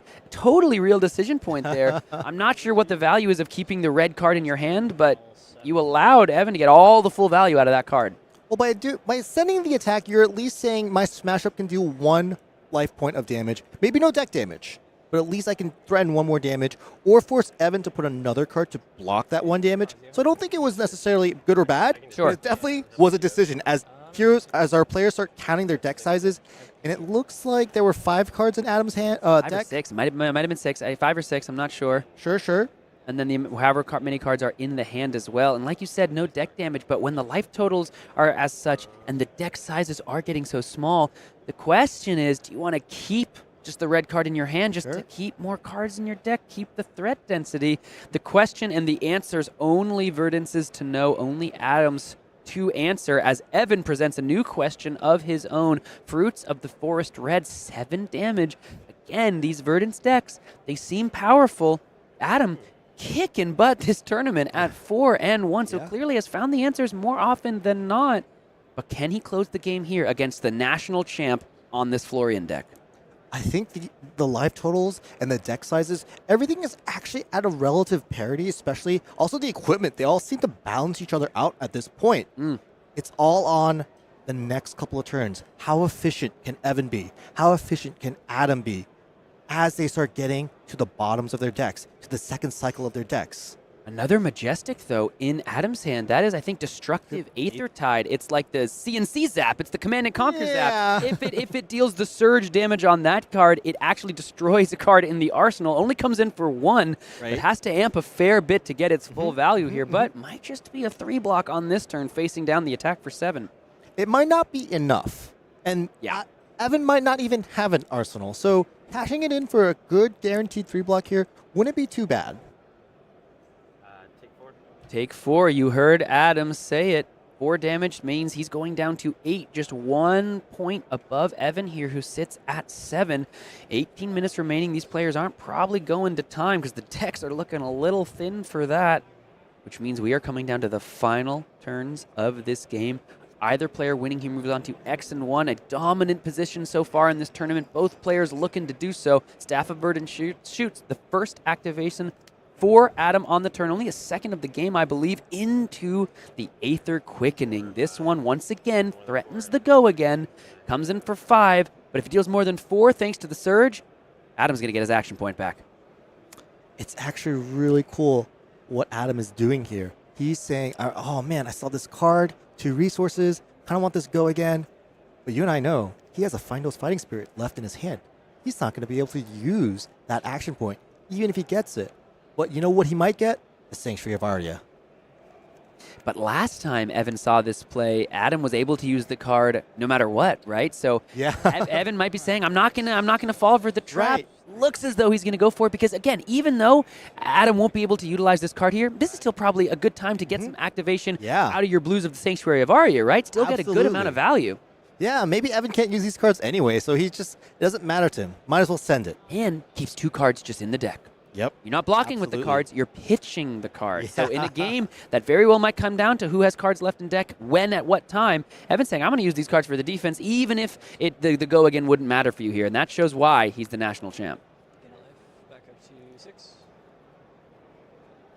Back up to 6 from the Blossoming Decay. 4 damage threatens half of Adam's life total. And once again, Adam, a player Evan certainly has to respect, sitting at X and 1 in a Verdance deck. And we've seen the Verdance deck fail to close the gap a fair amount of times on stream. That means Adam has found the keys more often than not so far. So he's clearly done his work, done his homework, and is doing well in this tournament. The question is, can the hot streak continue? That 1 point of life gain might be the difference maker. I mean, at this point in the game, Adam is really trying to close. He doesn't have a weapon that could just attack in perpetuity. Evan does. So now the onus, he's starting to feel the pressure. He knows he has blues left in his deck. He's been pitching blues. He doesn't have that many blues left. He does have a Find Those Fighting Spirit in his arsenal and a Find Those Fighting Spirit in his hand right now. So he does want to utilize these to their maximum potential, which is on offense, on his turn, triggering their life gain to deal 1 more arcane. But he's kind of in a bind. If he blocks here, he also turns off his own Find Those Fighting Spirit life gain potential. But if he doesn't block, he's also not really efficiently using his turn cycle. That means he's going to go ahead and utilize the Find All's Fighting Spirit for defense. So 2 damage, 6 for both players here, meaning that Find All's Fighting Spirit in the arsenal is not going to be able to get that full value, as you just pointed out. So let's see what the offer is from Adam, because again, if he deals too much damage, then that Find All's Fighting Spirit becomes even more challenging to get off and make happen. We can see this harvest season. That might be the red harvest season that was sent to the bottom thanks to the Summer's Fall. We're back around to that point in the game, which means that's 3 life game. Evan's seen that one before. Blossoming Decay will be the follow-up. So for Adam and Evan. Both Blossoming Decay, but it's a little better on Adam's side. Yeah, absolutely. Just nice, clean usage of Blossoming Decay actually costing 2 resources. And by pitching up blue here, because oftentimes, especially in the Earth class, we attack with Blossoming Decay, and that last resource on our blue pitch just goes to the Aether. Withers away. No Terra here. Can't utilize it to make a Might token. Oh, that'd be so Imagine. Sick. Oh, my God. Eat your heart out, Florian.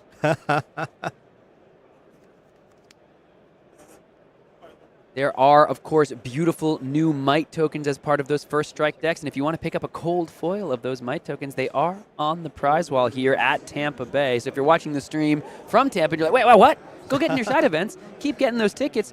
Go for the cold foil. Looks as though it's back to Evan's turn. Arcane Cussing is the play. Oh, boy. Here we go.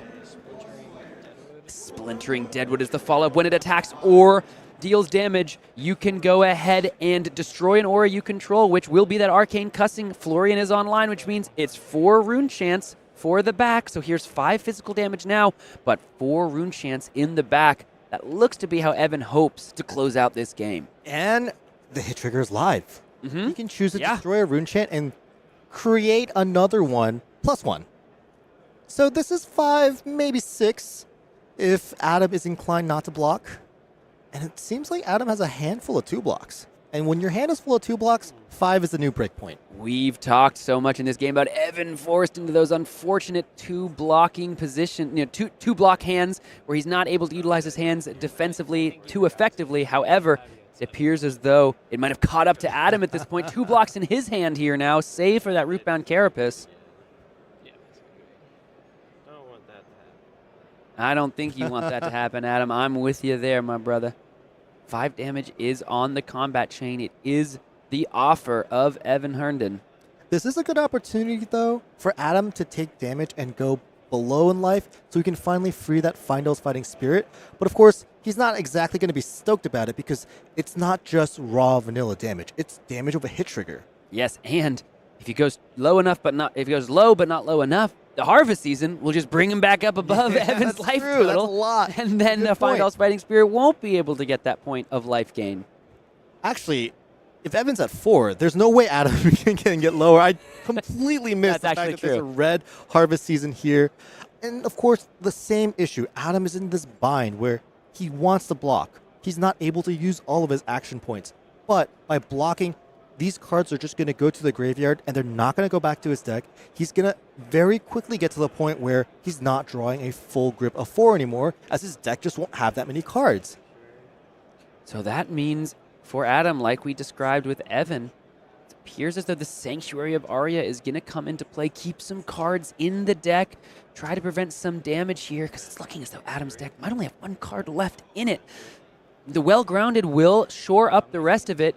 Fruits of the Force is going to be the discard for Evan. He has found his key, he thinks it seems, with either the Rune Chance or the potential inevitability of that Fatigue state. So that card can just be cashed in for some life gain. Looks like Evan should be at 6 once the life totals have fully been updated. So Adam here going to gain 3. Adam kind of figured it out. How do I block damage and not lose these cards into the graveyard? There you go. Well, Sanctuary of Arya, there for you. Sanctuary of Arya, there for you. little rhyme. I see you. Okay. Adam here.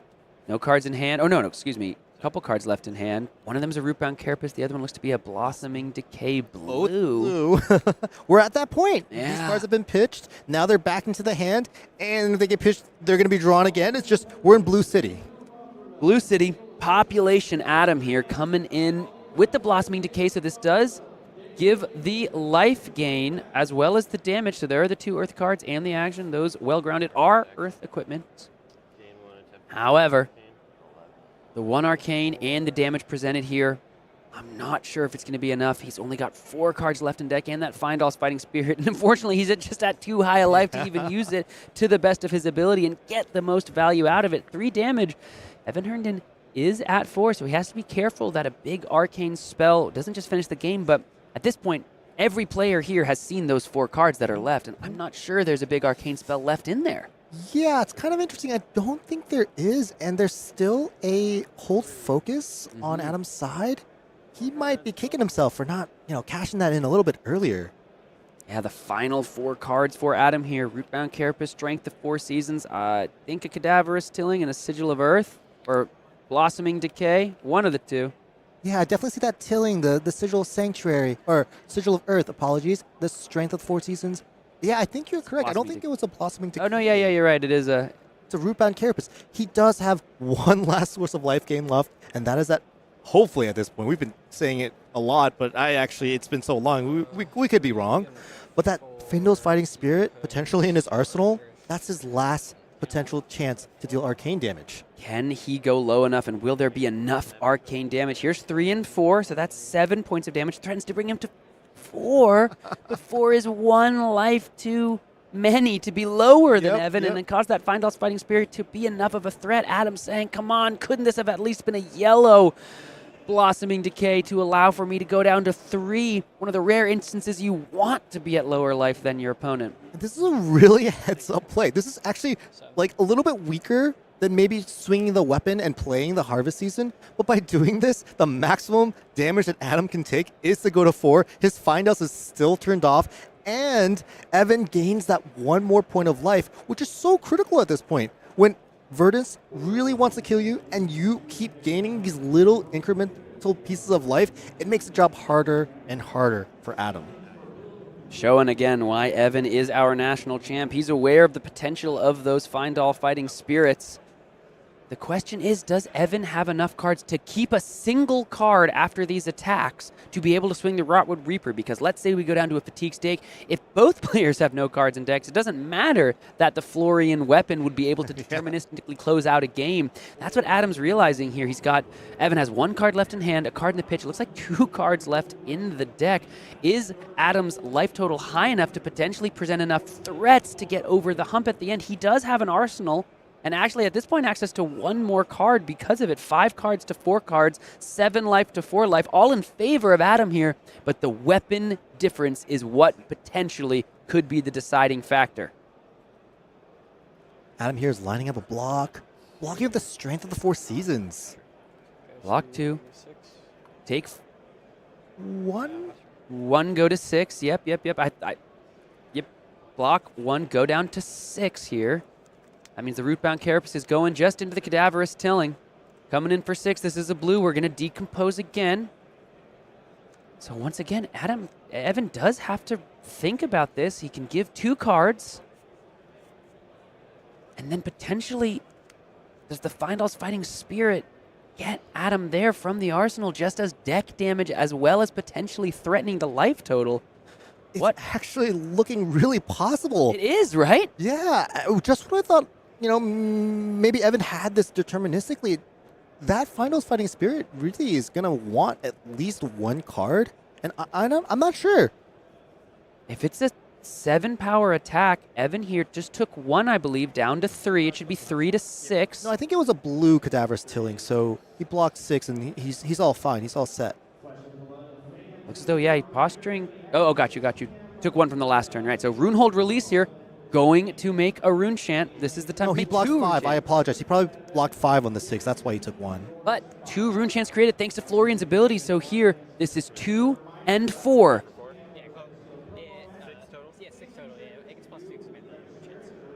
As you can hear, both players finding the exact damage. Now, this is something Adam has to respect. He was like, I want to go lower than you, but not this much lower than you. I don't want to go to 0 here.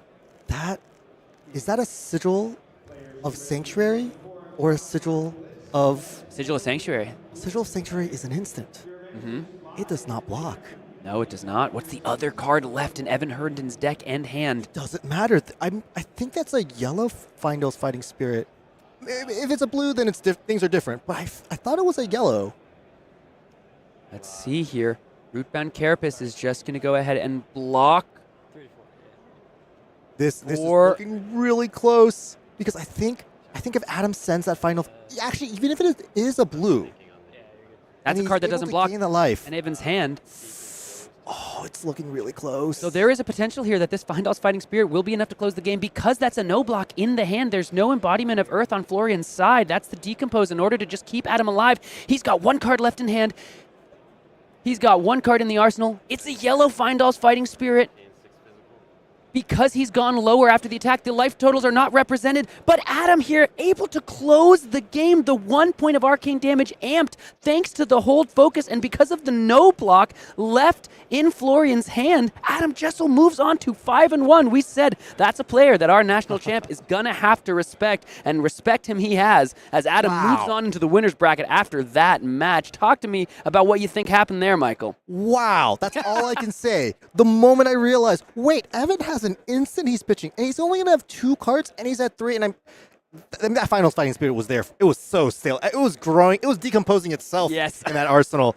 And once that math all lined up, and you could see the writing on the wall, wow, we finally see a Verdance win on stream. It's been a long day. It's been many games, and I'm so glad for Adam. Congratulations on that win. What a big win. Yeah, I mean, really navigated it beautifully, right? We talked about when and how is he going to be able to get himself just low enough in life total, and at the perfect, shall I say even critical juncture, he went ahead and went just low enough to get the arcane damage and get the physical damage. We were like, oh, you need to use the hold focus. He used the hold focus right there at the end. Congratulations to our Verdance player. Let's go ahead and talk about the best way that you can get into Flesh and Blood if this is your first time watching the stream and need a deck. It is the Armory decks. We're going to just quickly move through these because we got a bunch of gaming to get after, but the Armory deck KO, one of the strongest Armory decks and one of the first one as well. I mean, that Savage Sash card is nothing to scoff at. I have seen so many players online take this to their armories and take it down. With the Bolden deck coming up, I mean, this entire series of 4 decks right now, with the 4th one coming up and other decks coming out next year, are all designed for you guys as new players to just come into the store, buy one of these decks, and they're ready to play. No changes needed, no modifications needed. They have all the legal cards you need to get started with your first round. And I believe it was confirmed at Pro Tour Amsterdam keynote that there will be a hero printed into these Armory decks, and it will be the only way and or the first way that you're able to acquire that hero. Let's go ahead and check out, of course, the Azalea deck. This is a deck, it's doing double duty. This is an Azalea Armory deck. You can pick it up. You can play your Azalea deck right out of the box. But if you're a Riptide aficionado, then boy, howdy, are there a couple cards you're happy to see in this deck. And, of course, the final addition to the Armory deck lineup coming out just in a little bit of time, quicker than a high-octane boosted pistol. Dash.io Armory deck will be here for you. I do hope you'll give that deck a try out because let me tell you, people are talking the word on the street. Dash.io is looking, shall we say, busted coming up in this upcoming format. Some gnarly cards in that set for the Mechanologist fans out there. Now, once again, I believe we have just some real ones out there with us in the chat because people are watching these Earth grindy matchups. They're like, Team Lightning, where are my Lightning fans out there? Because we have got an XO Oscilio here for you all here. XO Oscilio for yo to now. It fell apart once the O's stopped running. If there were O's in the word. Oreo. What do you say? Oreo? Just like, you have Oreos? I don't know. I just thought of them. You just said it? So it was like O's. You just said it and didn't even. It's going to be Noah Zinn versus Alex Chitu. Once again, these scores will be corrected in a moment. Both of these players are X and O here. We've got Florian doing a lot of work in the format, but Noah, X and O so far on this Oscilio deck. And so if you thought you weren't going to get any lightning goodness, think again. Try to think as fast as this elemental lightning wizard threatens to do, as a perennial Aether Bloom is going to go ahead and come in for 4 to start this game, thanks to the chorus of the Amphitheater getting discarded for its amp effect. So Noah here going to be able to keep some cards in deck on turn 0. Yeah, this is kind of that question and answer that we've seen that Wizards present all the time, which is perennial Aether Bloom amped. What is your solution? What is your response? Will you let me put this perennial Aether Bloom back to the bottom of the deck where I can threaten it again in the future? Or are you going to nip that in the bud right now? Alex Chitu, of course, world-renowned player in Flesh and Blood, has been just tearing down top 8s. Since I joined this game, I've seen his name in top 8s. I believe he was one of the UK national champions last year, I think. Yeah, I think that is correct. That would not surprise me.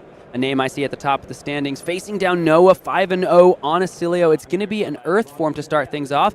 And an immediate Oscilio activation, going to discard a sigil, draw a card here, find another card maybe to block with, or maybe just that red Fry or Fry of some color to come in on his next turn. This is looking like, I think, a blue Earth form, so coming in only for 5, but threatening the embodiment of Earth on hit. Yeah, this is not the best first turn. He's only able to use 2 of his cards for now. We don't really know what else is in his hand, but sometimes this is what happens when you go second. Ideally, when you go second, you have this insane cool turn. This, go again, make an aura, blah, blah, blah. But in this case, just sending a little measly 5. This is definitely easier for Noah Zinn to block, but if there's one hero that has the hardest time blocking, it is our Lightning Wizard friend. Does look to be having some 3 blocks in the hand, but if that's an Exploding Aether, that's a card you'd much rather use on offense, and it looks as though Noah is going to go ahead and let Alex get that Embodiment of Earth, take 5 down to 13, because if it's all arcane damage, I don't care about your Embodiment of Earth. That is true, that is true. And he's able to use his entire hand with that Fertile Ground yellow, pitching for a Fertile Ground yellow. Gain a couple more life, so Alex down to 21 after taking that 1 from the Perennial Aether Bloom on turn 0. Let's see what Noah's follow-up is here. Oscilio is live for this turn, used it on the last turn, but I'm sure he'll rewrite the hero momentarily. Yeah, notably, Alex had to cash in that Sanctuary of Aria already, so he's already kind of like lost one of his pieces of onboard interaction for arcane damage. Fry coming into the combat chain, immediately getting a Sigil of Deadwood block. Looks hey, the embodiment doing something. Hey, true. Went from a block for 2 to a block for 3. Lightning Surge here, so it looks like it is physical damage. Let's see if there's another non-attack action that Alex wants to block with. Florian does have non-attack actions in the deck thanks to being a Rune Blade himself. It looks like he's about to do something really powerful. He has that Aether Quickening and the Exploding Aether and maybe a blue, and that's just 7 really hard to interact with damage. May show you why Alex is interested in blocking the physical damage when he can. Blocking 3, taking 1, down to 20. Closing the chain is Noah here. Let's see. Volzar going to have to pitch for it because no Sigil. Amp 2 into this blue Aether Quickening. So coming in for 4, keeping the Exploding Aether for later. Wants to probably pair it with a different kind of card. Alex here, nothing to say about it. Going down to 16 now. Well-grounded, not online until 2 decompositions have made their mark. Yeah, we haven't really seen too many Oscilios, and so we haven't really seen Volzar as a weapon activated too often. Yeah. But sometimes Volzar doesn't do anything. If you don't play any lightning cards, its text virtually says nothing. And so because he did play 2 lightning cards here, Noah really wanting to make sure he gets that Amp 2 while he still can. And of course, does get to arsenal one of the most powerful cards in his deck in that red Exploding Aether. Noah here aggressively using Oscilio on his opponent's turn. I love that, showing no fear of the potential fatigue, no fear of losing cards out of the deck. Just saying, listen, I don't need this instant. I'm going to look for another card, please. For Alex's side of the board, Strong Yield into Rotwood Reaper, one of the perfect combinations for these cards, especially the weapon. Just a nice pitch of blue, 1 resource into the Aura, 2 resources into the Rotwood Reaper, meaning it's a 4 damage play now and 3 damage for the next turn. So basically 2 cards, 7 value total. That is a nice place to be when you utilize your weapon. Alex, on the first turn of the game, pitched a yellow Fertile Ground. And Noah is aware of this. He is not here for a long time. He is here for a good time. Yes. He wants to end that game. He doesn't want to see that yellow Fertile Ground ever again. Noah here having to think. Got an Etchings of Arcana in the hand. Another Exploding Aether and Aether Quickening, maybe red, but the question is, does he have the cards to pitch for any of this? Noah just going to take 4 down to 9. I think that answer is yes. I think he has a plan for these cards. He, once again, not here for the longest of time, just taking the damage that Alex is presenting, trying to present more Arcane. Exploding Aether going to be the beginning. Oh, that's a yellow, it looks like. Pitching 2 into the yellow Exploding Aether, into the Etchings of Arcana. This is coming in for 5, and the Surge, we can hear him say so, allows him to go ahead and return an Aura with Sigil from the graveyard to the hand, and that's probably, I think there's been one discarded to the Oscilio ability. The Sigil of Forethought that was discarded 2 turns ago. So that means this is 5 arcane damage, but if 4 or more of it actually gets taken, then that Sigil, it basically is drawing Noah a card. Yeah, it's on-hit draw a card. And Alex really can't interact with this at all. He has the Well-Grounded, but he has not fulfilled the conditions for the Well-Grounded to be activatable, and he's looking at his hand, and I think the worst part of this is now you are under pressure to actually use your hand because you weren't able to block, which is something that Earth heroes love to do. They love blocking, filling their graveyard, tilling their graveyard with these Earth cards. Now he's thinking, how do I use my hand if I can't use it for defense? Cannot use it for defense. Indeed, takes the 5, grabs the Sigil of Orsot. The Sigil of Forethought does Oscilio. That is a tongue twister. And it's going to immediately hit the arena. So next turn, going to go ahead and be able to destroy and have a pretty nice effect there. Yeah, it's like draw a card, but super delayed. Like Ponders, you draw a card at the end of your turn. This is you draw a card at the end of the next turn. Strong yield and 4 cards in Alex's hand. He's reading all that wizard equipment, making sure, listen, all right, I want to make sure that I'm not just going to die out of nowhere here. But listen, at 5-0, Oscilio has certainly done a lot of work so far for Noah. Alex has no way to decompose this turn. And he's already at 11. And I think he's starting to sense, maybe I don't have enough time to decompose. I'm willing to bet the next time he sees a decomposed card, he will go to the ends of the earth to make sure to make sure he plays that card, because he really wants to turn on his well-grounded. His headpiece, the Lignum Vitae, of course can block. It's just a little less efficient when you don't have the earth cards in your banish, but the well-grounded just, he might be wearing them straight into the ground at this point at the rate that Noah is going. We've seen Florian so efficiently utilize cards on defense, utilize cards on offense, but without that well-grounded, as you're astutely pointing out, Noah's not giving him the option to use the cards on defense. It's a little harder for him to use all of his cards and get all the value he wants. Oath of the Arknight, though, once again, Rotwood Reaper really proving so much This is a value. really big Rotwood Reaper. It's for 10. It's 4 +3, and we got a little arcane damage here. Noah discarding again. He's really here for just a good time, because he is burning through his deck. Yeah, +3 from the strong yield played the turn before, +3 from the red Oath of the Arknight and the Rune Chant, so 10 + 1 total. This is unfortunately for the Oscilio fans out there something Noah has to respect. He can't just keep saying, yeah, no blocks. I got more arcane than I want to deal with here. This is something he has to figure out, because the combination of all this damage would just mean that Oscilio falls prey to the Reaper. Yeah, that's an old adage. Like, the best defense is a good offense. If you can't life gain and block your way out of the situation, well, you just deal with the threat by trying to kill them. Now, unfortunately for Noah, he's got a couple cards in his hand that either don't block or don't block very well, and the best card to block with is a red arcane spell that you have to imagine he wants to deploy on the turn. But he can't just take this 10 damage, and if he only blocks 3 of it, he's falling all the way down to 1, where all of a sudden 1 Rune Chant is a question he doesn't want to have to answer. Absolutely. He's kind of in a bind. He has a total of 9 block in his hand, and he's being attacked for 10. However, the Helm of Brilliance would allow him to discard a lightning card, return the sigil to the hand. That Sigil of Forethought being potentially an extra blue, but the lightning card that is in his hand does block for 2. Yeah. So he's definitely thinking on it. It seems like he's thinking on that trigger. But if he's already moved to that point, it means he's kind of declined blocking anything else. I think I heard him say still thinking on blocks. So we haven't triggered the Flash of Brilliance's defense trigger yet. Yeah, he definitely wants to utilize all the cards in his hand and arsenal. He's about to make a ponder from that Sigil of Forethought that he kind of earned from his Etchings of Arcane last turn. Going to go ahead and make a ponder right now, because the Sigil of Forethought did go ahead and leave the arena. And now on his turn, perhaps he's going to utilize that Sigil to discard to Oscilio and look for something a little bigger to do on this turn. Absolutely. Because he's down to 1. 1 single Rune Chant becomes something that he has to respect. So Alex has just been throwing as much damage as possible. Noah not respecting it enough. 2 Sigils in hand and the Etchings of Arcana. Or is that a glyph overlay? I keep saying Etchings of Arcana. That's the glyph overlay. Is it a glyph overlay? And so by doing it this way, he is able to play one of these and get that +1 onto the glyph overlay potentially. Oh boy, that's a huge turn. Amping 3 and the glyph overlay.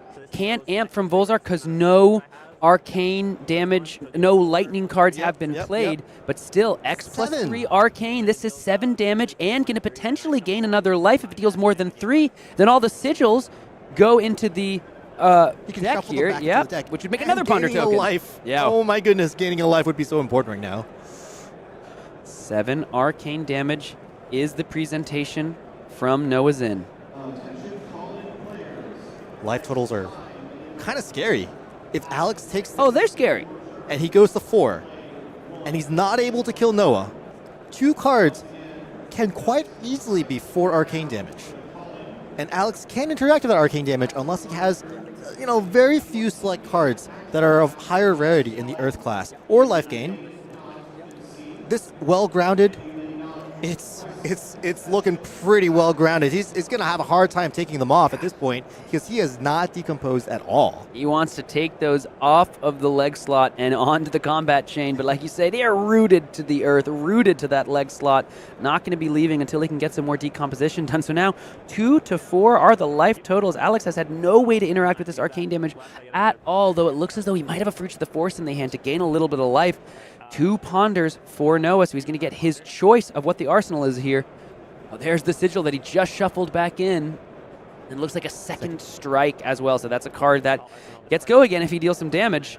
I think Noah is really looking for a way to just go ahead and close this game out with a big arcane spell. I think right now he's looking to survive. For sure. No doubt. And that's the Pro Tour champion difference. Understanding when you need to survive versus when you need to, you're okay to just die. He's on blocks now. He's on blocking duty. You got every single Flesh and Blood player and hero and game, you got to play both sides of the field. You got to be able to do a little attacking, a little defending. We're all two-way players. Condemned to slaughter here, +3 to the next action. Can destroy an aura to control to destroy a Aura on the other side of the field, and of course gives the next attack +3, just like Oath of the Arknight. So now this is a big Rotwood Reaper. This is huge. +3 once again from the Condemned to Slaughter, +2 from its own effect, 1 Rune Chant as well. So 3 +2 +5 is 7 +1. He's throwing everything at Noah. He wants to rip as many cards as possible from Noah because he's at 4. He hasn't decomposed. He's virtually 1 spell away from demise.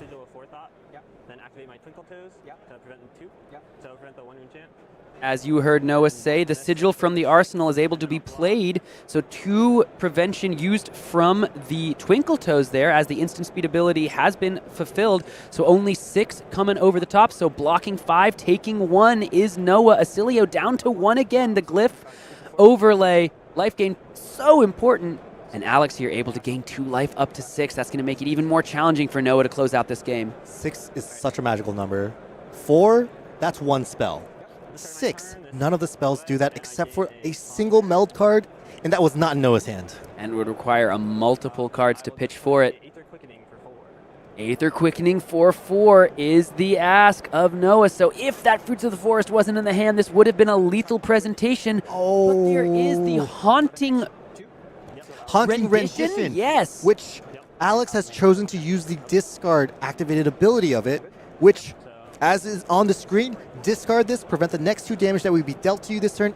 The first time you prevent damage this way, create a Rune Chant. So not only did Alex not just straight die from this Aether Quickening, this looks as though they're just describing what happens with the Ponder because they hadn't quite finished resolving the Ponder. Noah went to draw and was like, oh, this is the first card I drew. Can I just plop that in the arsenal? So they're going to go ahead and resolve that with the judge on their side of the table. But with that perfect use, that perfect draw, perfect use of the Haunting Rendition, that might have been the difference there. Yeah. Be able to not only just block some of the damage, but make the Rune Chant that when now you're all of a at 1 sudden. and your opponent makes a Rune Chant for free, it's not a good time to be you. No, it's not a good time to be you indeed. I believe Noah still has the access to that Sanctuary of Aria. So the question is, once we get back into the game right here, does he have enough blocking capability beyond that? Looks as though the Ponder was able to resolve, head into the arsenal. Alex here, it's an Autumn's Touch. This is 1 and 7. So much damage presented that Noah has to worry about. Every point is lethal. Every single one. How much block? Looks like a couple 3 blocks, and we can activate the Sanctuary of Aria targeting both different sources. You can target the Rune Chant with 1 activation. You can target the Autumn's Touch with the other activation. However, the Sigil of Conductivity there is going to shore up that first point of Arcane and create an embodiment of Lightning. The question is, how do we deal with the rest of the 7 damage? By blocking. Blocking is the answer. Tried and true method. Not something that Oscilio may be well known for doing, but sometimes you got to do what you got to do. 1 to 4. Noah is staying alive. Can only pass on the turn. No 0 for 3 cards in the arsenal. Can see though. Oh, and there is an interesting card in the hand. It looks as though that's Null and Shock. Talk to me about that, Mr. Fung. Well, that's a majestic meld card. The Null side may be hard to come into play. it kind of negates an instant if you're able to deal some damage. The shock side, of course, all the lightning meld cards have that very simple deal 1 arcane damage to a hero. It is interesting, right? Because if Alex was at 1, this could be a blowout. This would be super cool play. But unlike most of the other meld cards, Null Shock is instant on both sides, which means it does not block. No blocking at all. What Noah probably wants to be doing as he's being attacked by a Cadaver's Tilling. Although, I will be honest, if Alex doesn't do anything else with his turn, this is kind of going to be the breathing room that Noah really needs. Yeah. Because he just gave Alex all of his cards and said, it's your turn. Do your worst. Yeah, gonna go ahead and block with the Comet Storm and block with 2 other 3 blocks here. That's all Noah can do to stay alive. Or 2 other 2 blocks must have been. That Tilling was for 8. That was a ginormous Tilling. That was the red. And Noah blocked with his Comet Storm, which is one of those important cards that really could have helped him close out this game. All right, looks as though Noah went to pass. Alex is saying, hold on, I might do something at the end of your turn. With just the 1 card in hand that didn't block and the 1 card in the arsenal, Noah is desperately trying to find a way to deal those final points of arcane damage. It's just been big, powerful attack from Alex into Oscilio's big arcane damage spells. And Oscilio is desperately trying to finish this game out. However, actually, that was a crazy interaction because Alex, he has not seen Noah's hand, but Null Shock does negate instant. And what is Alex holding? Well, we've seen this card before, Fertile Ground. It is an instant, although it does cost 2. So he would have to take 2 arcane damage for Null Shock to be able to negate it, so to speak. But I think that's something that Alex might have been thinking about before letting Noah draw back up. Now this Blossoming Decay represents damage. It represents life gain, which is important, but it represents even more, so much more, as this second decomposition now means the well-grounded are finally online for this Florian deck, and that might be the difference. I'm going to respond. Magical words spoken by Noah. And hold priority, activate Volzar. So here's the deal. High voltage amps 1, Volzar amps another one because it is an instant card, as it's a lightning card as well. So we're amping 3. We're coming in for 4 arcane here. Fertile Ground is going to respond before the Null can respond, which means Alex is going to be able to gain enough life to stay alive through this 4 arcane damage. Noah found the path to victory, but the Fertile Ground is going to be enough to respond and keep Alex in this game, and with those cards being used from hand, that might spell the end. The fist bump has extended. Noah, there was a potential there to utilize that Majestic and actually close the game out with the other Majestic of High Voltage, but unfortunately for Noah, Alex had the instant response in the Fertile Ground. What a fantastic final couple turns there. That could have totally gone the other direction. Yeah. If Alex maybe not so wisely played the Fertile Ground, just kind of, let me just play it right now, things could have gone totally different. And I think he was really wise to basically kind of say, hey, hold priority on that turn just before he was about to draw back up, because he was holding that Fertile Ground and going like, how do I lose? No shock. That could have been super epic, and I think we really got to see kind of Oscilio's deck in the composition. He had Comet Storm, he had a bunch of cool meld cards.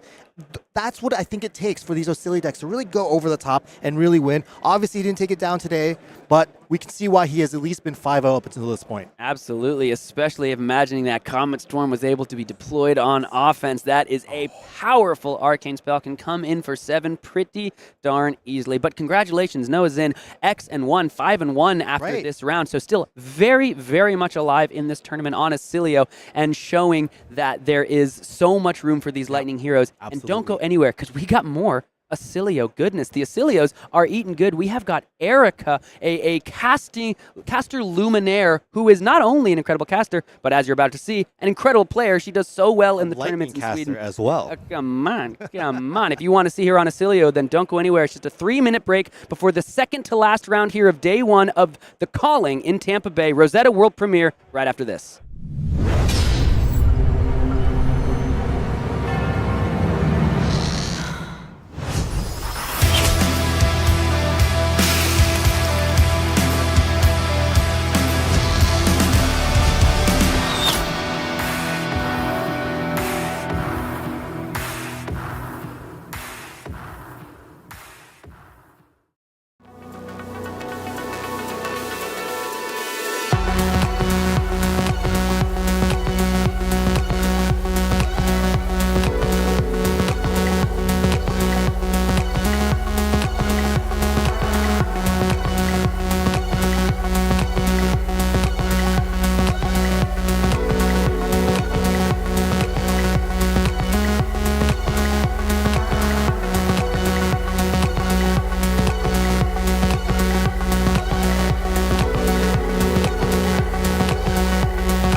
rounds left to go of the calling here in Tampa Bay. The first day these Rosetta cards are truly in our competitive life and competitive lifestyle. So we got to get right down into it with a spicy hero and a world-renowned player and commentator. This is going to be back to Oscilio with Erika Forsloff, known all around Flesh and Blood's lore and land for her many contributions to this space. And now we get to see exactly how this game is going to start. Looks like they are right into it here. This is going to be Volzar, the Lightning Rod activation on a Comet, Storm, and Shock.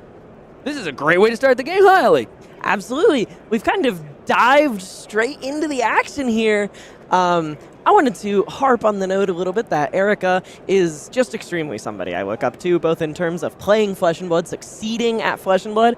I believe even at her nationals this year, she performed amazingly. I think she missed top 8 by just one game. Yeah. Amazing commentator. Somebody I strive to be half as good as one day. And this amazing player is cracking against our Peter of the North on the left here.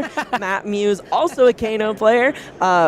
Renowned for his fantastic play of Flesh and Blood, as well as his likeness to another known player, Peter Budensic. Taking this Comet Storm straight to the face and then riposting a little bit with some massive amounts of life gain to shore it up, returning to 19 life, yet again above Oscilio's starting 18. Yeah, perfect response there from Matt as Erika really tried to force some damage through on the quote-unquote turn 0, but Matt had the perfect answer with those life gain cards, and as they can sometimes feel a little inefficient to use because it was turn 0, he gets to draw right back up. So I think initially some nice advantage in Matt's favor. Gonna have to see if Erika is able to pull it forward. 5-1 though on Oscilio. Again, we've seen a lot of Earth doing well on stream, but showing out there in the wild west of Swiss, Team Lightning is still rocking and rolling. A little bit of a tongue twister there. The Wild West of Swiss. Wild West of Swiss out there. West of Swiss, yes sir. Erika has this Sigil of Lightning on the board early. This is not Sigil of Conductivity, though they look similar. This will afford her an embodiment of Lightning token when we get back to her turn for Oscilio to do some powerful things with. But first, she has to deal with this Blossoming Decay Matt is sending her way. Notably, not decomposing. Just a little bit of a 2-card 5. Maybe not what you're looking for on Florian's side of the table, especially after getting to filter your hand so aggressively on the 0th turn of the game. It's sometimes tough to utilize multiple action points with Florian, especially when you don't have the Rune Rager Swarm, the Rune Hold release to couple up with it. 18, he took 5, should be at 13. Clarifying a little bit of a life total discrepancy here. Erika at 13, after not blocking this Blossoming Decay, even in the slightest, we are ready to see this big old iron giant kind of fire up the engines and come in at full speed and really show us what this hero is capable of with a Lightning Surge with Go Again.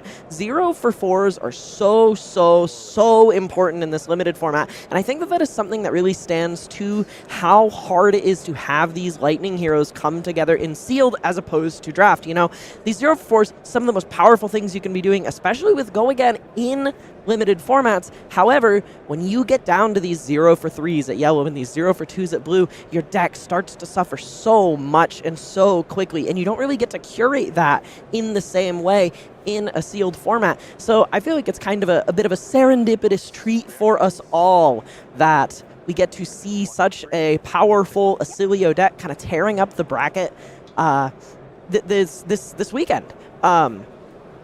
Taking 1 is Matt here, going down to 18 after blocking 3 on the Lightning Surge. And as you described, I think 0 for 4s so important in the format, and also for Oscilio getting to go a little wide with a Lightning Chain here. Fry for 2, but all these Lightning cards, they might be, you know, have damage on their front face. The damage die down there is correct, but they're all also adding 1 to that Volzar. The rod is charging with the lightning power, getting ready to zap forth, and we can see there is at least 1 arcane spell in Erika's hand, and it doesn't cost anything, so if she can find a Sigil, that Volzar will be for free. 2 damage is going to be the block. We're going to activate Volzar, pitching 1 because no Sigil, amping for 2 lightning cards, and the response is going to be a Photon Splicing. This here amps for 2 with an additional point of power thanks to an additional point of resources necessary, and so it's coming in for 6 arcane, and there's a card headed to Erika's arsenal as well. A fantastic first true active turn. This is the first 5-card hand of this game of Flesh and Blood, and Erika has used it to push this functionally 3-link wide combat chain and send her opponent down to a lower life total than her, despite starting 2 below Matt's initial point of life here. And Matt is going to return here with a Fendel's Fighting Spirit for 7, putting him back at life total parity with Erika. Perfect for Matt there, was able to go right just below Erika to be able to make this Findall's Fighting Spirit just as powerful as possible. For those of you who love the Findall's Fighting Spirit art but would like to see a new Findall's Fighting Spirit art, perhaps of the rainbow foil variety, you can of course join the Sealed Plus events happening all weekend long here in Tampa Bay. Findall's Fighting Spirit promos, I have to imagine they'll be available other places, but I think this is the first time players, or one of the first times players can get their hands on those beautiful promos. Here though, the art doesn't matter in terms of the card's effect, still coming in for 7, gonna buy 6 points of defensive value from Erika. 1 gets over the top as she heads down to 12. Both players here 13 to 12, very close in life totals. 2 cards left in Erika's hands. Let's see exactly how she wants to utilize them. Looks like she's holding a Sigil and a Flittering Charge. She's sending this Flittering Charge, cracking in for 0, or for 4, for 4. For 0. I think this is the second time we've accidentally called this exact card useless this weekend. This 4 with Go Again, as she's going to play this Sigil on the chain link to kind of generate this action point. But this also buffs up her Volzar. If that's an arcane spell that we have in her arsenal, this could be an incredibly efficient small hand here. Yeah, I think it is.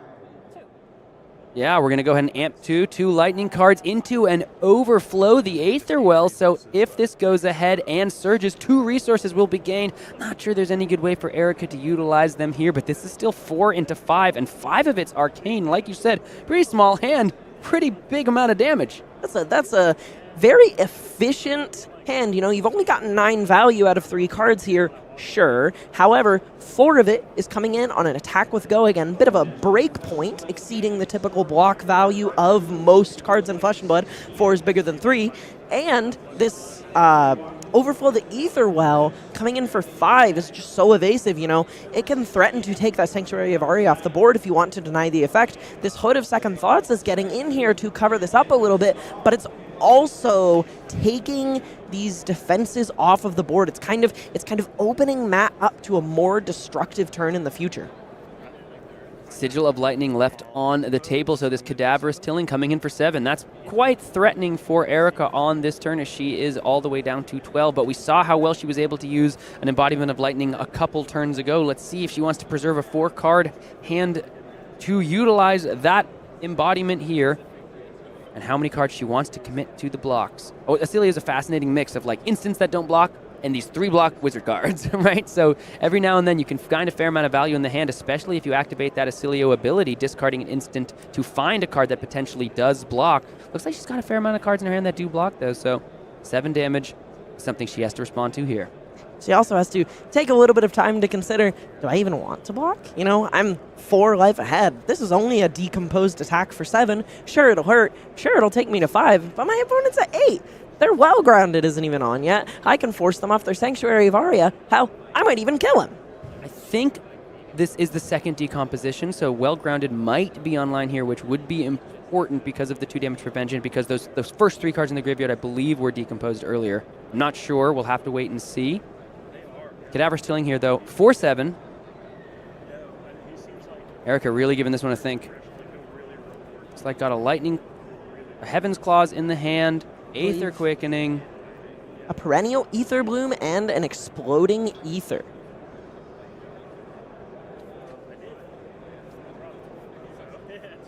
Kind of really chewing on this blocking decision. These Lightning Heroes create such short games that it's possible, we're on turn 3, 4, but it could just be an incredibly pivotal moment in this game already. Let's see how Erika wants to deal with this attack here. Matt, only down to that well-grounded left. Rest of the equipment has been utilized for Erika. She got the Runaways, got the Bruised Leather, got the Flash of Brilliance, as well as the Hold Focus, and literally, as I say the word, she goes ahead and grabs it, puts it on the combat chain. Gonna block 1, take 6, go down to 6. And Matt, using one of those last 2 cards, going to gain 2 life up to 10 here. So that life disparity difference kind of flipped on its head. Going to see a little bit of a yum moment at the end of that turn. It's a bit of a yum situation. Bit of a yum situation. It's just, you know. Sigil of Lightning triggering at the start of Erika's turn, giving her an embodiment of lightning with which to do some powerful things, perhaps with this Heaven's Claws. For 5 with Go Again is a great way to start. Got resources floating. If you have Arcane for the Volzar, can already amp at least 1. This represents half of Matt's life total. This is going to go ahead and potentially take Matt all the way down to 5. Go Again on the attack as well. Both players still have those cold foil Sanctuary of Arias ready to prevent some damage here. Matt looks like he's holding an Arcane Polarity. Maybe a little unfortunate for him that Erika didn't just kind of ship some Arcane damage here. Maybe he's forced to block and hold on to that Arcane Polarity since it doesn't block. Maybe he has to play it for a lower amount of value, or his hand just ends up being a little bit awkward, or he's just forced to take 5 here.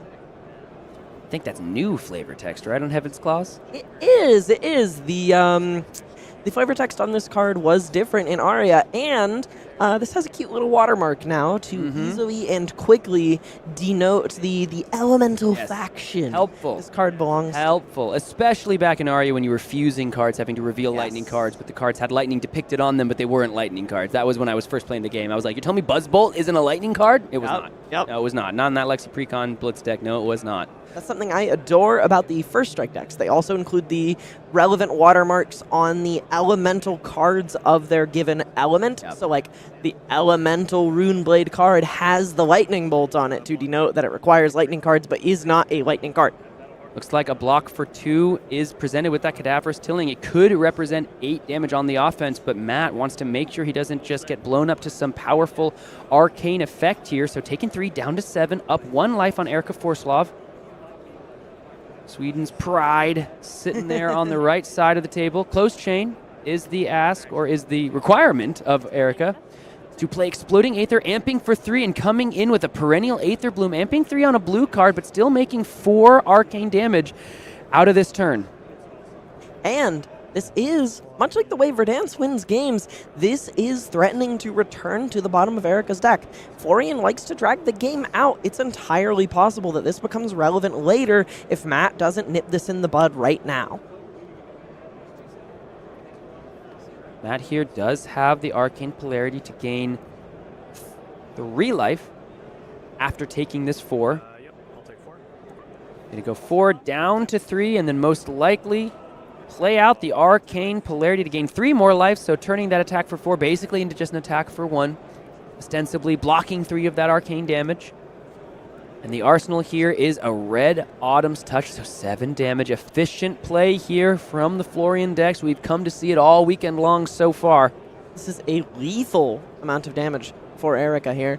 So she is forced to give up at least 1 card as her relevant pieces of armor on the board do not prevent any amount of damage until she has already been dealt some on this turn. But we also see some powerful cards in her hand, like this Glyph Overlay. Glyph Overlay at its best when glyphs cover the arena. So might have to be committed to defense here. And it is blocking 6 on 7 and taking 1 down to 5 to Matt's 6. I think Matt might have a Findall's Fighting Spirit in Arsenal. Oh, baby. I'm not sure what that final card is, but Matt might be looking to go a little low if it is so to finish the game, and I think he drew a Felling of the Crown. Speaking of Fendal's Fighting Spirit, here's a red one cracking in for 7. Now this is lethal.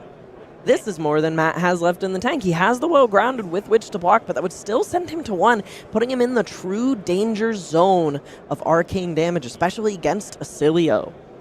Matt drawing one of the premier Majestics for Earth cards in the set, in the Felling of the Crown. Such a devastating effect on that card, coming in for 8 when it attacks and requiring both heroes to put a card from their hand on the bottom of their deck. So Matt's going to want to try to remove all the cards from hand if he's going to use that on offense here, though with a no block in that brush off and a 2 block in that harvest season, he's going to have to consider very carefully how he wants to deal with this Findall's Fighting Spirit, because Erika also came in with the 2-card 7, except hers gained her a life. Well, that makes it a 2-card 8, doesn't it? It certainly does, Ellie Bird. It certainly does. It certainly does, Samo Bird. Really chewing on this blocking decision, kind of maybe really thinking about this this uncomfortable crossroads he has been presented with, he has been saddled with this hand. He has this powerful Majestic that he no doubt wants to resolve to attempt to close the game with it by disrupting Erika's hand before she gets the opportunity to block, as well as disrupting her turn. However, his hand just doesn't block that well, and this card will end the game if he chooses not to give up any cards.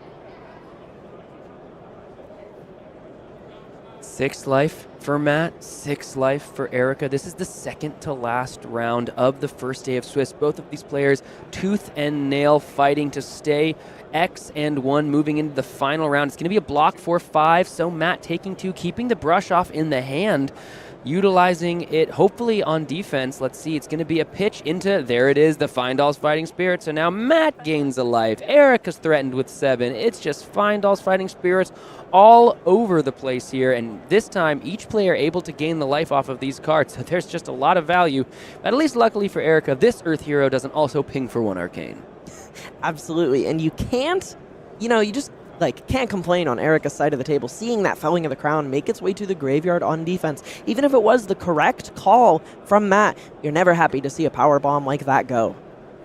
And now Matt gets to preserve that brush off in the arsenal. And if Erika ever just decides to come in with one of those 0-cost 3 arcane spells, the brush off will, as its name implies, brush that right off. Notably, Brush Off has some really fantastic synergy in the arsenal here with that sanctuary, the Sigilary of Aria, remaining on the board. Our 4th Fendal's Fighting Spirit in a row, coming in for 7, go home, 1. We're done casting. I think they figured it out. Just like they're playing the game. It's a critical mass of Fighting Spirits. No one can hold this much Fighting Spirit at once. I think it's just, it eventually is just going to pop and overflow. This is the difference between being 1-5 and 5-1. This is how many red Findall's Fighting Spirits do you have? At least in this set, they're common, so a little easier to come by. Sigilverse, the first block, and a Rootbound Carapace going to go ahead and decompose. Here. So blocking for a total of 6. Taking 1. Both players just, I'll take 1. Okay, cool. I'll gain 1. You got it. Then I'm going to take 1. That sounds good. Oh, but I'm actually going to gain that one right back. Wait a minute. I'll hold the door for you, because I'm also going to gain 1. Here comes a Splintering Deadwood. Not quite the same flavor of 3 for 7. This one's purple. It's a little bit grape flavored, but it is still just exceeding lethal yet again. This is such a slobber knocker of a game. These two people are just smacking the hell out of each other back and forth, just passing the boxing gloves off with the passing of each turn.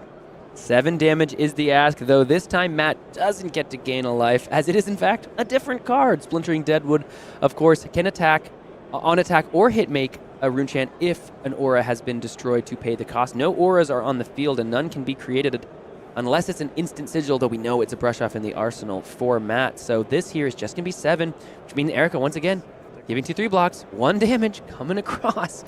Their decks are hurting more than their life totals at this point. Let's see what the play is here from Erika. If it is just that Trailblazing Aether, it's going to get stuffed by the brush off that's in Matt's arsenal. It may get stuffed. However, she is holding on to that hold focus on the board, which would be incredible in forcing Matt to use that Sanctuary of Aria to not die on the spot. Let's see what the pitch is. It is just going to be the Trailblazing Aether, 0 cost, 3 arcane damage, so gonna keep a card in the arsenal and not use the hold focus just yet. For Matt here, this means this can be brushed off and he'll be left with a 4-card hand, unless he wants to activate the Sanctuary of Aria, because these cards don't do much on offense. If you give Oscilio too much time, it might end in a lightning and fiery kaboom. Kaboom. Matt gonna give this a real think. Has multiple options on the field to him. Sanctuary of Aria, well-grounded, brush off in the arsenal, Findall's Fighting Spirit in the hand. I was just about to say, Sam, what is that? What card is in Matt's hand right now? Our favorite card in the game. Notably not just snapping off that brush off an Arsenal, content to sit on it a little longer and maybe allow it to bail him out at a sketchier spot in the future. This is some very diligent play we're seeing from our Earth Runeblade on the other side of the table. The Rotwood Harbinger doing as his nature implies, being patient, waiting for the right time to commit all available resources, and truly taking the time that it takes to pass an age and pass a season before passing 2 blocks. Looks as though because Matt has some blues in the hand and can just follow it up with the Findall's Fighting Spirit, might be content to utilize the Sanctuary and block all 3 and keep the brush off. We'll have to keep ourselves with bated breath and watch as Erika could potentially amp hard enough to get over that brush off, even though the well-grounded could utilize its effect as well to help the brush off get over the top. There is the brush off. Erika's going to Arsenal, little smile. She looks as though she was maybe considering that on the turn, considering to utilize the hold focus to get over that. It is the first time we have seen brush anything off. Tough to get off, it appears. Findall's Fighting Spirit, no life gain here. Team is hopping off. Hey.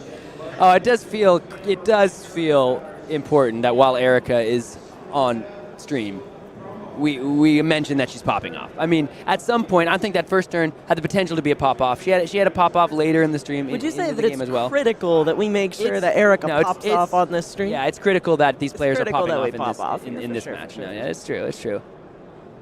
Yeah, guys, we saw the video too. We saw it. It's okay. We saw it. Aren't you so proud of us? Aren't you so proud of us? Here comes a critical Fendal's Fighting Spirit cracking in for 6. You know, something that's really kind of tickling me about these past couple turn cycles is that every single physical attack presented in I think 5 turn cycles has been 2 points greater than the remaining life totals on both sides of the board. Erika counting her deck to make sure she has what she needs left in the tank to close the game through that Sanctuary of Aria on Matt's side of the table. He's presented a little bit of inevitability over there with that strong yield, tilling those fields to close the game with later, but Erika's going to be able to keep at least 2 cards on this turn after blocking. It's possible he doesn't get to live long enough to see the returns of the seeds he has planted on this turn. We'll have to watch. Erika probably knows precisely what those 4 cards remaining in the deck are. 6 damage, though, still has to be respected by Erika here. Her hand is full of options and routes, and notably absent seems to be several lightning cards, so she's maybe thinking about, how do I make it through this? How do I close this game here? And how do I get to what I have set up at the bottom of my deck? This isn't what you typically expect of these lightning heroes to be playing these patient and thoughtful games. They're impulsive. They're here to kind of zip and zoom their way around the arena to attempt to kind of topple the trees of these earth heroes before they can grow into the mighty oaks that they will use to end these games of flesh and blood as they get a little longer on. Erika going down to 1 and going to her turn. She is holding a sigil that can discount Volzar, but notably absent, as stated, is a lightning card with which to fuel this turn. Beginning of the turn for Erika, just going to play the Sigil of Forethought. Card from Arsenal is a Fry, so 2, go again. Volzar is now free. Trailblazing Aether can threaten the go again. Some people might say that the 0 block on Fry is a downside. I say it's an upside. I got less to think about. Much less to think about. And this is why you, Ellie, were the top 8 of the last limited calling here in the States. You understand when you need to think, when you don't. Oh, I can't block with this card. I don't need to think about it. Deadwood Dirge gonna be the block.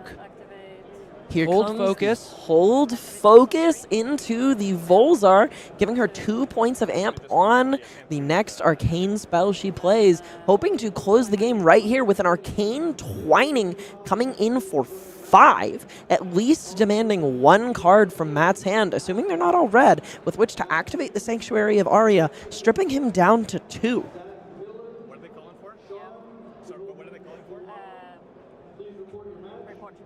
having a little bit of banter here as an announcement was made over the live speaker here in our tournament venue in Tampa Bay, Florida, where this calling is taking place. Just clarifying, what was that they were calling for? Was that our game? Was that time? Should we be concerned? Do we know what's going on right now? No. You need to focus on this game. One of you needs to die soon. Sigil of Forethought, of course, next turn going to create that Ponder token. That Sanctuary of Arya looking probably tempting, unless Matt wants to go to 1. Erika at 1 herself, and that strong yield means she's going to have to utilize a number of those cards to block. She doesn't have much left in her deck. She doesn't, but much of it is arcane damage. If she can survive Matt's next turn, it's possible she has a guaranteed way to cinch this. Here comes that well-grounded, finally jumping in there. Well-grounded, taking 3 prevention, so takes 3. 1 all are both of these players both fighting to move on to the next round. Only 1 loss in their record sheet. Those are the final 4 cards for Erika here. It's all going to come down to this turn cycle. Does she have enough block to survive the turn and present what I think is a 0 for 3 arcane spell in the arsenal? The trigger of the strong yield kind of dictating who is capable of closing this game, along with the strength of 4 seasons cracking in for a whopping 10. Erika forced to block with her entire hand. But unfortunately, some of those cards don't block whatsoever. The life totals aren't going to update for you here, but that is going to be the game. Shout out to both of these players. Congratulations to them both. But Matt is going to move on to 6-1 here in the second to last round of the Calling Tampa Bay. Erika so close in this Oscilio deck, being able to get over the top, but that Sanctuary of Arya was still on the field, and Matt was able to pressure enough and keep enough threat density and brush off those arcane effects to move forward into the victor's column. What a game from both of these players. Absolutely, Sam. Even though she didn't quite get there, I really enjoyed seeing Oscilio be piloted so well. That deck, I think expectations are that it would be quite fast, quite explosive, quite aggressive, and she played kind of a more thoughtful, a little more pensive of a game, taking some time to stack up the bottom of her deck, really focus on the future in her strategies, really making an effort to sow the seeds like an Earth hero of a brighter tomorrow, one in which she wins. However, Florian, Matt Muus, was tilling the fields a little bit more aggressively, capable of closing the game with a strong yield set up the turn prior to crack in for not lethal there, but a lethal amount of damage to what remained of her deck. And I think what we're seeing is the first day of a format being decided by, in certain cases, some players, inexperience with some of these cards and some of these interactions, not necessarily missing triggers or missing interactions or anything like that, but these Earth heroes present a challenge to their opponents. They have defensive capabilities, they have offensive capabilities, and they have life gain capabilities. And so if you don't have the right combination to combat what's pretty present throughout their card pool, it's pretty easy to find yourself last couple cards in deck and can't quite get over the hump. But what I have to imagine is that as players watch the stream, as they play these games, they're understanding a bit more. They're cooking. They're figuring out what the Earth Heroes can do. They're figuring out what cards they need to really go into something like an Oscilio or an Aurora, because we know there are players out there that have been kicking butt. And if you want to take the skills that you're learning as you're cooking in your living room watching this stream, if you want to take them to the test, you got to make your way to the Rosetta pre-release, because they're happening in just a couple days' time. Next weekend is your pre-release opportunity to not only get a chance to play Rosetta yourselves at your LGS with all of your greatest gaming friends, it's also the only place you're going to get some of the exclusive pre-release promos that will, of course, be presented to all players and claim the title of pre-release champion, something that is just as important as Calling Champion, Pro Tour Champion, World Champion. People also look at pre-release champion on those resumes as well. So please, I hope you will join us at the pre-release. I got a couple pre-releases I'm planning to go to, but before we can move on into the final round, I got to let you know we got some players playing for undefeated Ellie. So you and Michael are going to be bringing all the action. Are you ready to take us out to the end of the game? Because we have got Lucas Oswald versus Michael Hamilton. I'm not sure if you've heard of either of these players. They're both pretty damn good at Flesh and Blood, and if you want to see them fight for undefeated, you got to stick with us right here to this stream. It's happening in just 3 minutes, so don't go anywhere, and we'll see you for the last round.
Welcome back to the Calling Tampa Bay, the first major competitive event, a limited event, a sealed event for Rosetta, the new Flesh and Blood set. That is true. Draft tomorrow, which we will get to after this game.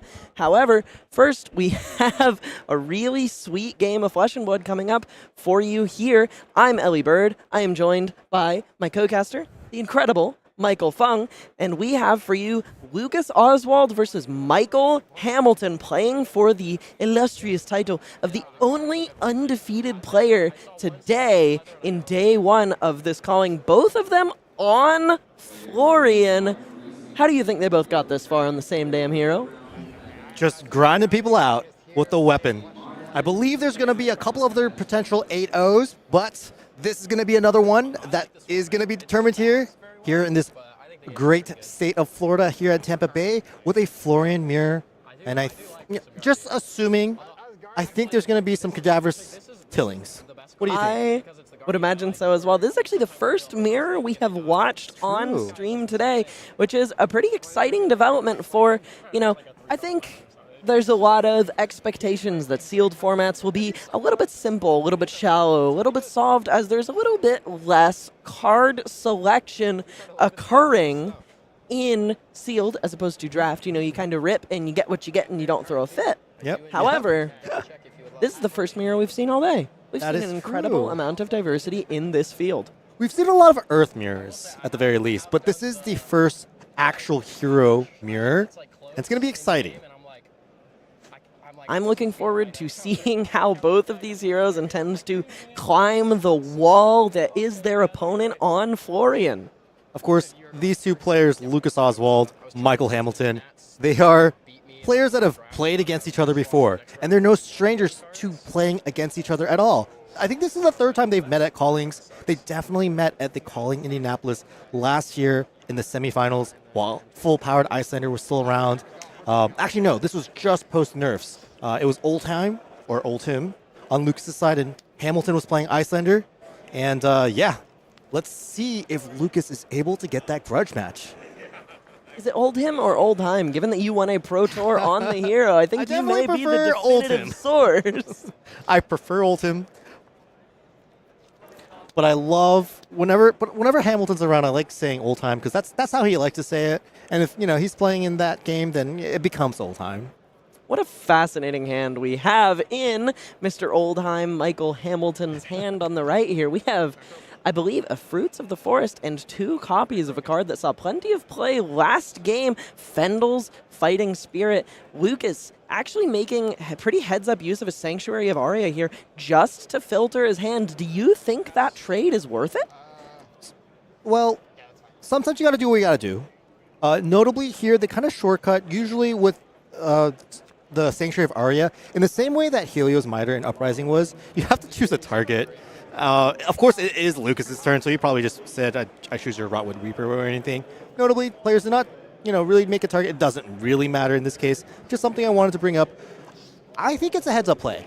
It looked like he pitched at least 2 copies of Strength of the 4 Seasons. That card is terrible at this stage of the game. So just kind of recognizing that his hand has some real faults to it and saying, all right, look, this is worth the prevention that I'm going to find from this later. I need some more gas, and I need to not take cards out of my deck or give my opponent the opportunity to filter their hand. I'm just going to toss some cards in the proverbial bin, not the literal bin, as I will still have them for later, and move on with my life. Yeah, Hamilton notably did kind of win that exchange of going second. He got to discard a Fruits of the Forest and gain 2 life.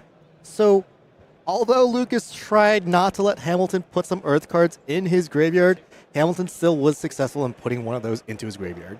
Hamilton coming in here with a Fendel's Fighting Spirit for 6, and Lucas, speaking of getting Earth cards in your graveyard as quick as possible, blocks 4, 3 with a Hocus Pocus, a Runeblade attack action, and a Helm of Lignum Vitae, blocking for 1, as opposed to the 2 you get when your Banish Zone is well stocked, just so he can decompose on this turn. Yeah, it's not ideal. Definitely not ideal to block with the Helm of Lignum Vitae for just 1. But sometimes you got to do what you got to do, and you got to get that second Earth card in there. Cracking in now with a Cadaverous Tilling, paying off the fruits of his labor from that Fruits of the Forest for 8. Threatening Michael's hand and life total alike. Michael lining up some blocks here, kind of considering all his options. Looks like what remains in his hand is a Vantage Point and an Arcane Seeds. He's giving up a Rune Rager Swarm and a Sigil of Deadwood here, taking 3 down to 19. What do you think he's playing for these cards is? Well, he's going to play at least one of them. And my guess is that Vantage Point is actually a blue pitch. And I think he has kind of arsenaled another Fendel's Fighting Spirit. Boom. There it is. Gaining 1 life. This is a bit of his signature card at this stage of the game, isn't it? Absolutely, absolutely. Coming in for 6 here, I believe, with a yellow Fendel's Fighting Spirit. Gaining 1 life to 20, where Lucas is sitting as well. Lucas lining up some blocks in his hand with, I believe, a Blossoming Decay and an Autumn's Touch, taking 1 to 19. Michael said, would you like a trade? My life total for your life total, and Lucas could not refuse. Here comes a Summer's Fall from Lucas's side of the table. decomposing on the attack for no effect but to stock his graveyard. Something we've seen plenty of with this card this weekend. Coming in for 6, but more importantly, the summer has passed and Florian is ready to decay these eternal plants and people that have lived in Candlehold for so long, and in doing so, he will draw extra power from their remains and generate 1 extra token. We are in autumn. Summer is gone. This card is aptly named. Lucas is the first person to turn on his hero ability. Michael has not even decomposed at all. He's a little behind that department. We'll see how he chooses to navigate this situation as he lines up his blocks on this powerful attack for 6.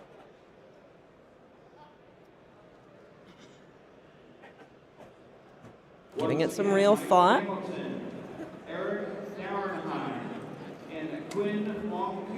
Blocking 6 here with a Hit the High Notes and a Rune Rager Swarm.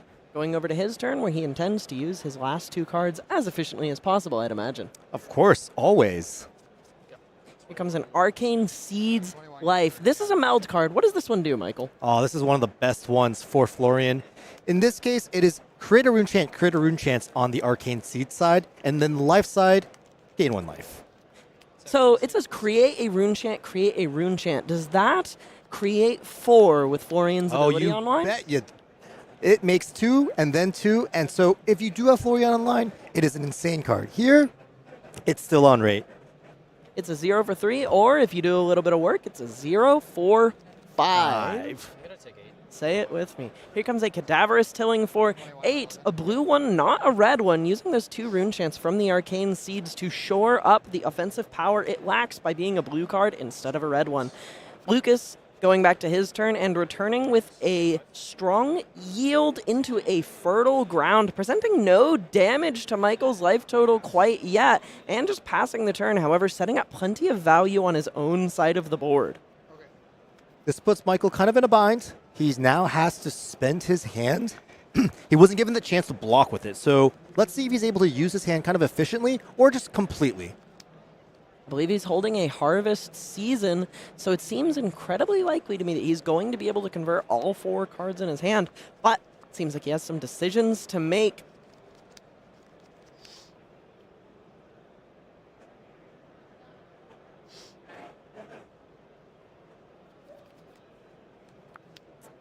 Considering and reconsidering all possible available options. I believe he's holding 2 auras, and that may be the cause of his consternation here, pitching 2 auras into the Strong Yield, specifically using the red one to get it out of his hand with the 1 cost on the Strong Yield, then pitching a blue to swing his Rotwood Reaper, just so he can get a little bit of that deck inertia and set up his later game plans, as these Earth Heroes are wont to do.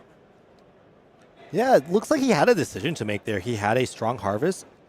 I apologize. He had a Harvest Season and a Strong Yield, and he was kind of deciding which one should I play and which one should I pitch. Strong Harvest is the new one. It's actually a meld card. Yeah, you get both. Absolutely.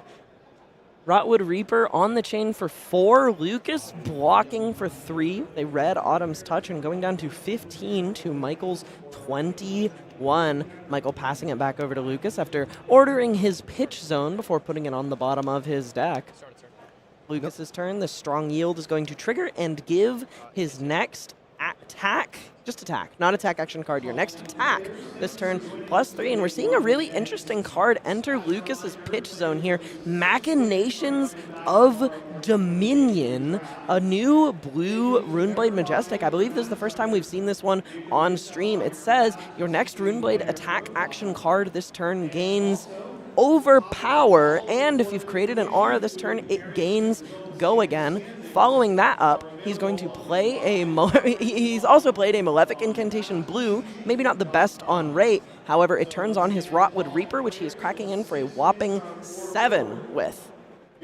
Yeah, I think it's Go Again and then Overpower if you make an aura. So just the same, but reversed. And it's just going to be one of those cards that right now, as a functional upgrade, most of the time upgrade to Mauvrian Skies Blue, which just has become Runeblade Classic. And that's why you're the Pro Tour winner between the two of us, Michael. You remember what the cards say. Michael Hamilton blocking for 3 on the Rotwood Reaper and going back to his turn with an Aura trigger of his own, using his strong yield to play this Summer's Fall. And as you said, this is as blowouty as Flesh and Blood gets, sending Lucas's hard-earned Aura to the bottom of his deck while returning with a massive attack for 9, over half of Lucas's life total. Yeah, it's hard to understate how impactful Summer's Fall's hit trigger being relevant versus not being relevant is. It's devastating. It is devastating, and it absolutely can just tear your plans for the future apart like it did Lucas's. Notably here, Michael kind of saw 2 auras on Lucas's side of the board and prioritized one over the other. Tell me about that. Well, the blue Malefic Incantations represents a possible 2 points of damage in the future, and the Harvest Season is 3. I think that's like the simplest way to evaluate these two. 2 versus 3, some very simple math here. However, maybe a little punished for not dealing with that strong yield. This Splintering Deadwood is going to destroy the rune chance created by this Malefic Incantation and then make one, nearly doubling up here. If Michael lets this attack through, he'll get to destroy another rune chant and make another 2, thanks to Florian's ability. Otherwise, still just an attack for 7. Extremely efficient hand here. Yeah, did take a little bit of, ordering and communicating with his opponent. Obviously, the Splintering resolves after the Malefic finishes resolving. Therefore, he already has the 2 rune chants from the Malefic. And it's 2 because Florian is active now. And then Splintering destroys one of those rune chants. He goes down to 1. And then he goes back up to 3 because he creates 1 and it becomes another 1. That sounds kind of complicated. But the net result is there are 3 more rune chants that Hamilton has to worry about on the next turn. The wording on this card can be a little bit confusing, but it actually triggers twice, right? It says when this attacks or hits. Absolutely. So Michael knows that this hit trigger, it means 1 more rune chant will be generated. Worth a little bit extra value than it already is, and there's already 3 rune chants on the board, functionally putting Michael at a virtual 14 life. At this stage of the game, he's got to really consider what he's going to block with on this turn cycle. And as he has given it some thought, he's giving up both his Well-Grounded and his Helm of Lignum Vitae for a total of 4 life. Perhaps hoping to line it up with this Root-Bound Carapace, Michael. That is so clean. Michael didn't have the second Earth card until he activated his Well-Grounded. And that perfectly gave him the decomposed fodder for this Root-Bound Carapace Yellow. That is the kind of heads-up and thoughtful play and sequencing that you will see from a world-class player and world champion like Mr. Hamilton. Playing a Malefic Incantation of his own, except this one is red, representing the +3 from the Strong Yield with his... from the Strong Yield on his next attack with a d6 here, coming in with a red Fendel's Fighting Spirit, not gaining life as he is already ahead of Lucas, but that's hardly something to complain about, presenting a massive 10 and generating 2 rune chants, which threatens to prove immediately lethal.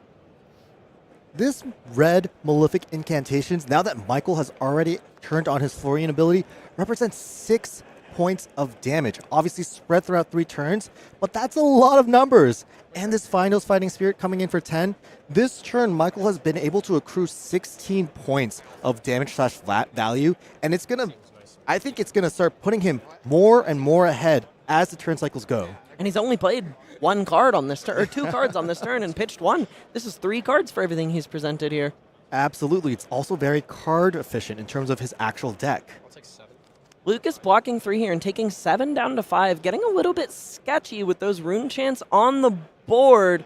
Perhaps he is maybe regretting the decision made at the start of this game to sacrifice his Sanctuary of Aria so early. Yeah, he's definitely kind of in a bad spot here now that his life total has been dwindled down to 5. But you know what? I think he's identifying that he needs to keep this game short. He can't let all the counters off the Malefic Incantations go off, as every single time Michael is able to pass 1 more turn cycle, that's 2 more damage to his face. And this turn cycle is proving absolutely massive so far. Lucas playing a Arcane Cussing, an aura that makes Rune Chance when destroyed, and then cashing in his Blood-Torn Bodice to destroy said aura and create 4 more Rune Chants in line with the ones he already had on the board, creating so many Rune Chants he's run out of dice with which to represent them. 7 Arcane coming across to Michael's side of the board and to his life total before this meet and greet, which has a nearly guaranteed source of go again at this point, coming in for 4. And this red meet and greet does have a hit trigger, and Michael wisely takes all the Arcane, then uses his bruised leather to be able to help block out that breakpoint of 4. Very heads-up play from our former world champion here, and incredibly well-executed Rune Blade play from Lucas Oswald on the other side of the table here. Coming in for 4 with this Rotwood Reaper as Michael takes some time to chew on his blocking decisions a little bit, counting his deck, taking stock of everything he knows he has and knows he doesn't have.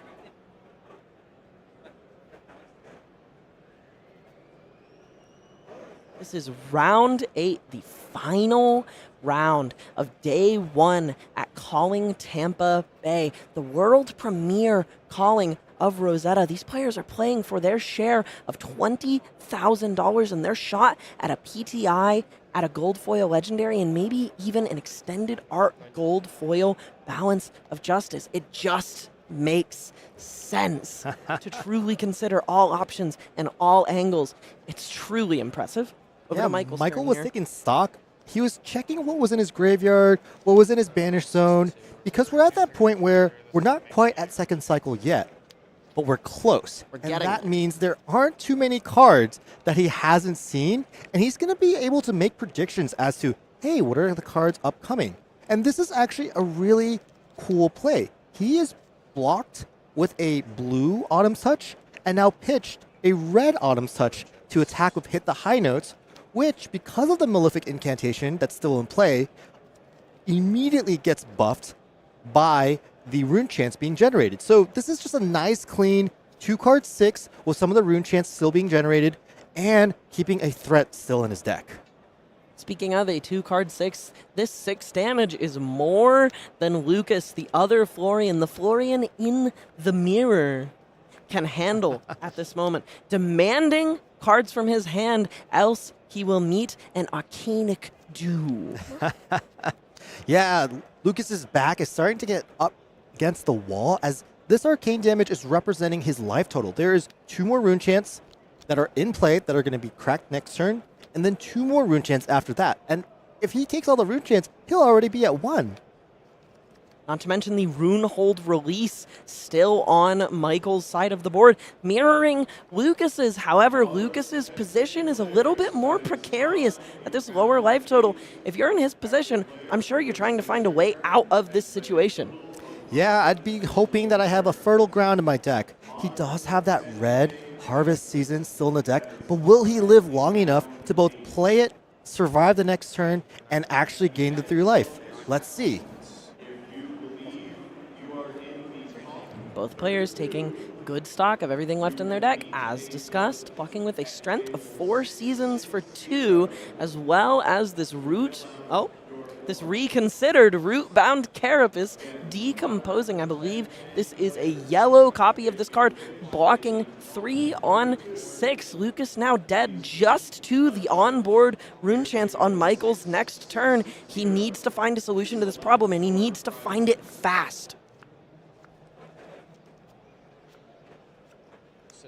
Here comes a Sigil of Deadwood, not doing anything in the immediate, but representing some Rune Chance if he stays alive long enough to destroy it at the start of his next turn, then following it up with a massive red Cadaverous Tilling, coming in for 8 after tilling the fields as is necessary to pay the card's attack cost. That's the second red Tilling that Lucas has played. These are really powerful cards, and it's no surprise that our 7-0 players of the day have multiple copies of red Cadaverous Tilling. I mean, I asked you at the start of this game what you expected, and you said, I expect Cadaverous Tillings. I think Michael's about to block 2 cards and send back another Tilling. Oh my goodness, I believe you're right. That or a strength of 4 seasons as the 2 cards in his hand. Michael blocking 6, as you said, taking 2 to 7 to Lucas's 4. However, Michael has lethal on board. Taking some time to consider all angles, making sure he doesn't screw this up. This could be the end for Florian. Cracking in for 8 and 4 arcane with this cadaverous tilling. Maybe for 8. Lucas Florian may gave a not little live long grimace enough to there see as that. he realizes, dang, that's a lot of damage. 2 rune chants created after 2 were triggered. Yeah, not only are the rune chants lethal, but that's a big 8-0 powered attack that Lucas has to deal with afterwards. Lucas He's being needs attacked a on all saving fronts. grace here. And I think he kind of does have it. He has that red arcane polarity that he pitched on the first turn of the game. Second turn of the game, apologies. Your memory is fantastic. Truly impressed. Taking 1, as you said, playing this arcane polarity to try and stay a little bit ahead of this tide of arcane damage, threatening to drown him. But he still has to contend with this 8 power attack. Yeah, he would much rather want to swing his weapon his next turn, but it looks like he has 2 2 blocks and 1 3 block. I'm not sure that's possible for him. He's forced to block with the entire hand and take 2, going all the way down to 3. Yeah, this is actually kind of an inefficient play, but it's born to the fact that if he doesn't block this way, he'll be at 1 to Michael Hamilton's 2 rune chants. Making the 2 rune chants as the Sigil of Deadwood passes away at the start of his action phase, drawing up his next 4, but the writing may be on the wall, Michael. Yeah, Hamilton has 3 cards in his hand that have Go Again. I mean, they're not great cards. I think that's a blue Oath, a blue Condemned to Slaughter, a blue Harvest Season, and a blue also Meet and Greet. But the fact that they have Go Again means that he can kind of cobble together a bigger turn. Speaking of cobbling together a bigger turn with some expensive Go-Again cards, he's playing this Oath of the Arknight to generate even more arcane damage on the board for Lucas to deal with, as well as buffing his next Runeblade attack this turn. Lucas kind of cementing his own doom there by correcting how many rune chants Michael's made, then offering the fist bump and saying, all right, I know when my time's Good up. guy, Lucas. He was dead to 3 rune chants, but he wanted for the record to know that there were supposed to be 4. Fantastic and clean and friendly play from 2 of the best players in the game. Congratulations to Michael Hamilton for being an undefeated player at the end of day 1 of Calling Tampa Bay. What an incredible match, Michael. I want your thoughts on that one. I actually got to speak with Hamilton before this game, and I think this is his 5th Florian mirror that he's played today. He's played a lot of Florian mirrors, only played 1 Lightning Hero today, and yeah, he's been obviously undefeated and just out grinding them. It looks like he has all of the good cards, you know what I mean? Not saying that Lucas didn't. Lucas had those red cadaverous tillings, but everything at the beginning. So Lucas's early game was really awkward. He pitched 2 cards for his first cadaverous tilling, that red arcane polarity that we saw earlier on the second cycle, and it just wasn't very smooth, and that's all it took. Michael kind of edged him out. They played similar cards, but Malefic Incantation Blue versus Malefic Incantation Red, and those card quality differences really helped Michael Hamilton edge Lucas out in that mirror. Fantastic analysis. Thank you, Michael. It seems that Hamilton has learned the most important lesson necessary, which is that before you can conquer the calling, you must conquer yourself, and he has done so 5 times. Tomorrow, we have the second day and then top 8 of Calling Tampa Bay. Everyone with an X2 or better record, I believe, or is it X3?